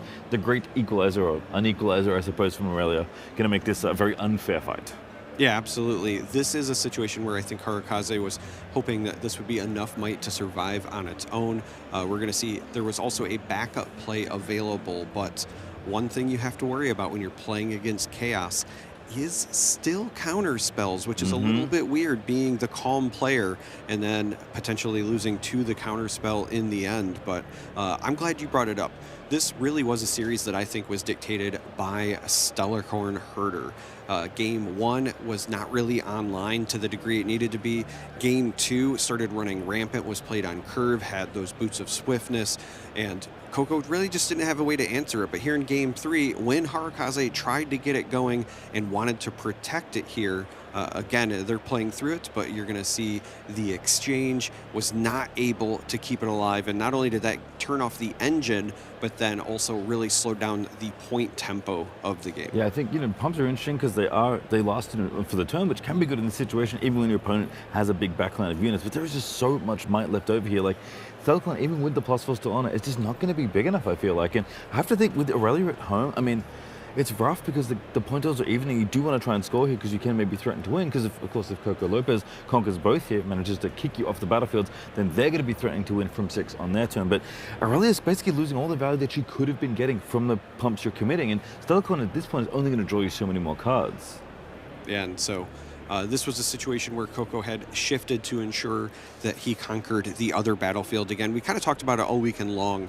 These even point values in Riftbound are just not the same as the odd ones. Not all points are created equal. You want to go from 2 to 4 to 6 and then to 8. And so Coco secures that 5th point and then sends this massive Draven, which is 1 might bigger, again, because you conquered and scored that point on the other side. Every point matters, and then this is the moment where the hard bargain gets the victory, essentially, for Coco. Yeah, not over right at this moment, but effectively over from this point, because there's just nothing left for Harukaz. Like, all the resources got used, the Stellarcon draw engine shot off, and from there, Draven is able to navigate to a victory. So a very tight game, a very close series, but a very fun one as we are preparing now for our finals here in Atlanta. Preparing for our final moments, we are, as we're gearing up to possibly watch the other semifinal match. Yeah, they're in game 3 right now, so we're going to be hopping into there to see who's actually going up against Coco in the finals against the Draven, because Draven was on everyone's hit list. It was the most represented deck. A lot of folks were like, North America's the League of Draven. That's what's going to win in Atlanta. And now we get to see what the challenger is going to be between Alan ZQ and Prismaticism. It is Ezreal versus Annie, game 3. All right, and we're seeing that the final game is going to be on Zon Warrens and Sigil of the Storm. I did not notice that Alan ZQ was on Sigil of the Storm this entire time. So I'm assuming that that would mean Prismaticism is going first.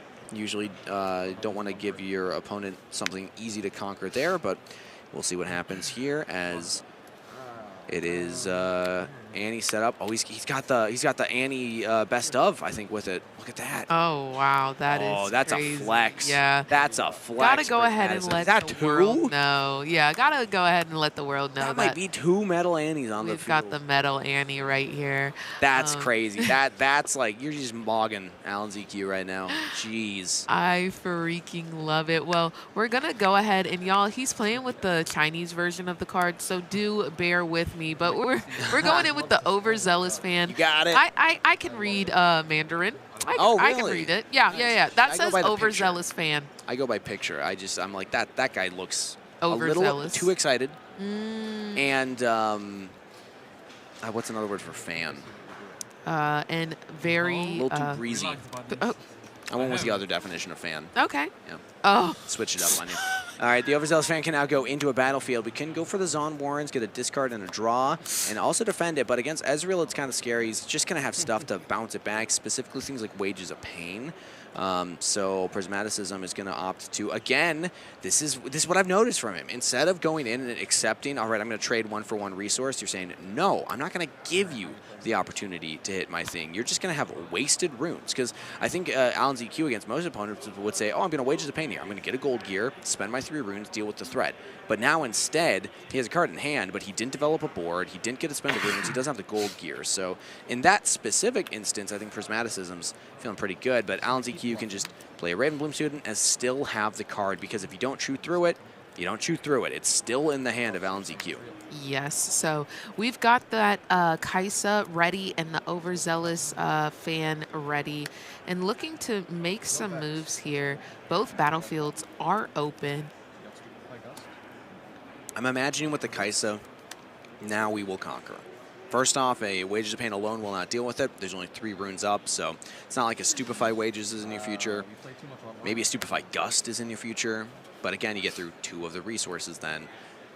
So all that to say, Kaisa should go into the here. Yep, and it does go into the Zon Warrens. Yep, so we're going to go ahead and score our first point of this game. That'll we're get a gonna draw go ahead for the and draw. Kaisa. Yep. And trigger those on Warrens, so we'll have to discard and draw another card, and then we can send the Overzealous Fan in to defend the Kaisa, and Alan ZQ will not get a action window to react to that. I say react to act to that, I suppose, as it would be an action spell, and that would force Alan ZQ instead to like use the Wages of Pain on their turn, which feels much better because then they can't use those 3 runes as well to do other stuff.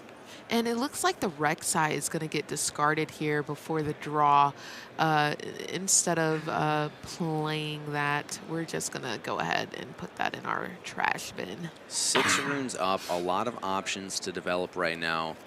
The one thing I am expecting is still Overzealous Fan to go to the battlefield, because the reason I just gave, even if it's hit at that point, I think it feels better, because it's still 3 essentially wasted runes from Alan ZQ on this current turn, and then if Alan ZQ uses Wages of Pain, that would be 3 runes spent on his turn that he can't use on other things.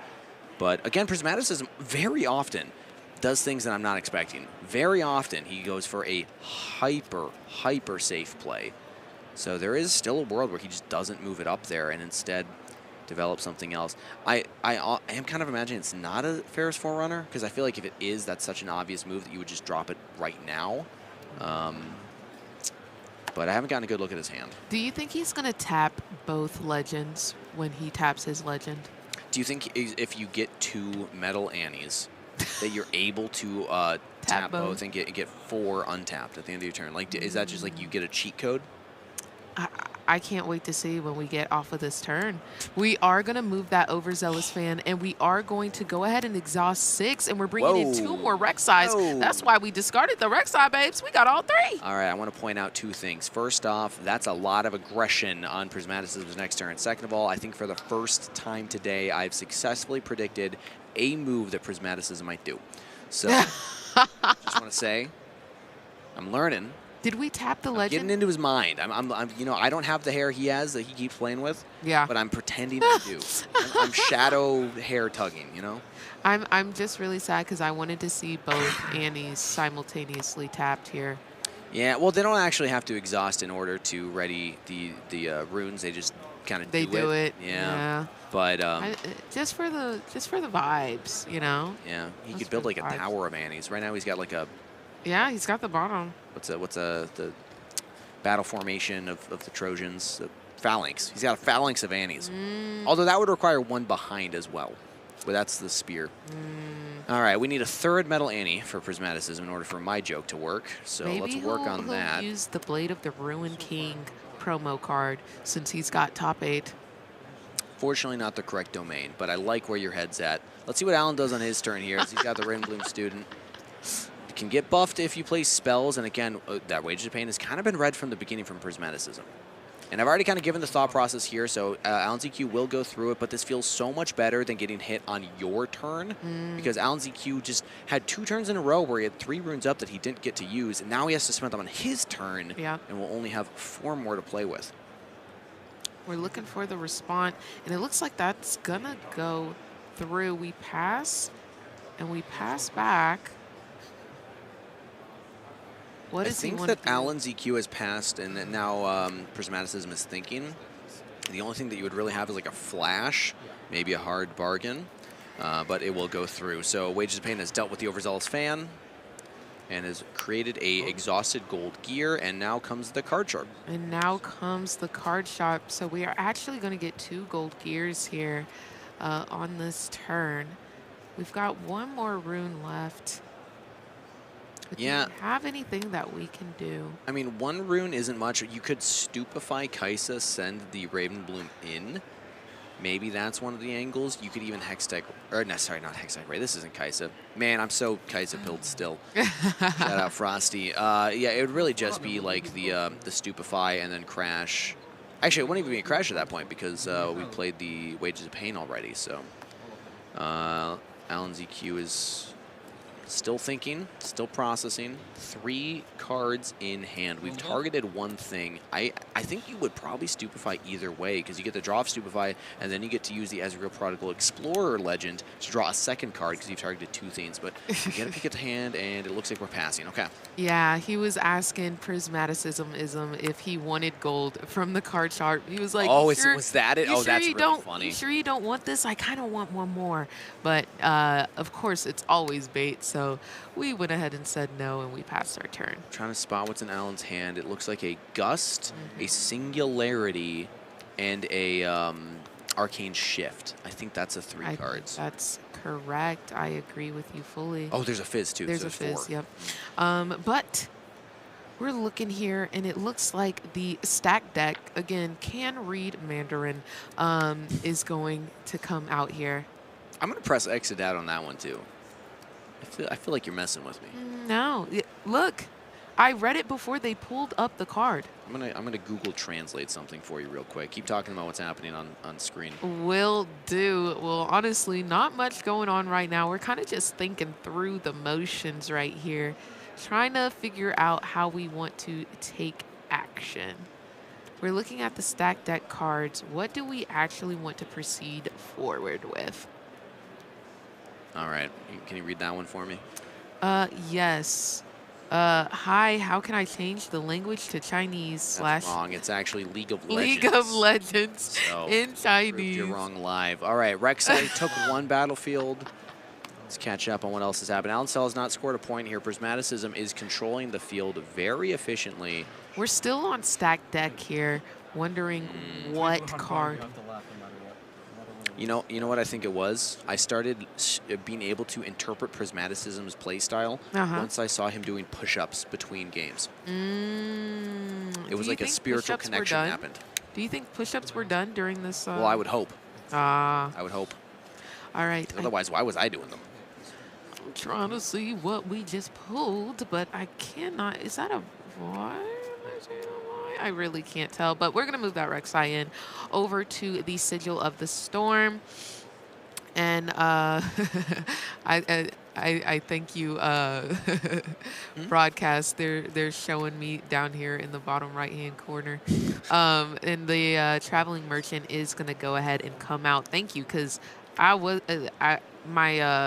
my Mandarin was messing up there. I wasn't quite sure what I was going to say. Traveling Merchant has hit the field. It's a pretty efficient unit early on. Now we're just establishing a board. This is what Prismaticism has done many, many times in its feature matches. And I imagine on the table matches as well, you go wide. You make a lot of units out there and still has all of his runes available. So you just exhausted 2 for the Merchant and then readied them at the end of the turn. Yep. So you got a lot to play with, but so does Alan here. We've got a couple of cards in hand, and we have something to deal damage with. Yeah, Singularity's big, but the problem is like a double hard bargain really shuts it down. And Prismaticism has every rune available. That is 7 total. That's so Alan's EQ, go in. maybe you would go for like the Arcane Shift on the card sharp. It can get you another gold gear.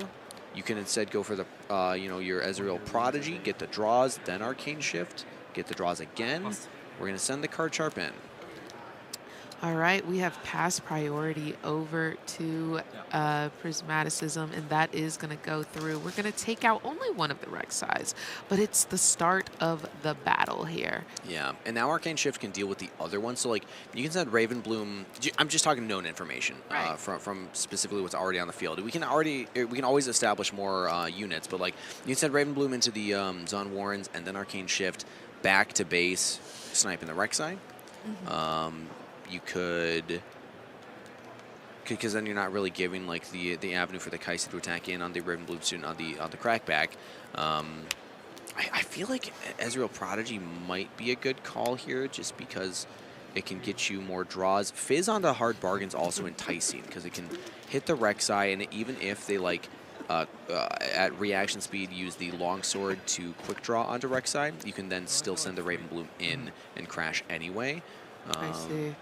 and then you still establish another unit. So there's a lot of lines for Alan ZQ. Like, these are the types of moments where I'm so happy I'm here and not there. Because if you're in the game-deciding, maybe even game-deciding moment, like you're down 3 points, like this is the pivotal turn for Alan ZQ. You need to take back some semblance of control, and you have so many different lines to go down. Really tough decision tree to kind of navigate here.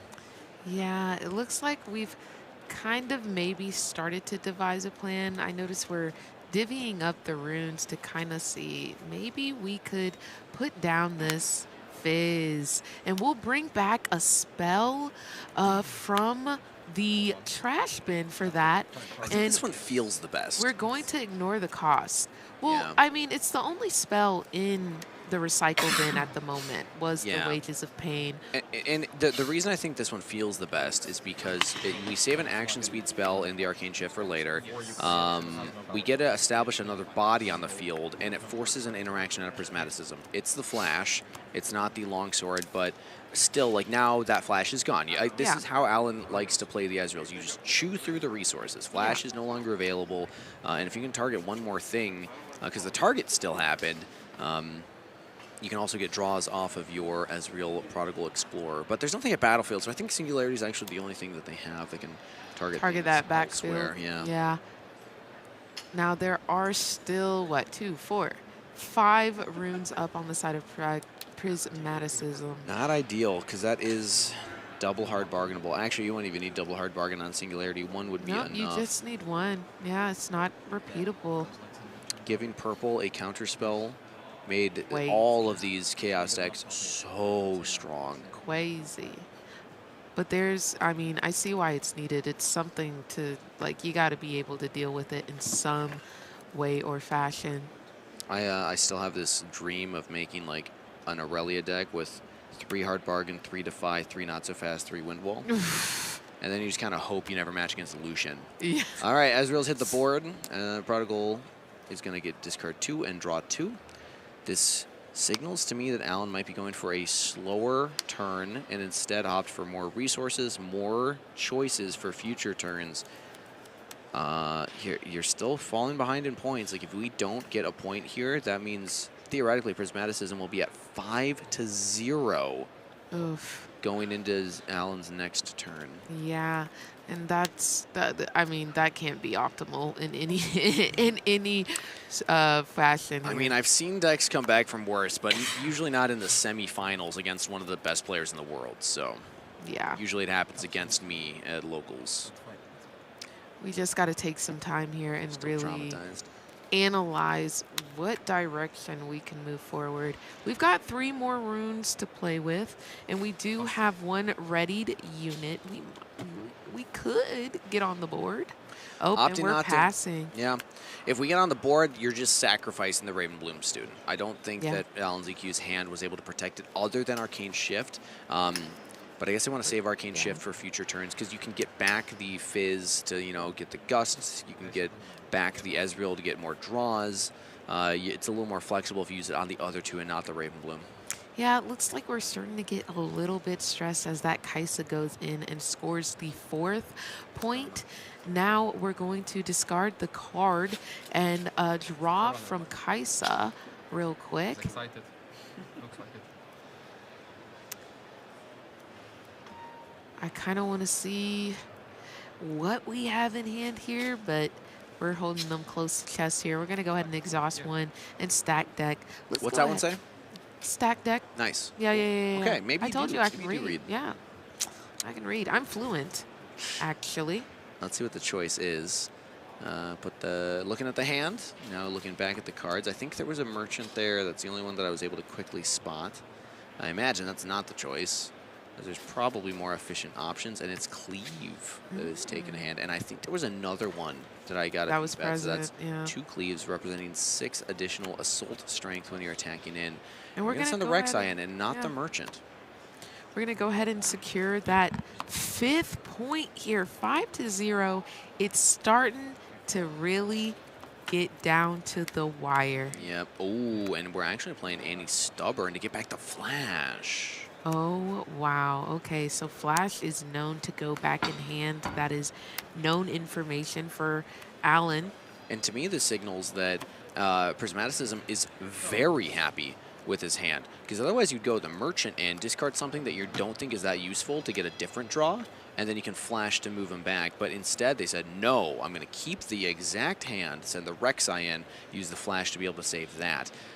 And that means that Alan's probably sweating even more because you're like, okay, he's not even digging for anything. Yeah. He just has what he wants right now. Has what he wants in hand. Yeah, I like has what he has, though. That's a good saying, too. I mean, he's got what he's got. You could kind of hear him say, like, I bet you're feeling excited while they're chit-chatting at the table here.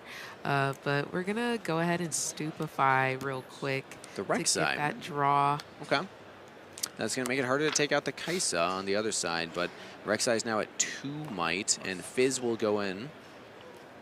Now, we do have the Flash in hand, but I don't think we really need to. What do you think? Oh, we don't, because the longsword, that says longsword. That one says longsword. Yeah. The longsword is coming out. And that's going to be 4 defending on 3 attacking. Alan ZQ will need something else. Another Stupefy potentially. A Gust is not enough. No, it's 4 might. Wages of Pain would crash. Like there's things in the Ezreal deck to do this. And again, we do also know that there's the Arcane Shift, which banishes a friendly unit, then replaces it, and deals 3 damage to a unit at a battlefield. So you can also do that to kind of blink the Fizz out, and then hit the Rek'Sai. Actually, you'd have to blink the Ezreal out. Stupefy, I think, is the cleanest one. He had another one. Alan just loves chaining these Stupefies together. Stupefies. All right, so we're going to Stupefy that Rek'Sai one more time. Tap our Legend. And we're buffing the Ravenborn. Yeah, let's go ahead and make sure we know that that is equipped to the Rek'Sai here. So -2, +2, back to 3 might defending on the Fizz. This would be a crash. LZQ still, at this point, can now look to use things like Gust or Wages of Pain to just remove the Rek'Sai from the board. I haven't gotten a good peek at Alan ZQ's hand in a while. Again, we know it's Singularity and Arcane Shift and Gust. Those are the 3 that I remember from before, but he's drawn multiple cards since then. 2 draws off the Stupefies, a draw off of the Prodigal Explorer Legend ability. And this is a contested game stay. One thing that I heard, Barrett, the show floor host, he actually had a really good point that he made earlier, which was when you get to the top tables, like these big matchups, one combat can be the decider of the entire series, or at least the entire game. And in this case, the entire series, because it is game 3. So I think that this is one of those combats where it's like, depending on how this one goes, how many resources Alan has to spend here to get the first point. There's hard bargain. There's hard bargain for that Flash. Don't really want to let them run away from this battle here. We need to try and get some battlefields open and some units off the board on the side of Prismaticism. And and with the +3 might, that's 5 attacking 4. Hey, we've cleared the battlefields, which is half the battle. We're on the board. We've got our 1 point for Alan. Also, we got to utilize Ezreal Prodigy's second ability, which doesn't come up as often with Called Shot banned, but your repeat costs are 1 less. So that double hard bargain was only 3 runes. I believe that that's what happened there with 3 exhausted and then the 2 from the Stupefies earlier. And Ezreal can still go in. We still have the Arcane Shift. So Alan, like in terms of current board state and resource state, is feeling pretty good. In terms of point pressure, Prismaticism is within 2 turns of winning. That's putting pressure on Alan, who is still... Yeah, that's a scary thing. You can score here, but then you're 3 turns away from winning if you do. 4 if you don't. Like, I feel like you kind of have to score here if you're You Alan. kind of have to lock in here and start getting these points on the board because you're starting to trail behind and it's starting to hurt. He's passing. So Alan's actually playing a really patient play. You heard Charmer talking earlier about the importance of even points. There's no Aspirant's Climb in this game. It's 8 to win. So Alan ZQ has delayed the turn timer he needs, or the amount of turns he needs to win the game. You can only score a maximum of 2 in a turn. unless he's on some crazy like Yasuo shenanigans, which I highly doubt. So that means that if you score 2, that's 3, then another 2, that's 5, another 2, that's 7. Okay, thank you for showing us the Yasuo Windrider. Again, I don't expect that one. But essentially, it's going to be 4 turns that Alan has to play minimum to win this game. Prismaticism, 2 turns minimum to win this game. That is a vastly different clock. Yeah, and we're going ahead and we're scoring another point with this Annie and Longsword. We're going to stack deck real quick to see if we can get a little shum-shum. Yep. Okay, shum-shum was gotten. Shum-shum? Shum-shum was gotten. We did put 2 cards on the bottom, and we're going to play another stack deck. More. We gotta see if we can get a little shum-shum. A little shum-shum else. We're shum-shum. All right. We did, again, find that shum-shum. I feel like it's getting worn out here. But yeah, I wasn't going to do it again. But that was mostly because I don't think I'm quite nailing the inflection. Yeah, you got to hit it just right sometimes. Yeah, you know. There's but art to it. Yeah, exactly. Okay, so we got what we wanted maybe, and the Ferris Forerunner is going to come out on the side of Prismaticism.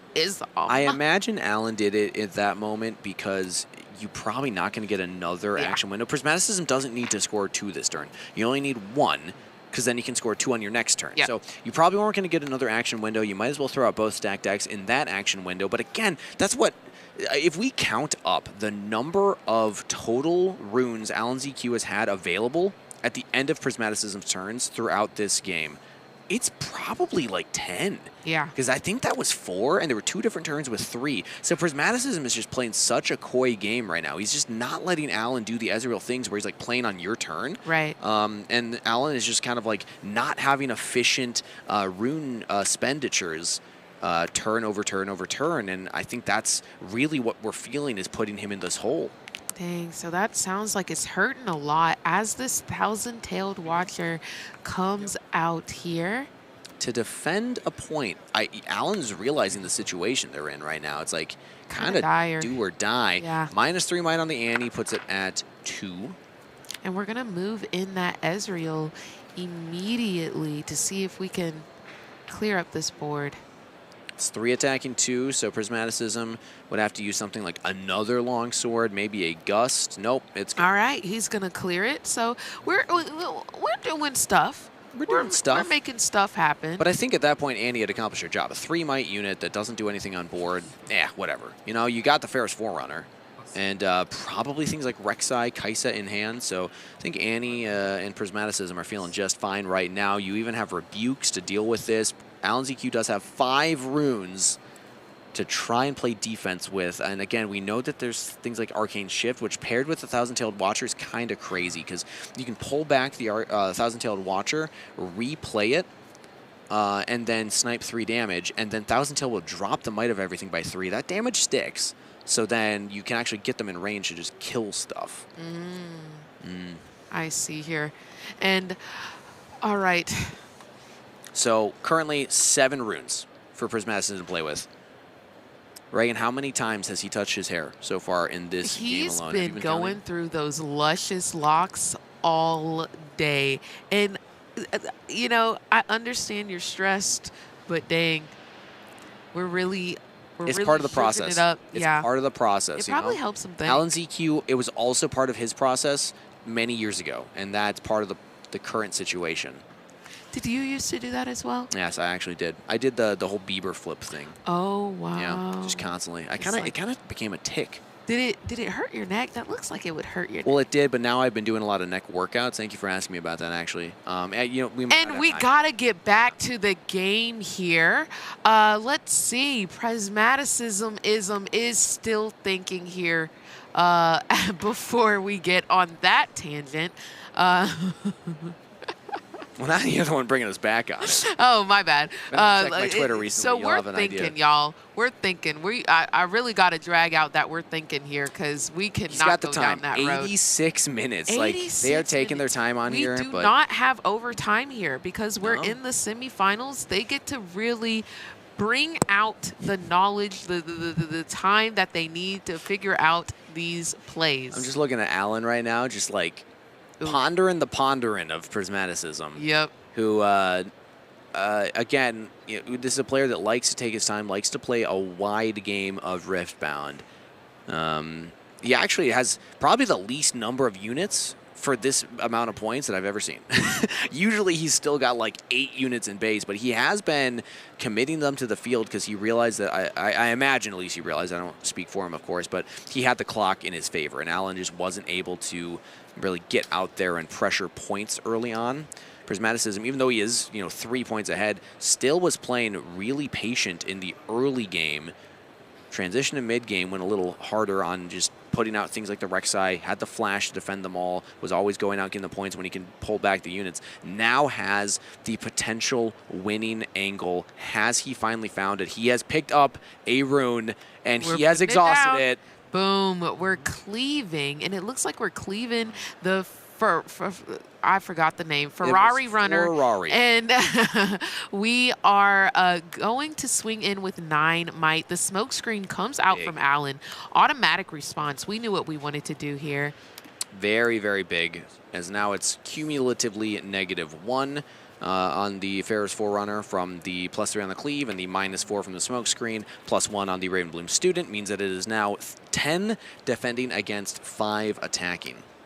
All right, well, I think we have a response for that. We're going to then send Rengar. Do you read Mandarin? I do. No, I don't. It's a picture. I told you. It looks like Rengar. So we're going to send in the Rengar here into the fight right here. See if we can get anything else out from Alan.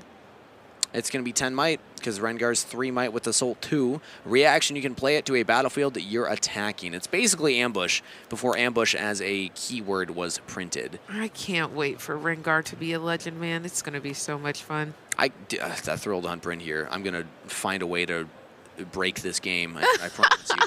But as of right now, it's about thinking the game again. Alan, actually, I don't know who has priority right now. Or it's focused for Prismaticism, but has he passed priority, or is it still an action window for Prismaticism? I think it's for Prismaticism right now, if I remember correctly, because we put the Rengar down. We just have to decide, do we want to let this just, like, go?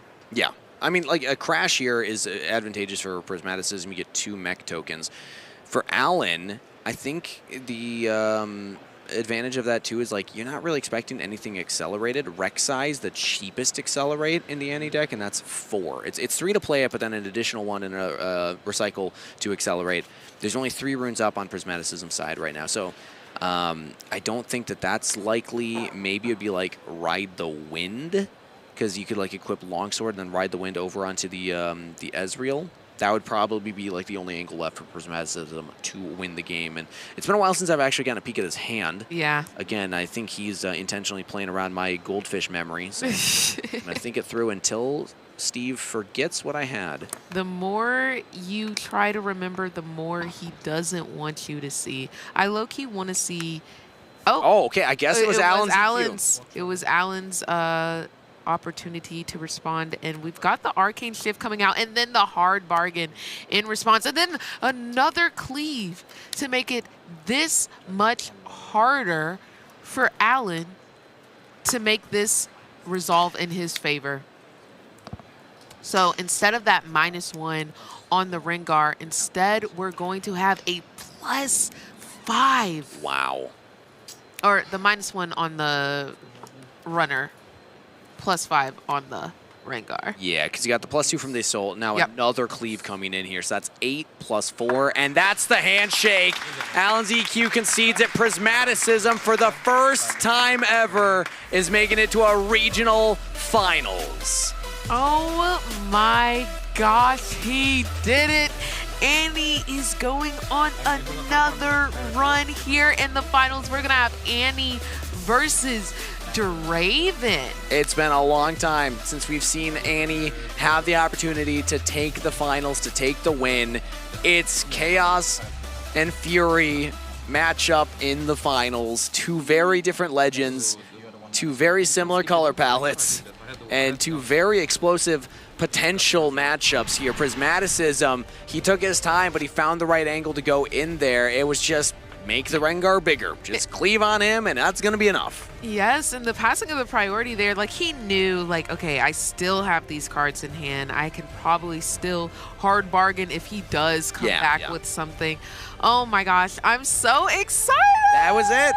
Hey, all the hair pulling, all the thinking, it was worth it. It got him the win, okay? Yes, that's what matters. Prismaticism, he had topped 3 times. Never made it to a finals. Top 4 was the furthest he had made it. So this is a big moment for this player, making it the furthest you've ever done in a regional after so many consistent performances. And now could win the whole thing. But let's hear from the player himself ahead of the finals appearance. Could win the whole thing himself indeed. That's right, I have our second finalist now locked in here. Kyle, Prismaticism, how does it feel to be now into the finals? You've gotten so many top cuts, and here you are, finally, the last game, the last match that you have to win to take home that crown. How are you feeling? A bit tired. I mean, it's been a grind. Like the match against Colin, match against Alan, they've been very tough matches, right down to the wire every time. And the Draven matchup, I think, is pretty good for me. I think we can all kind of agree to that. You obviously have been practicing for the Draven matchup. You and, of course, your friend who you just had to eliminate from the tournament. Alan ZQ, great friend, great player, if not maybe the 2 best Riftbound players in the world right now, playing against each other in top 4. You must have channeled some of that energy from him. As you know, I saw you channeling some of that granola bar in the middle of that match. So you're energized, you've done your push-ups, you've gotten some food, you've gotten some water in you. I genuinely have to ask you, do you think you could maybe even be more prepared for this upcoming match? I could probably be a little bit. I'll have to see what his deck list is. Haven't had anyone to scout it when he was playing his other matches. That'd be useful. And I've got the buff beating Diwali regional winner and Alan regional winner. So I've got a lot of momentum going for me. Yes, you do. Not even just that. You're so sharp from all these tournaments. Just in Leo last weekend, of course, with that top 4, still piloting the Annie, getting that best of. And of course, we saw that second one that you've already locked in on the table, of course, sitting across from the best of Ezreal. I'll be honest, Prismaticism, I don't know what else to really ask you because I just can't wait to get to this finals match. So the only thing I really want you to talk about is the kind of work and preparation, once again, that you and your playtest team has really done getting to this point. I'm just big on the storylines that come with these players like you that work so hard training for a moment like this, and it pays off.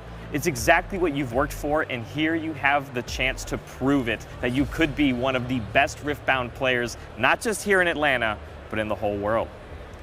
It's just, it all pays off. You got to be tough on yourself, though. You can't tolerate any mistakes. You got to be able to look back at every game, try to find something to improve. It's tough.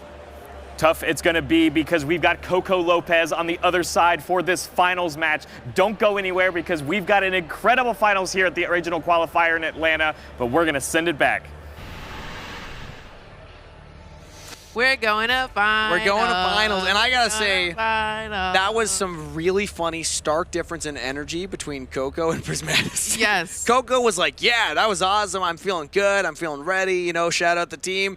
Prismaticism, those were long games. I'm even going back to the quarterfinals. Like, game 2, we broke it down at the prompter, and, like, he almost lost game 2. Yeah. He almost got 2-0'd in the quarters. Yeah. He had to grind his way through 2 really long series to make it here. I think that these are 2 very different experiences these players have had in their top 8 run to this finals. Undoubtedly, and I mean, even with him, we saw that the games were also like very close. Like they turned, except for game 3 in this one, but yeah, all the other ones. Yeah. Yes. Previously, the games were really close. He had to think through these strategies, think through these matchups to really claw his way to the finals. First time here, and honestly, I think he can do it. He's shown that he has the mental fortitude, but not only that, he's kind of shown that he has the brain capacity to think through all of these avenues, all of these like decision trees to get that win. I'm telling you, topping top 8 at a single regional is an impressive feat. Topping 3 is crazy. Beating Alan ZQ, who's topped 4 on your way to the finals, also crazy. Beating 2 other regional winners? Crazy. Like, Prismaticism's got the narrative buff, I think, right now. But he's going to have to do a lot of push-ups, I'm hearing. But I'm hearing also that we have one of our analysts standing by with a breakdown of some of the key moments in that last game. So let's hear from them. Maybe. Maybe. Maybe we'll hear from them. What if, yes? Thank you very much. You have not 1, but 2. Well, I'll call them analysts. You're an analyst. I don't know about me, but I don't know about that. We've had some incredible games pretty much all weekend long, and this seems to be a theme with Prismaticism games. They're really fun to watch. They often go to 3. They can be a little lengthy, and they usually involve some extremely thin margins to get over the finish line, which is kind of the thing with this Annie deck, right? Like, you have a lot of play, but again, things are fleeting. You don't get to do a lot of, overbearingly powerful things. You just have to get there by enough. Absolutely. And the other thing that we're noticing is that you need those thin margins when you're against top-tier competition like Colin the previous round, Alan this round. These are 2 teammates. They know each other's lines. And so I believe when we're taking a look at this clip, we're going to see one of the ones that is worth highlighting. You're going to see Prismaticism lead off with a cleave before going into the battlefield. I think a lot of players might consider playing this as the first priority of the showdown, but by playing it first, one of the things that Prismaticism is potentially playing around is something like a hard bargain after you've committed the unit to the battlefield. So this was a very patient heads-up play for Prismaticism to make. Yeah, you already know that like you're losing the might battle, so you are going to have to buff the Forerunner, which is the unit spoiler that's going to get cleared. We can play the clip and show kind of how this plays out, and we're going to let this roll for quite a while. There's a lot to break down. It's a pretty complex line, but again, we start things off giving Assault 3 to the Forerunner, charging on in, and now it's at 9 might. So that's beating the, actually that's looking to trade with the 9 that's on there, and Alan does not like the idea of a trade, so Smokescreen going to basically make that Forerunner a 5. So now it's 5-9. So far, so good for Alan's EQ. Yeah, so far so good. However, there's this cool card that Prismaticism has introduced to these Annie lists. It is none other than Rengar, the aggressive kitty, and it's going to be coming down in just a moment for the mere cost of 3 energy and 1 Fury rune, and that's going to be another +5 attacking on the site. Yeah, +5 is ridiculous. Like, as far as combat tricks go, like, I mean, 3 energy is quite a lot to play, but this is also a unit you get to keep later once the combat trick is done, so +5 is going to make it yet another unfair fight. Remember, this Ravenbloom student also ticking up this entire time, potentially for every spell that Alan can play. So got to be a little bit careful here. And I don't know exactly how calculated the players have gone through. I imagine given how much thinking Priz has been doing during this game, they probably thought through all these lines, but Alan, of course, is thinking about all this too. And really the goal here is just to break this, because Ezreal down here looking kind of lonely. And at 6 points, Prismaticism can potentially win this game as long as he kind of wins this battlefield, because it might not seem like it yet, but Priz has also left some things behind, right? Playing to win in this scenario. Absolutely. Knowing that you need the double conquer, you want to get Alan to overcommit the resources and still punch through on the Zon Warrens, because, as Pastry pointed out, the Ezreal here only has 3 might, a merchant, plus the longsword that was not equipped to the Forerunner in favor of the cleave means that that can be attached and can for sure conquer that if you can get Alan to expend the resources. Alan does still have 3 runes up at this point, and it might not seem like there's a lot of things to play around, but the presence of this Ezreal does mean there are more options when you factor in the alternative costs of repeat. And we can fast forward it a little bit as well, because Alan is thinking about here before kind of committing his final spell, and from memory, it is an arcane shift. And we'll fast forward the clipper and just get Alan to, get through the thinking time. We have the ability to move it on through just a little bit more here, as Alan does eventually Arcane Shift, and unfortunately it does not go to plan. Arcane Shift, deal 3, and the hard bargain. I think it's kind of in the card of the weekend, really stopping things. And as you already mentioned, there's everything left here at the end of it all. Prismaticism, again, with just about every resource they had available, was able to clutch this game and go through to the final. Absolutely. So the hard bargain coming through earlier in this game. Prismaticism had a flash that was denied by a hard bargain on Alan's side. So a little bit of sweet justice to have his go off. Not only does that deny the shift, which could have done a number of things, could have done damage to a unit there, but also could have potentially replayed the Watcher to give the minuses. The other thing that happens there is with the 1 energy left up, because I believe they were tied because of the spells played and Ravenbloom ticking up, the second cleave got over the top. So it was a conquer there. Then the win is on the board. You see the handshake, and Prismaticism locks his spot in the finals. Well, it's one more matchup left. Prismaticism up against Kirk Lopez. This is going to be one hell of a final, so let's go back and prep for that. Oh, I love it, man. Yeah. I love to big see moment, big play, big game 3. Just kind of shutting out Alan's EQ right there. So, yeah, that's going to be the matchup. Annie versus Draven in the finals. Coco versus Prismaticism. And that means that there's one other thing that we got to do for some table setting, Reagan. I think we need to take a peek-see at the best ofs from this weekend. Who's walking away with the medal? Oh my gosh, we've got the Sivir Swag YOLO 420. Yeah, okay. Yeah. That is a deserving best of name. Rockle Ho. Oh, okay, Rockle. What was the ATL? It's like ATL. Yeah. But we got Rockle L. Yeah, there we go. Yeah, it kind of works. Okay. Demon with a Lucian 10-2-1, and Dark Crater as Jax, Grandmaster at Arms 9-3-1. Wow, they all have the exact same. If you look at the far right, the exact same profile and ears. I love and haircut. specifically Wow. the ears and the haircut. But I'm absolutely happy with this lineup here, honestly, just from the usernames. But congratulations to these players. They played their tails off today to secure these best of cards. Walking away with the medal, and we actually had an opportunity to chat with all of them about their experience. So let's hear from them ahead of our grand finals. I'm joined here by the prestigious Ali. You just took home now the best of Sivir, and you've been playing this legend now for a little bit, and you're finally taking home this prize that you've been working so hard for. How does it feel? It feels amazing. After playing Aurora with Misfortune and Sivir for set 1 and 2, to take home the big prizes feels amazing. It paid off, so it's super exciting and happy. It definitely did pay off. We've been watching your games all weekend. At least I've been keeping an eye on you because, you like to follow the players, that are really good at this game. But my next question I want to ask, just one last thing. Sure. Do you plan on still sticking with the Aurora game plan with Unleashed on the horizon, or do we maybe pivot to something new? I'm not pivoting. I've been Aurora since almost day 1, and it just gets better in Unleashed, so there's no way, no.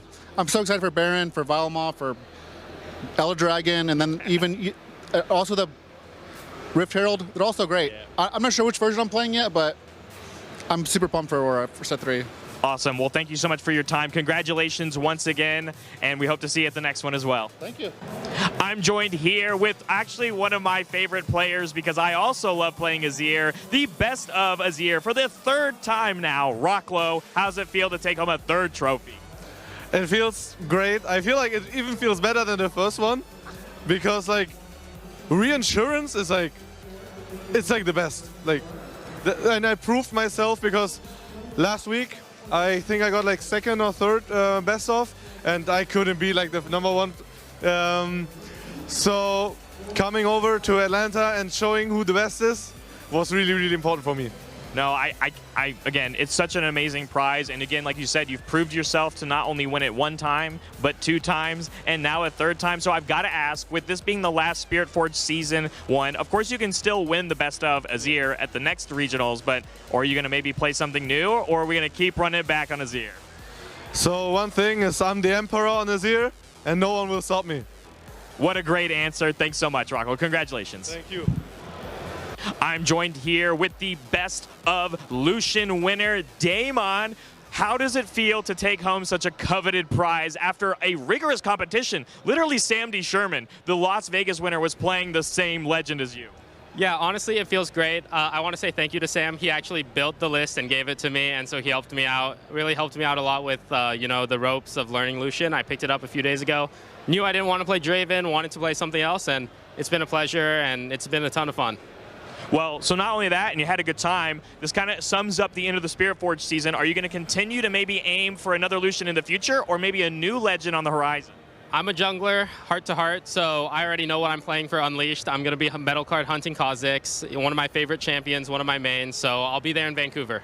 I love it. I can't wait to see your performance on Kha'Zix, and I can't wait to see that deck list as well. Congratulations once again, Damon. Hope to see you the next one. I'm here and I'm joined with the best of Jax, the Jimbo in Limbo. Best name, by the way, that I've seen today. I got to ask you, how do you feel? Because Jax kind of on a lot of people's radars because he did top 8 in Vegas at the regional qualifiers. So how's it feel to have this trophy? It feels pretty good. People were doubting because of the errata changes. Yeah. Hirana got hit.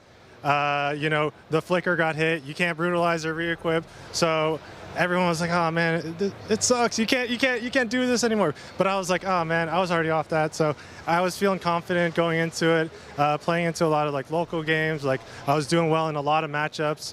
So yeah, I was just really glad that I was able to perform. And I think even like the games that I lost, like I feel like I had a fighting chance. So I was just rooting for the underdog, I mean, that's exactly it. You came into day 2 7-1, and you only ended the day with 4 losses with a champion that a lot of people are, I think, undervaluing. Great performance, same colors as Master Yi. So, like, what can we do? But I gotta ask you, are you gonna stick with the Grand Master, or are we gonna try something new and Unleashed? I don't know. Honestly, I've been so laser focused on set 2 for this tourney that I haven't really thought about any set 3 champions.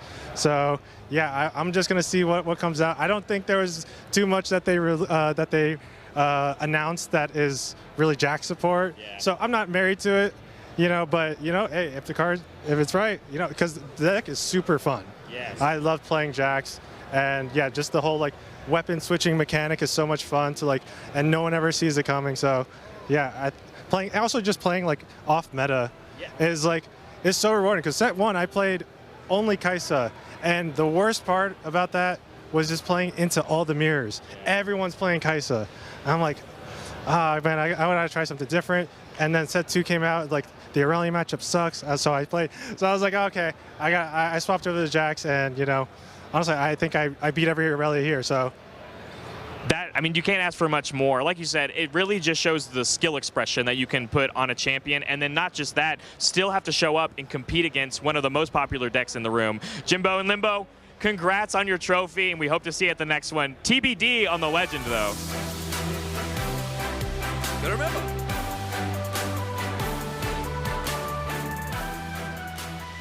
Hello and welcome to the finals of Regional Qualifier Atlanta. My name is Julian Peshajamkar. I'm joined by Derek Charmer Oswald. That's the first time I'm just doing that name. Natty, how'd I do?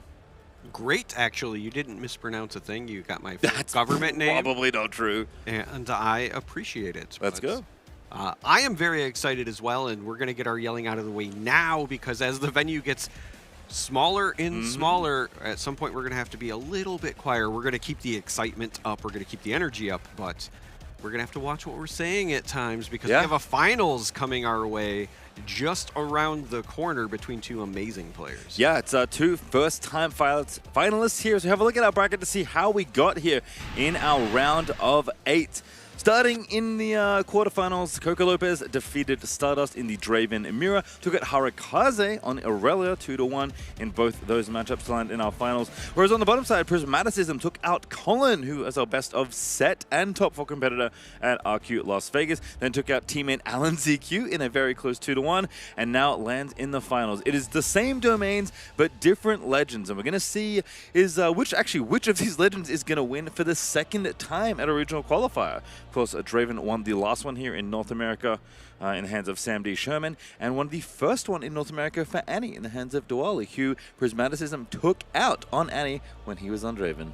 That's right, and not only are we going to have our first ever double legend, but we're going to have a first-time winner, because as you had pointed out, neither of these players has made a finals in the past, though they are decorated card game players. Prismaticism in particular has continued to get better with every run. I believe it was a day 2 performance in Houston, followed by a top 8, followed by a top 8, followed by a top 4, and now finally cracking into the final. So getting slowly better every time. I mean, look, the math checks out. Divides by 2 every single time they seemingly play a tournament. Would maybe like to do it one more time and not have to go to yet another regional qualifier top 8 to get that first win. And we've seen Priz kind of around the hole in between rounds. Again, games have been very long. Series are definitely going to an hour and a half in cases when they're going the distance of players in these untimed rounds, really thinking through their plays with such high stakes. And Prismaticism, a very accomplished player. I think widely regarded as one of the best Riftbound players in the world,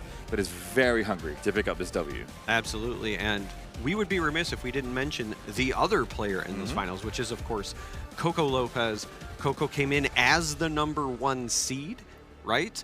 has been very impressive so far throughout the top 8 bracket. Said specifically during interviews earlier, this was not an event where they just wanted to be the best of Draven, for example. They wanted to win the event, and they were very excited that they got the #1 seed simply because they knew that it meant they were going to be the player going first in each of these matchups. Yeah, being first definitely matters a lot here. And as you can see, this is the run. And fun fact, was paired against his finals opponent in round 13, but they did not play. They drew into top 8, which makes a lot of sense. Want to make sure you get in. No need to play it out and have silly things happen.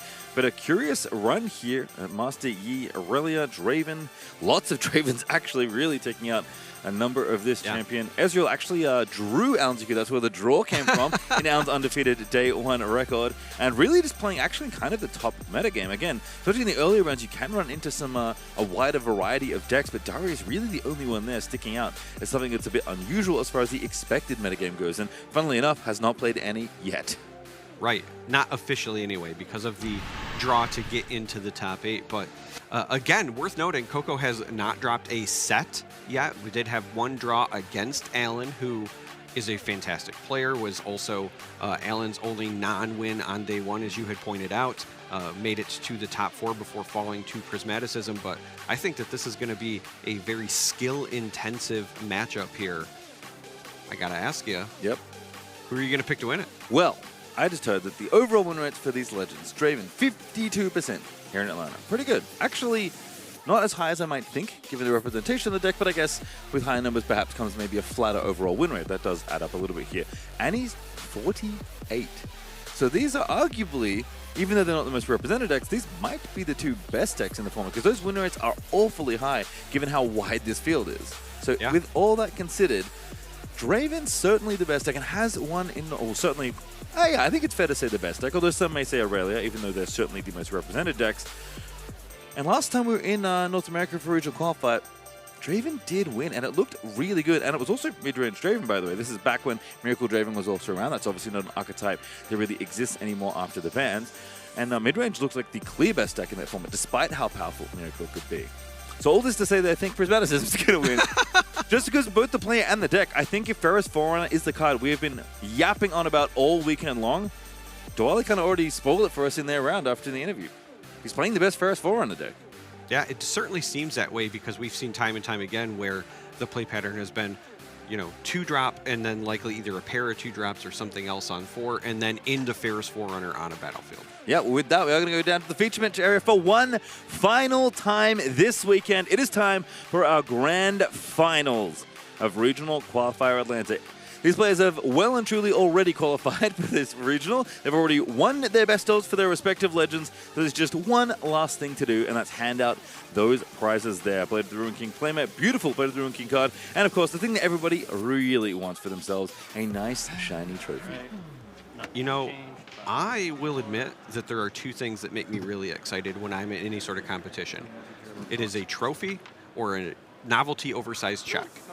I am a sucker for those. If I ever win either of them and I can't fit it in my flight home, I would mail it home. I just love novelty oversized checks and shiny trophies. But these players, there's something that I want to point out going into this. It will be something to watch because during the winner interview, I think Prismaticism touched on something that is often overlooked in events like this. He's tired. Yep. It's been a long weekend. It We've been has. through 15 rounds of Riftbound.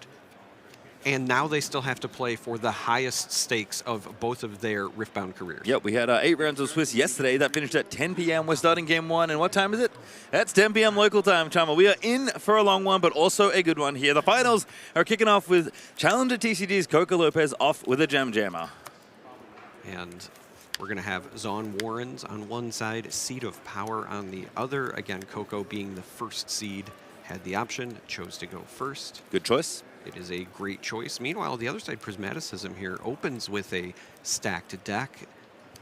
possibly trying to find a hopeful, because that's traditionally the most powerful opener you can have when you're going second, is to trigger that Legion off of a stack deck. Yep, always nice to find yourself a 2-drop to play in this spot when you are going second, and stack deck does help you do that. And of course, even better if it's a super powered one, and it is just Traveling Merchant, still pretty good, and does reawaken, re-ready those runes. Don't worry, did manage to actually pay cost for the Merchant, but Annie's Legend ability unfortunately doesn't work twice, despite the 2 best of Annies sitting in/near the Legend Zone for Prismat. But Gem Jam are going to roll on over to the Zone Warrens, get some of that filtering going, and get the first point on the board.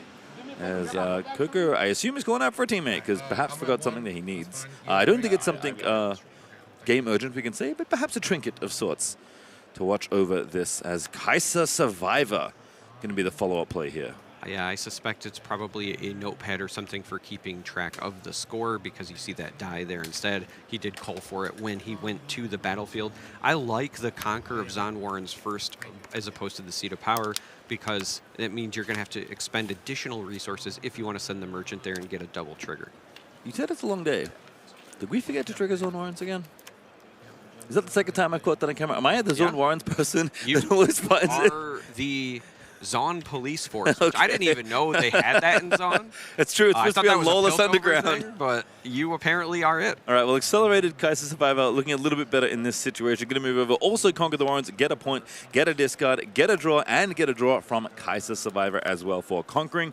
As Traveling Merchant also going to do a bit more filtering and another card draw. In fact, basically the same turn on either side, just stitching a few different effects together here. Yeah, this is actually beautiful for Prismaticism. Because of ordering, you can have that draw on the Kai'Sa first, then the Warren's trigger, so you have more options. On the other side, you have, of course, the Merchant and the Seat of Power.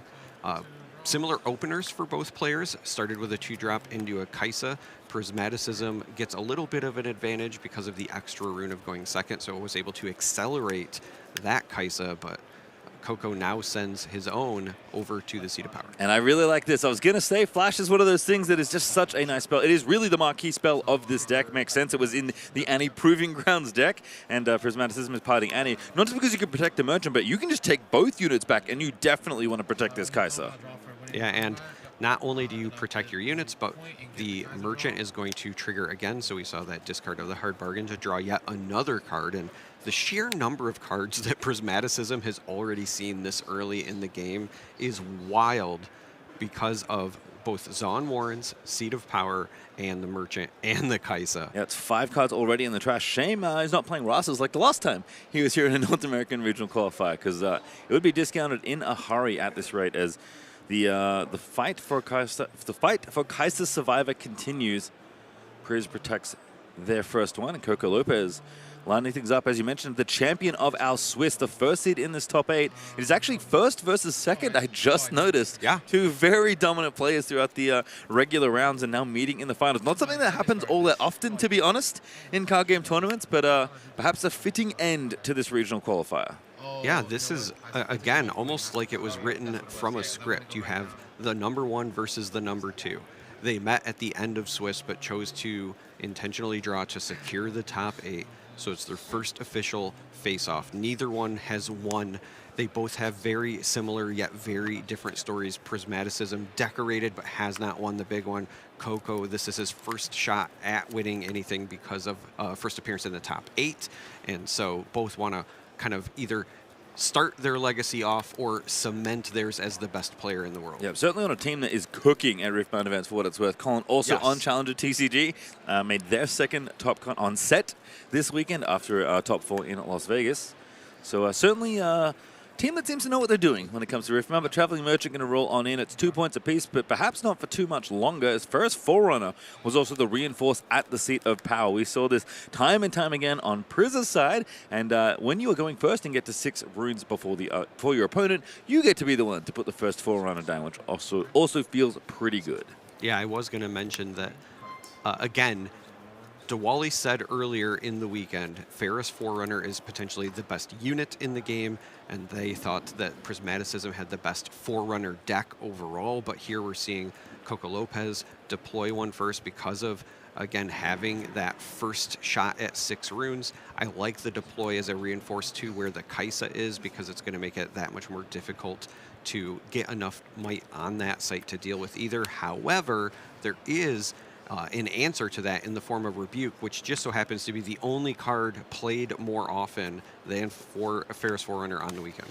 There we go. Rebuke, Longsword, and Swing On In is going to be the reason Priz's Kaisa wins the combat over on the Seat of Power. Actually should draw a card as well, thanks to the Traveling Merchant also getting points. And I was going to say, the way that we've seen Prismaticism play this matchup, we've seen him play Draven on stream at least once before this event.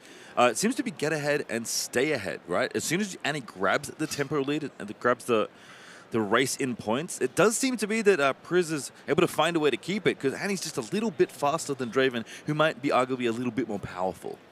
Yeah, and the final play for that turn for Prismaticism was developing that Noxus Hopeful in the base, and then readying the 2 runes once again because of the Annie Legend ability. So right now, Prismaticism has a strong tempo lead, has more board presence, has more points. However, Coco Lopez does have more runes. There's been a lot of recycling on Prismaticism's side. That might open an opportunity for Coco to develop more per turn and kind of take a development turn, as we've talked about, and then use that to try to catch up. This Rek'Sai is a great way to do that because it has Accelerate, and we see that Accelerate cost paid for, followed by a Cleave. Yeah, it doesn't even need to take a turn off to develop. Can actually just go right now, thanks to the Accelerate that Rek'Sai Breacher has, a card that we've heard quite a number of hours ago at this point, sold out at all the dealers here in the venue. So a very popular card indeed. And going to roll on over, try and fight. But there's the flash once again. Always 2 runes available here for Prismaticism. Is there a hard bargain on the other side, though? That's the question, because that is one of the ways you can stop this very powerful engine. And there it is, countering that flash and finally killing off the Kaisa. Yeah, that is a beautiful answer on the side of Coco Lopez for the flash. The first one was successful. This second one, not so much. Not only would that have saved the Kaisa, but likely also targeting the Merchant, which would have resulted in yet another trigger on that spot as well. And as you have pointed out, Prismaticism's trash is full. No, this is not a Miracle deck. There's no Rasas, but because of the unit and battlefield combination of this game 1, Prismaticism has just been rifling through this deck. So one hidden card here. One of the things that I guess is good is that Prismaticism is still ahead in points and is still on pace to win by 2s if they can score yet another time. And that means getting through this hidden card and this Rek'Sai in the top battlefield and then Seat of Power, which if you do get, by the way, will actually mean, assuming the Traveling Merchant stays put where it is on the Zone Wines, you get to draw a card as well. So a lot of value to be gained from a few different axes here at this point in the game, but you can see kind of the first deep think really beginning, because Prismaticism would love to move that Hopeling with the Longsword and try and conquer, and right now, 6 might to only the 3 that Rek'Sai has on defense would be pretty good, but of course you must contend with, what is that hidden card? Is it a Tide Turner? That would be not quite a trade, actually, but it could be a switcheroo, and that certainly would be a good thing for Coco Lopez. Absolutely. The switcheroo has been fantastic, and players have had to play around it all weekend long. We've seen it absolutely just blow out certain turns. We've seen it result in victories. You have to respect it. So I think we are still going to see Prismaticism say, listen, I suspect that's a switcheroo, but I have an answer, and the answer is a kitty named Rengar. Rengar doing so much work for Prismaticism in this top 8. I was about to regale you with the tale of the fact that switcheroo actually won Sam D. Sherman the last regional qualifier in North America, but Rengar might be the talk of the town now. 5 might on offense thanks to Assault 2. Merchant going to move back, draw another card. Seat of Power draws a card. The card filtering is massive. Ferris Forerunner is hitting the bin. That is a show of intent from Prismaticism.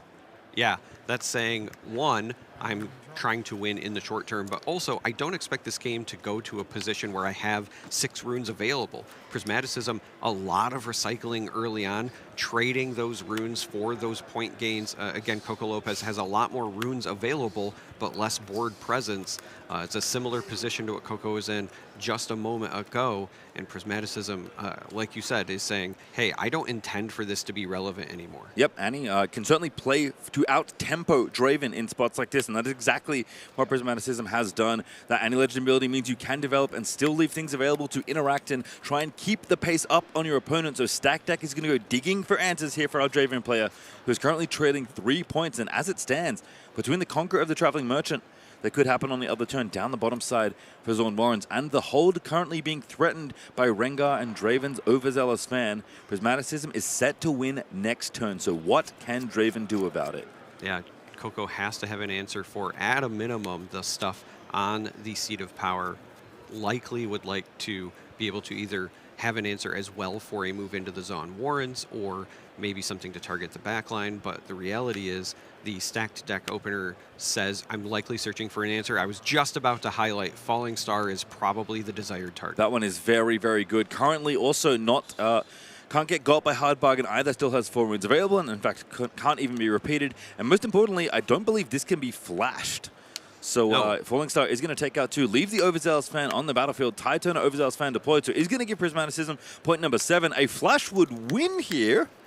Well, so would a Kaisa, the Tide Turner. And so would Tide Turner. Will do it as well. I was going to say the Red Rek'Sai would have done it. So there were a lot of outs there for Prismaticism to close that out. But I think Coco should be commended for recognizing the Falling Star needed to be the play in that situation. Play the stack deck, get the information, and just hope that Prismaticism bricks. Again, you got to play to your outs. Even if you think they have it, go through the motions, especially in the finals. And that's the thing, when Annie grabs tempo, these are the kind of games you can have.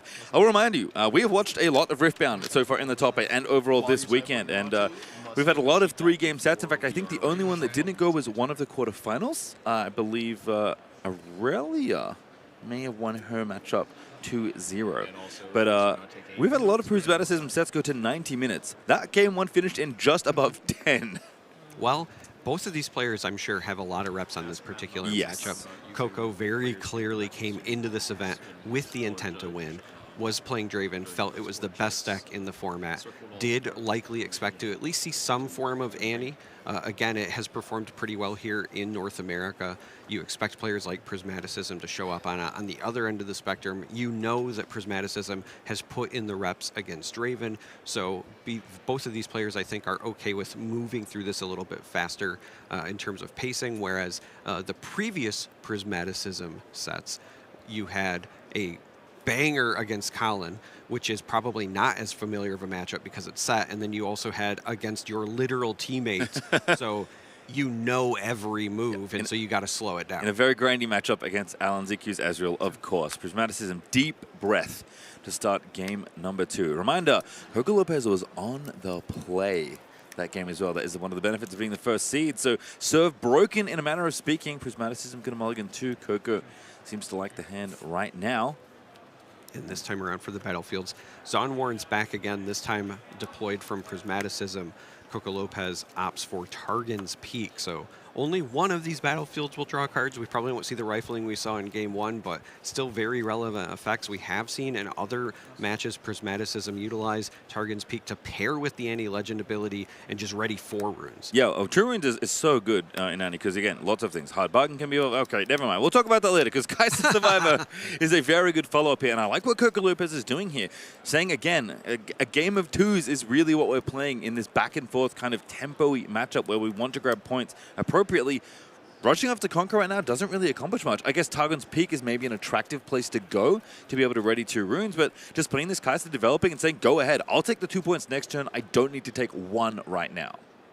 Yeah, I like the patience from Coco. I think this also might have just been a check for, is Prismaticism really on a slow start, or were they trying to bait me with something like a Rengar with the 3 runes up? And of course, now we see the Rengar just naturally developed. Prismaticism recognizing I want to be in a position to potentially counter-attack after Coco goes into the battlefields this turn. Yeah, Rengar significantly better on offense versus defense, although can be utilized in both situations. And Kaiser would really love to go just about anywhere where she can get a conquer.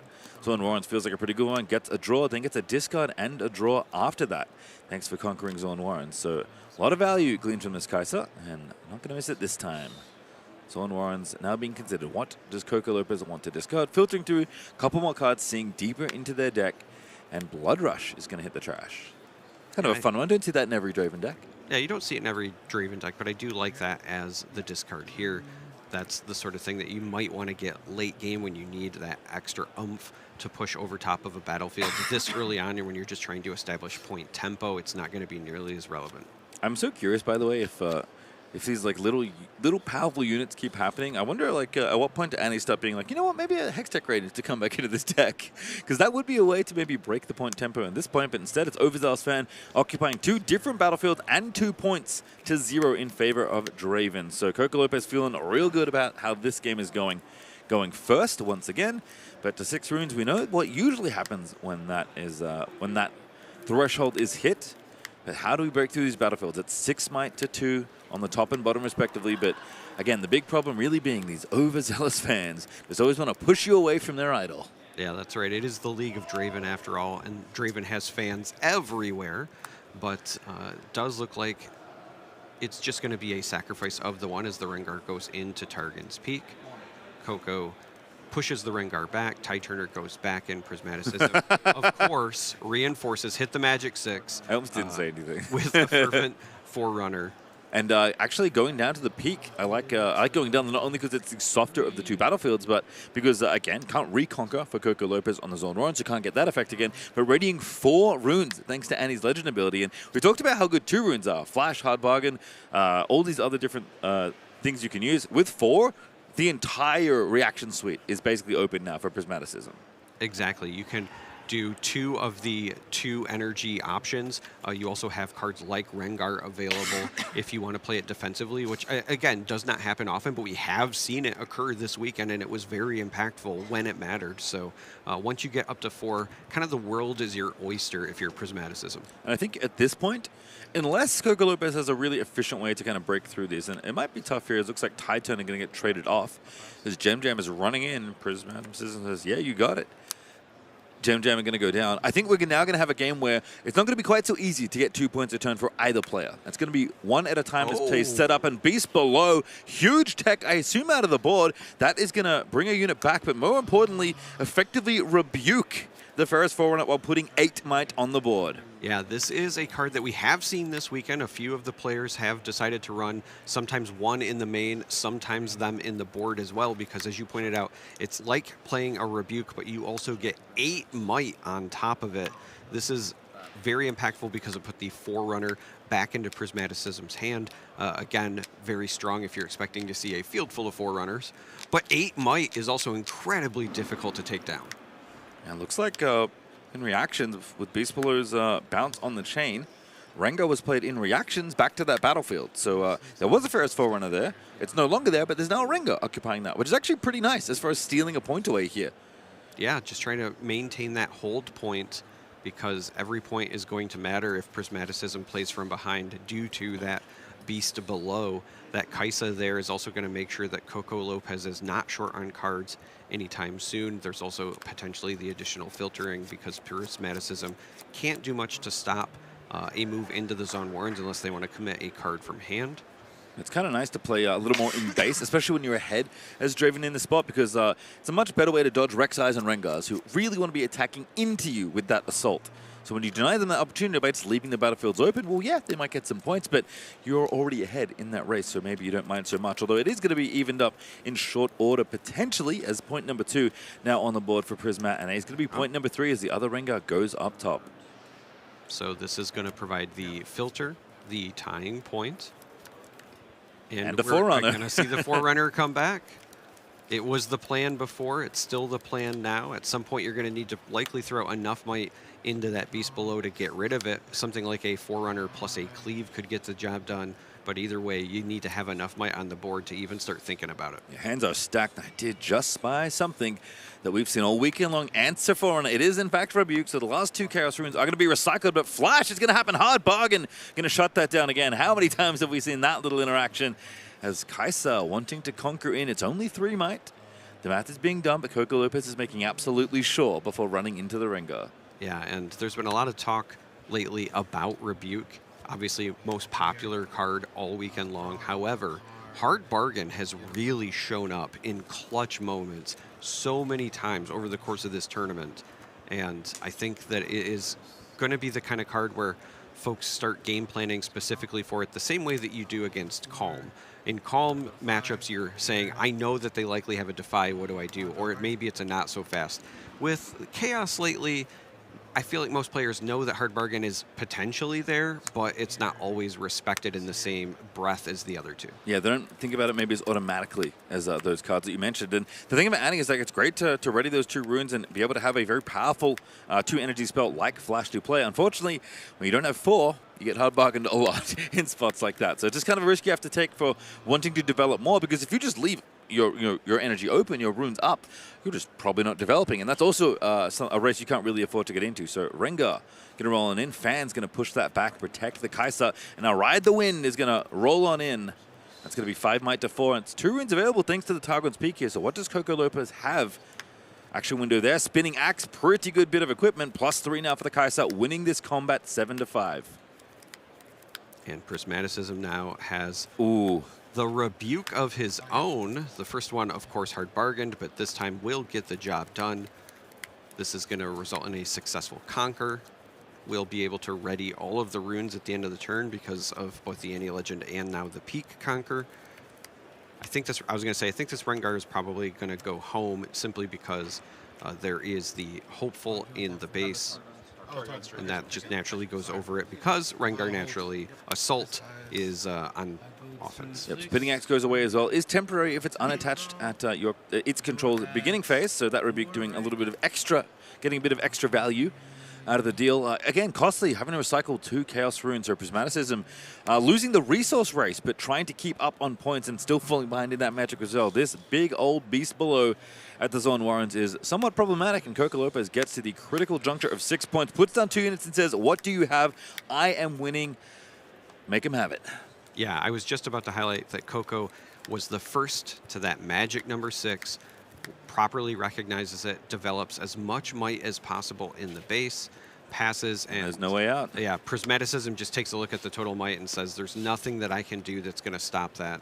And they're going to go to game 3. And I kind of love the finals. I love that we're here at this point, not just because we get maximum number of games of Riftbound, but I feel like we've seen both decks do their thing. Annie in game 1 got ahead and stayed ahead the entire game. It was not close per the point total by the end of that one. But Draven kind of showing one of the reasons it's such a powerful deck, especially in this kind of matchup. Annie's units are a little smaller. She's very tricksy. She's constantly kind of tempoing you by readying runes. But Draven's units, card quality-wise, they're just so much bigger, so much better once they have time to develop. And you saw the might at the end of that board. Like, Prismaticism is never going to have a board that big. Well, might have if a Forerunner could have stuck to the table. That's true. But the successful not only rebukes but beast below was a real difference maker in that game too. As we go into this game 3, I can't help but point out that both players won when they were on going second on the 2 runes. That's true. Or 3 runes, excuse me. Both the broken serve, and now it's Annie's turn to go first. That means our first to develop an Overzealous fan. Usually good news for a deck that wants to be a little bit faster than Draven overall in this matchup, and just in general in this metagame. Players have talked often about how much they do love going first. It is an Arena's greatest game as well, so we are speeding things up. Oh, never mind. That's us. It's a regular game, everybody. Don't worry about it. Little old. It's a regular game with extra steps. Yeah. Just a little bit of seasoning on it. Exactly. We're playing to 9, but everyone's got 1. It's basically like playing to 8. Don't worry about it. Don't freak out, though, when we get into the end of the game and someone gets to 8 points. It will not end. Both of these players have almost optimal openers. We have the fan on the side of Prismaticism. When you're going second, stack deck into Noxus Hopeful is as good as you can hope for. That's going to result in the Kai'Sa and then pass on Prismaticism side because, again, we've seen that these players are not eager to just run into a battlefield and die. They want to do things in 2s, and they're staying true to their form. I will say, Targon's Pick looked pretty good for Coco Lopez in that game as well. Makes sense. They did bring that battlefield to bear. Not going to have that option. Now it's going to be only Annie that can really do the tempoing of developing and readying some runes, which, again, is the kind of the maximum the entire deck is built around. Is stack deck going to get deployed here on Prismaticism's side. Rek'Sai Breacher, though, deployed on the other. And Coco Lopez, I think, doing what you want to be doing in this Draven matchup. If you believe that your units are generally bigger and better, just being a bit more patient, developing them while there isn't a lot of pressure in the game right now feels to me like the right thing to do. Well, also, both times it was a cheap Noxus Hopeful. So anytime that you can pay 2 and get a 4 might on the board, you kind of want to do it because you're just generally going ahead at that point. And I like this from Prismaticism. Wants to play the flash now so that you don't have to worry about a hard bargain potentially blowing you out. I was going to say earlier, the stack deck from Prismaticism obviously signals we weren't going to see the Conquer plus Forerunner combo that we've seen in the past. And if that's going to be the case, you want to get your points, but then keep your units safe. I like that that's been so prevalent throughout this weekend that you've called that a combo. Conquer, Reinforcement, Battlefield with Ferris Forerunner. That's a combo, folks. Hey, when it comes to these Ferris Forerunner decks, that's as close to a combo as you're going to get. That's pretty true. There is hopeful of Prismaticism's own gets deployed, and kind of the fun in between 3 runes gets left up here, which means that could be any of the 2 energy spells or a Rengar coming through. And you don't have to play Rengar to a battlefield. If you get an action window, you can just play it to your base as an extra unit. And again, on offense, Rengar is 5 might. That is a lot of extra power. So that's what I was referring to last game. There was a situation where Coco could have went to a battlefield, and I'd mentioned playing Rengar. I did not mean in defense of the battlefield, but just to your base. Yeah. Sometimes utilizing those extra runes from Ranni on your, or Annie, excuse me, on your opponent's turn for something like a Rengar is like ramping up. Hiding a card. Kai'Sa being played, not accelerated again, wanting to keep it a little safer in the backline. And last time the hidden card was Switcheroo. Could also be a tie turner, but I have a guess that the hidden card is once again Switcheroo. Maybe. That's my guess. I'm not saying it's right, I'm just saying that's what I'm guessing, Charmer. 3 points apiece, though. With something like a tie turner, you could maybe send that Noxus Hopeful over to the other Noxus Hopeful and swap them just for jazz. You could send the Rek'Sai in, too. And then it would be a 4, same as the Noxus Hopeful. Well, not on defense. Oh, it doesn't work? It doesn't count as attacking when you swap them? No. I guess there's only one attacker. You're right. Feels bad, man. Assault doesn't trigger. Even though you're heading in, ultimately you're heading out. Feels bad. Poor Rek'Sai just being chilling in the base. It's Prismaticism, 3 points apiece, but has the opportunity to obtain more points. And as I mentioned, we are playing 2-9 this game. So it is still win in 2s, but the numbers are going to be odd instead of even. I know. Throws everyone off in the final game of the day. But it's all right. We'll make it through together. So looking for maybe to try and get points 4 and 5. Would love to, but what does it cost you to get that there? 2 runes open on the other side. Number of cards to work with in the hand. And the first deep think of this final game from Prismaticism. This is an interesting position to be in just because the 2 runes could signal a number of things from Coco Lopez, the same way that it means potential plays from Annie. Rebuke is still a playable card. Switcheroo can still be played from hand. There's all sorts of options. On top of that, you keep pointing out, there is the hidden card on the one side. I was just about to say, so you might see something like a Hopeful going in just to trade if you think it's a Switcheroo because it's now just not effective. Yeah, I kind of like that here. Just looking to trade it off and basically take out the unit and the hidden card and do a bit of damage, maybe move back in with Kai'Sa. And it is, oh no, it's Tide Turner. The one time you don't want it to be Tide Turner, it is in fact Tide Turner. Could swap over to the other battlefield, could get Rek'Sai in, I guess, but I don't think either of those things are particularly interesting. I think it's just an extra unit to try and hold down the fort. And so now the question is, does Prismaticism have an answer in the form of something like a cleave? Perhaps that's why they were okay with sending this in. Or is this going to be a situation where perhaps there's a ride the wind to send it in another direction to save it? Yeah, Spinning Axe as well, kind of the big one in Draven when they leave open 2 runes.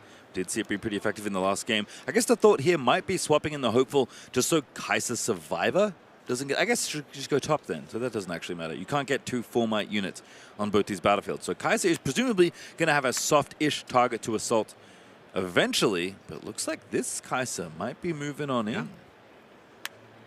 So Again, I guess it's that's the way to do the thing I said.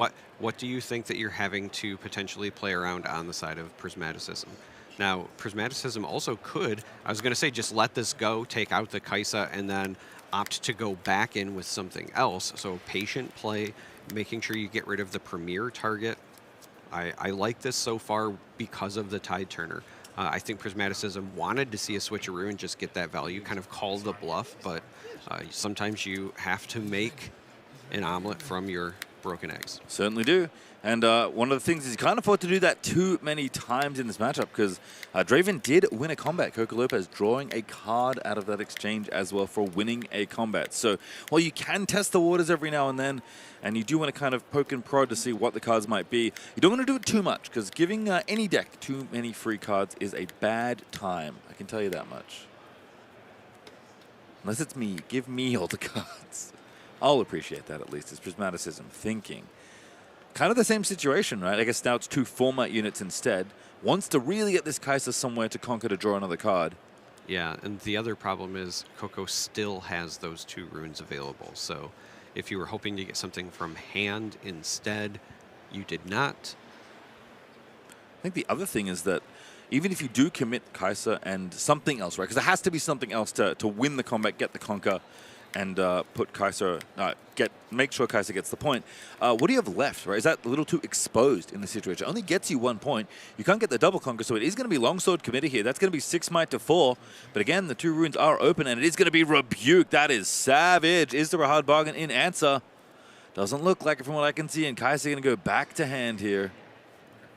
And that is maybe worst case scenario for Prismaticism. It was the Tide Turner instead of the Switcheroo. It was a Rebuke that was on hand with the 2 runes that were up.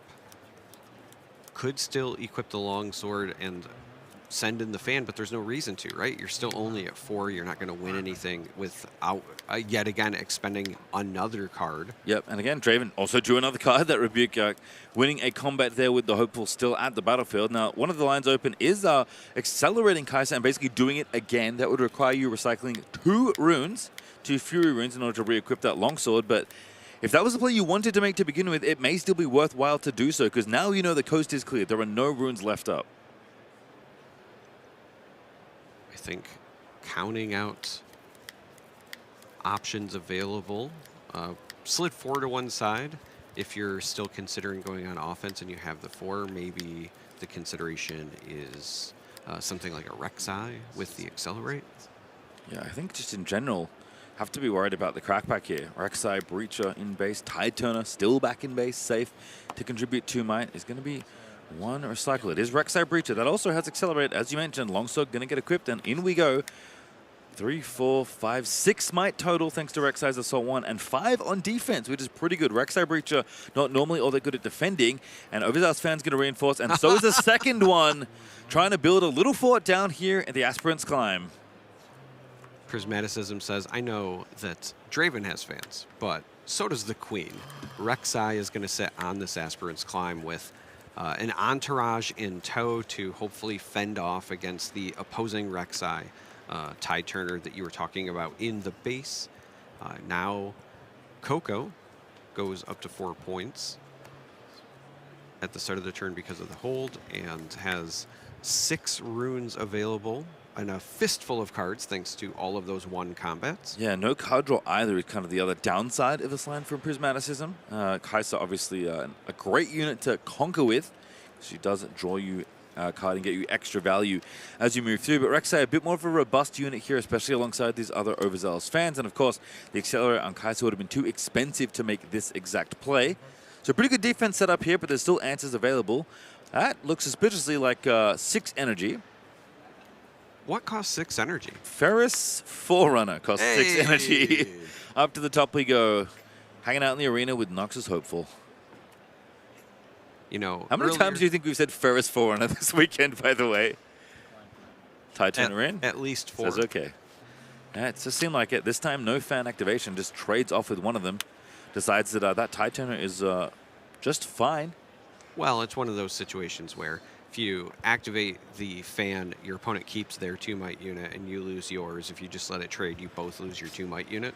There's almost never any incentive to activate it there unless you're really worried about some sort of buff or counterplay, but with all of the runes already expended for the Forerunner, you're just going to take the outcome. I thought I was going to ask you, do you think it's worth waiting on using the runes for the Forerunner there, just for the bluff at least?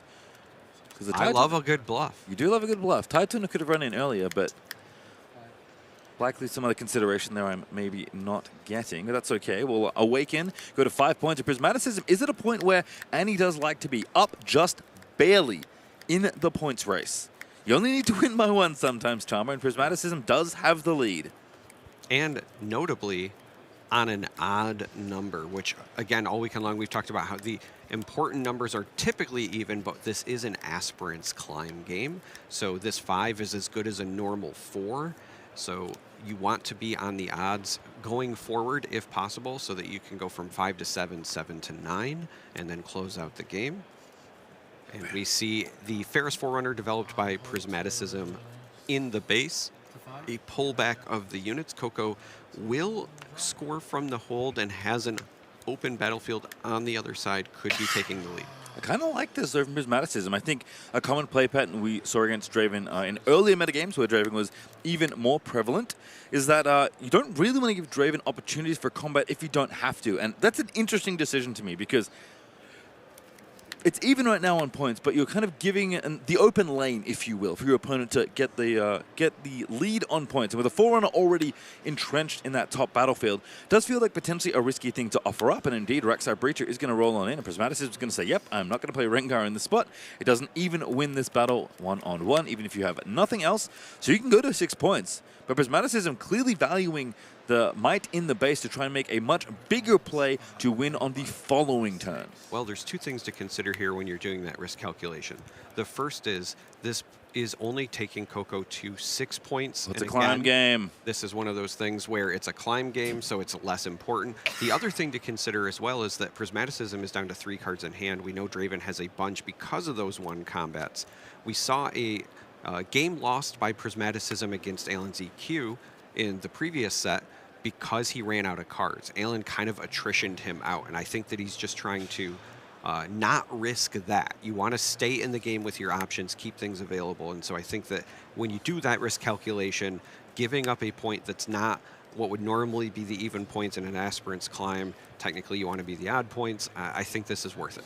I do think at a high level you're right. On a long time horizon, that favors this Draven deck for sure. That is a deck that is happier to grind you out, to really try and attrition you, and just again use that card quality in a longer game. And Aspirant's Climb does make games a touch longer. In this instance, it is again the same with Arena's Greatest being the other battlefield, but you just have to remind yourself sometimes, because sometimes the commentators forget that the thing they said 5 times already is still true, because battlefields don't really go anywhere, at least not until the next set. Thanks, Ivan.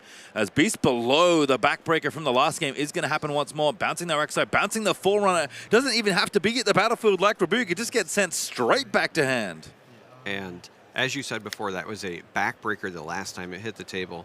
Looks to be the same this time, because not only is it the biggest unit from Prismaticism put back into the hand, but 8 more might onto the battlefield for Coco Lopez. That is a whopping 14 sitting on the Arena's Greatest at the moment.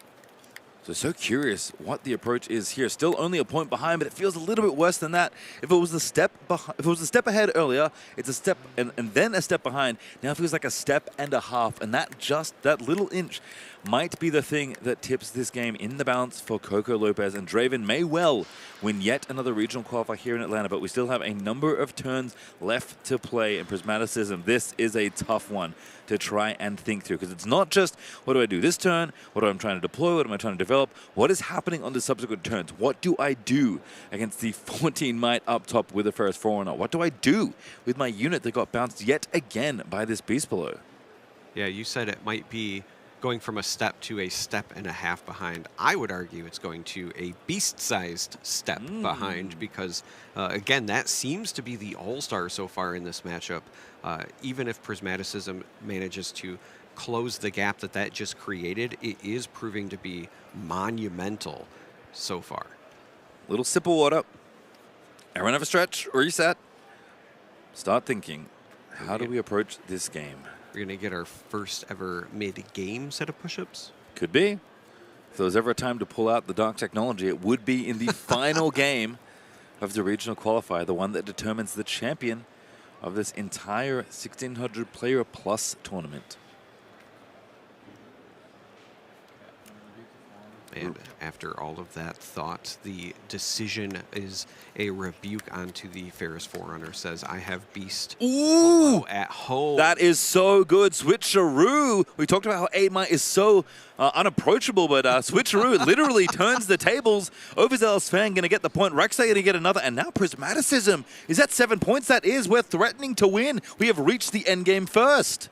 And on top of that is going to end this turn by playing the Annie, getting a spell of choice back. Well. The choice is likely going to be Flash, still making that decision. Can't Will Rebuke. Yeah, could be Rebuke, could be Switcheroo. Can't play Rebuke is part of the problem. So I don't think you want to pick it, even though you could. No extra Chaos power to pay that with your runes. And so going to get the thing that Annie almost always gets, it feels like in this deck. The marquee spell, this signature spell that's not a real signature spell for Annie. It is Flash. Now, that last sequence was incredibly important because the Switcheroo going on the Beast below means it can't be replayed. The Rebuke onto the Forerunner and then using the Switcheroo on the other side is critical. Now, Coco does have the Hopeful, but has to figure out a way to navigate the current board state. And that's the thing, Forerunner, it's a wonderful unit. It's maybe the best unit in the game. It's certainly one of the best units in this tournament. But right now, it's too slow. It doesn't have Accelerate. It doesn't come in ready. It's all this value, but only if anything happens, and there might not be enough points left in this game for it to do anything. And that's why Coco is digging with this stacked deck, trying to find the answers. Again, such a beautiful setup from Prismaticism. Like I said, it's the build your Beast below at home in that interaction, and Coco is now looking to build his own monster to crack back. This is the final moments likely in game 3 of the finals of our regional qualifier here in Atlanta. Prismaticism, as you pointed out, at 7. This is a climb game, so has to get 2 more points to win, but is still within striking distance. And the thing is, Coco needs 3 more points to win, which means this turn is not a turn that Draven can win. So not only do you have to stop this from happening, you can't overextend yourself so much that you basically checkmate yourself on the following turn anyway. And known information. Because of the Annie played, you know that the Flash is there. As you pointed out, you have to stop the win from occurring, but you can't overcommit resources, and you know that Prismaticism has the capability to save these units, but you still can't just avoid combat with them. You have to push them off the battlefields. So it's going to feel bad no matter what happens. And with the axe coming down, Prismaticism opts to just flash the Rek'Sai. You can still leave the fan because that can push if necessary. You still had the Annie in base, so you have a backup unit to go to both sites if necessary. Yeah, flash in reactions, I love that. Actually, with the spinning axe coming down, just says, you know what, I'm going to save my Rek'Sai right now. I'm going to push back your Rek'Sai. So now the battlefield up top is open, and the bottom is open as well. There's a hidden card, but Prismaticism going to awaken everything, going to have 5 runes available. I mean, if you can find the line, if he has the means, the win is on the table potentially. Yeah, the big story I think right now is that Coco has no runes ready. So yes, there's a hidden card, but if Prismaticism could have found something like a Rebuke, it might have been game. However, we might see a situation where that lack of Chaos runes comes into play. As you pointed out, wouldn't be able to have played it last turn, channeled 2 red runes this turn. That might complicate things for Prismaticism. 7 might on the bottom battlefield. The top one is open. It's there for the taking. The arena's greatest can be waltzed on in at any moment. But you can't divide your might and still win the combat. And again, that hidden card. Switcheroo, Tide Turner. I mean, Edge of Night, there's a few things in these cards. It is open deckless, so again, Prismaticism will know what the options are. I don't think it's more, it's not many more than 2 hidden cards, I believe. I think it's 2 or 3. It might only be 2, but... Are you telling me that there's no Windsinger in this list? There might be a Windsinger, I don't know. I haven't looked at the deck list. No, there's not. Spoiler alert. Okay, you did look. That's good. At least one of us did. So, I mean, look, we can do a little bit of math right now. Rek'Sai on offense with the longsword, 6 might. When she goes in to attack. Annie, 3, not bad, honestly, for kind of a utility-style champion. I think the decision is going to really just come down to what does Prismaticism have as potential options? Because, again, before we saw him try to call the bluff on what he thought was a switcheroo and said, hey, if it's a Tide Turner, I'm just kind of hosed. If there was something like a cleave available, they could have outplayed that, but... Little rewind. Yeah, little rewind. There was an accelerated Kaisa and a push there for a moment. Yeah, so that would be 6-4. That would be 10. 10 on 7 versus Tide Turner would be good. Switcheroo, I think, is going to ruin the day no matter. Although, actually, that's not true because it's 7. Switcheroo is a little Orkies here. Because what do you want to switch with? Yeah, that is a good... You have no other units. It is Tide Turner. I don't think that's enough. Oh, Rek'Sai is the one coming in. But that is 4, 5, 6, 7. That's 10 total. That's going to be enough for a trade. And there's nothing else for a Prism here. So everything is going to just fall off here. And Annie, does she even care about walking into a battlefield for a point? It doesn't really make that much of a difference. Although you can threaten to win by holding, I suppose.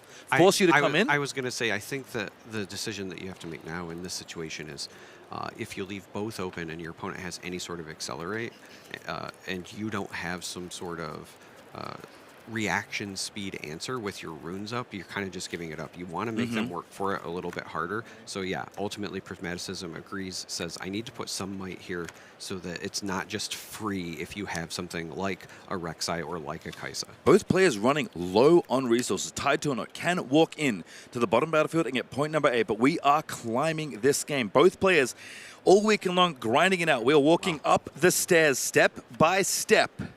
So Tide Turner could walk in and get 8. However, Prismaticism's already at 8. So if you do not deal with the Annie, this is the other reason that you had to put it there, because if Coco Lopez cannot break this, you will win through holding. This is a make or break moment.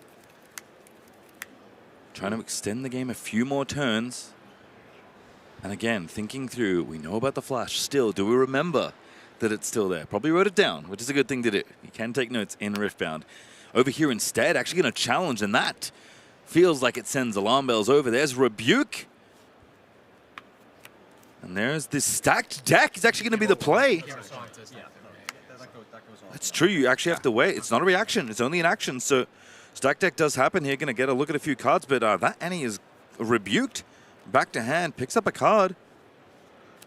5 runes and so after this awaken. It's really tough to find a spot where you get something done here. I was just about to say, so the real question now is whether or not the Rek'Sai was the other play.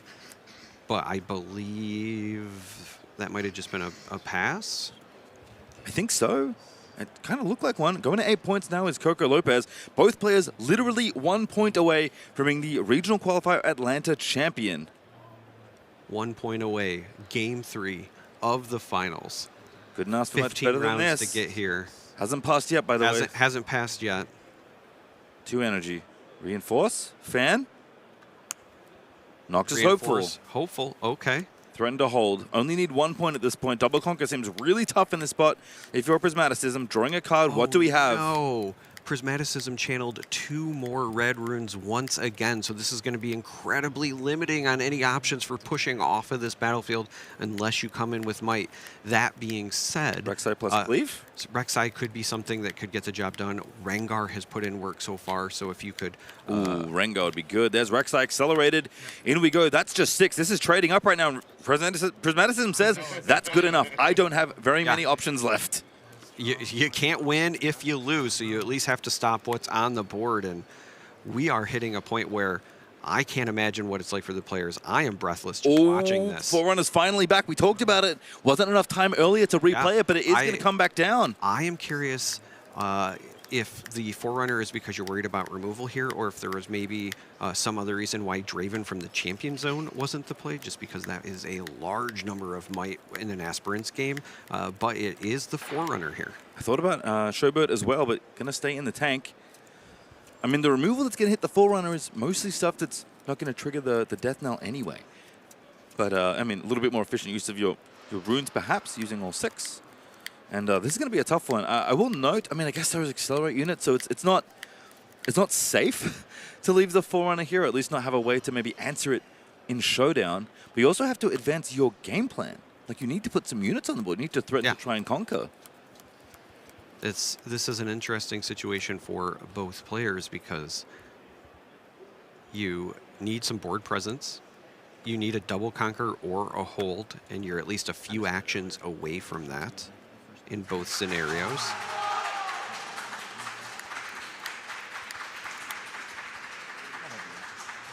Certainly are. Prismaticism deep in thought, trying to figure out what do I have left.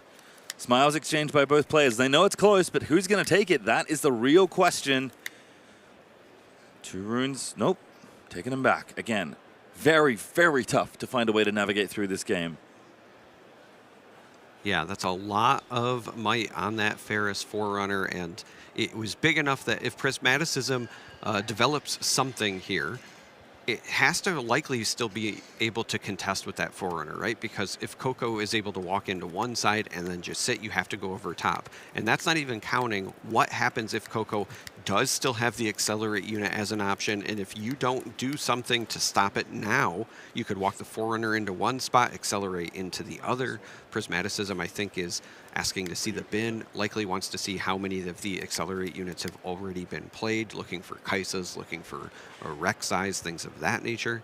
Good habit to get into, especially late in a game, especially late and deep in a series in this final. Looking through what do your opponent have left. Prismaticism, as you'll notice, leaves his trash very nicely splayed to check the options at a glance. Also makes my job easier, which I appreciate. Between the 2 days of this regional qualifier, we are officially at the end of hour number 25 of Riftbound. Traveling Merchant is the decision here. 2 energy committed for a unit. But again, it's going to be I think it is actually effectively impossible for Prismaticism to win this turn. It is mostly trying not to lose and still set up a win following that. I think it's absolutely just trying to not lose the next turn, hoping that there's not an Accelerate unit that you can't stop. So does Coco Lopez have something here? 4, 5, 6, 7 runes. Forerunner goes over. There's Ride the Wind. We're trying to go over with the Traveling Merchant and sneak away a point here. Oh, if this sticks and Lopez does not either have an answer for it or an Accelerate unit to get in there, then Prismaticism will win on the hold come the next turn. That's true. Sneaking one in, but still 7 runes open. Again, this conquer by the first Forerunner, which is still in the process of happening, by the way. It hasn't quite happened yet. Right. We'll draw a card, but it can't action win. in the showdown Exactly. in the situation, and because it's an action, it has to be done now. You can't wait for like a reaction window later, but this is the all-in play, I think, from Prismaticism, saying, look, I don't think I can go over this, so I'm going to try to steal one and just hope that there's no answer. We're queuing up battlefields. This is the fun one, but here we go. First things first. Conquer happens. They actually both draw a card because they're both at the winning point but cannot win. Exactly. They're both at 8, need to go to 9. So on what would be Conquers, they draw a card. Falling Star. That's very good. Star. Is that enough? Rengar goes in! Is that going to be enough? Rengar occupying the battlefield. Does Coco Lopez have anything left after that? Prismaticism is out of runes. Kitty has been so good all weekend long. And because the Falling Star has to choose the targets, Rengar is now there free. Does Coco have the rebuke in this instance? No, shows That's it! That's Prismaticism He does it! Rengar! The innovation in this Annie deck got it done! Wow! I thought for sure that Prismaticism had a huge hill to climb with that Ferris Forerunner staring him down. He played the lowly Merchant, didn't even put the longsword on it, just said, hey, I'm playing possum over here. I'm just a little guy. And then capitalized by jumping on it with the showdown and then having the Rengar as the backup in case there was a rebuke or a falling star or whatever the case may be.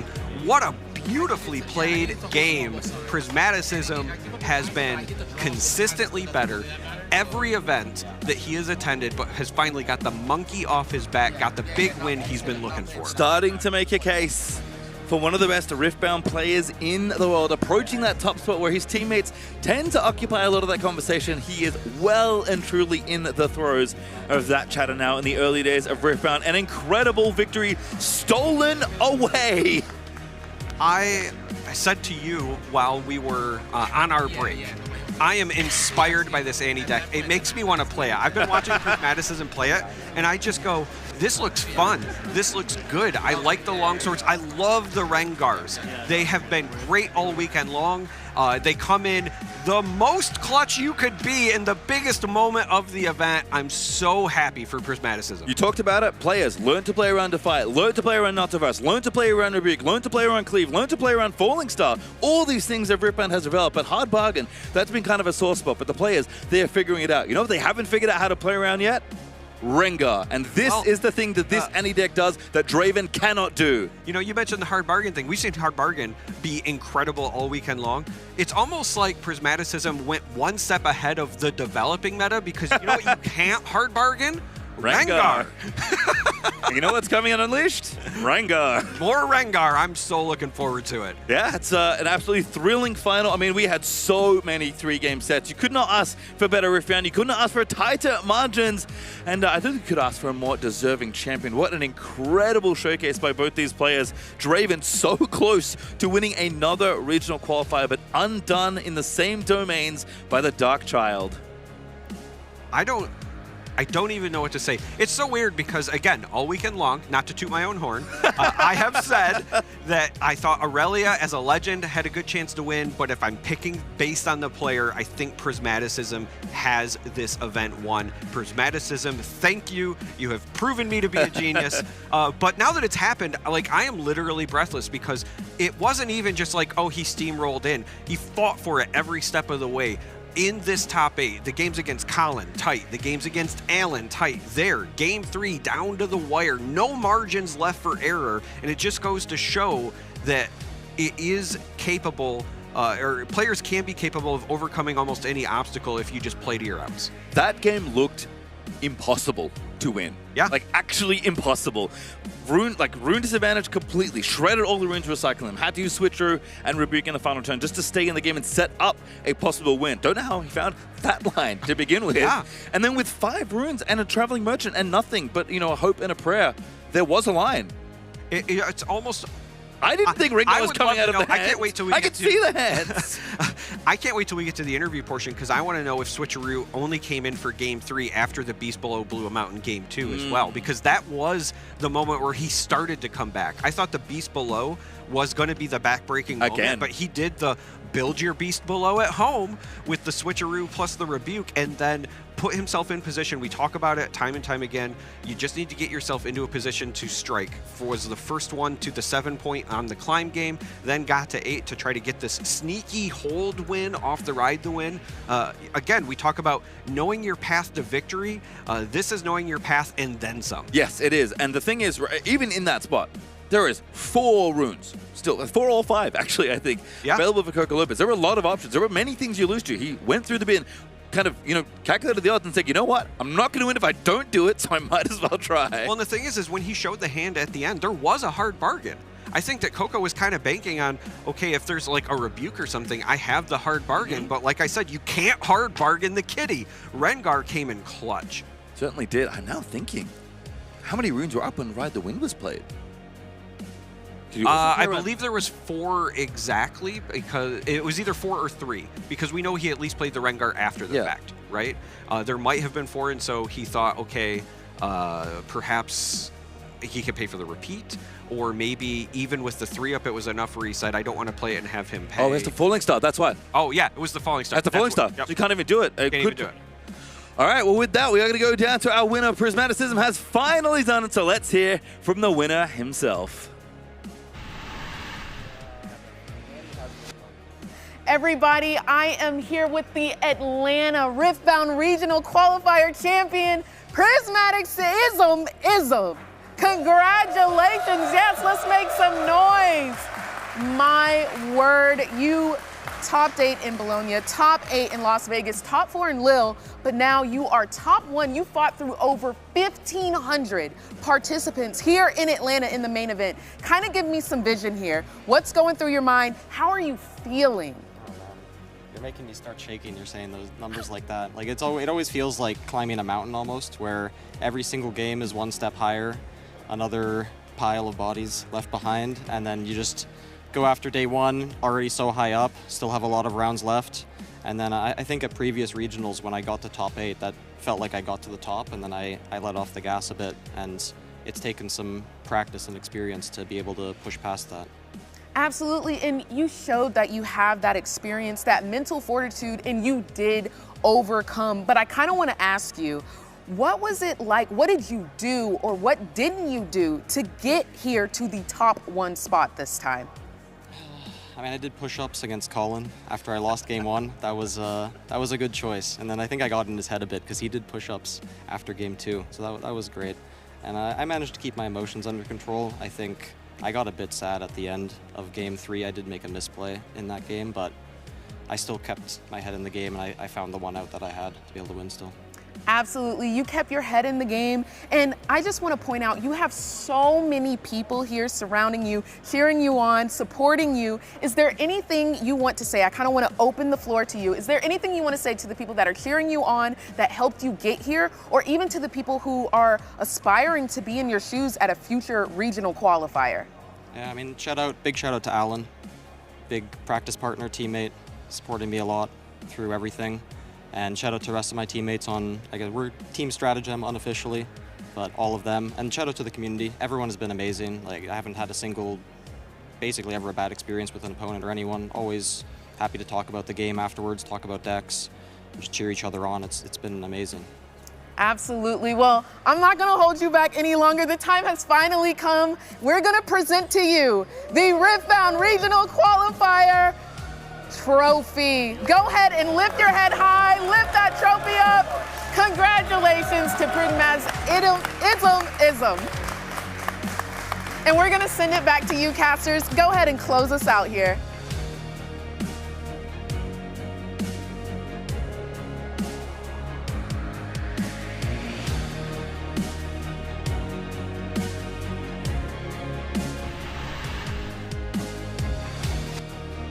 Well, it's been an incredible weekend here in Atlanta. The sights and sounds of the conventional have been buzzing all weekend long, and the regional qualifier Atlanta is finally finished with. Folks, I hope you had a fun time, because we certainly have. For myself, Charma, Miss Chin, Jim Kangas, and the entire broadcast crew, my goodness, it's fun to do these things, and I hope we get to come back again. Spirit Forge is finally over as we do enter a new era in a new usher of Riftbound with Unleashed coming right up. But at the end of it all, there could only be one. So many players, so many legends, so many decks forged their path through this RQ. Master Yi, Azir, Annie, Draven, so many more champions, so many best of medalists. But at the end of it all, we had an incredibly stacked top 8. Alan ZQ is in there. We had Draven fighting for the slot once again, our #1 seed through the Swiss. But Prismaticism, when he sat down, had one singular goal this event. The best of Annie didn't matter. Already won it, had 2 on the table when he sat down. Coco Lopez,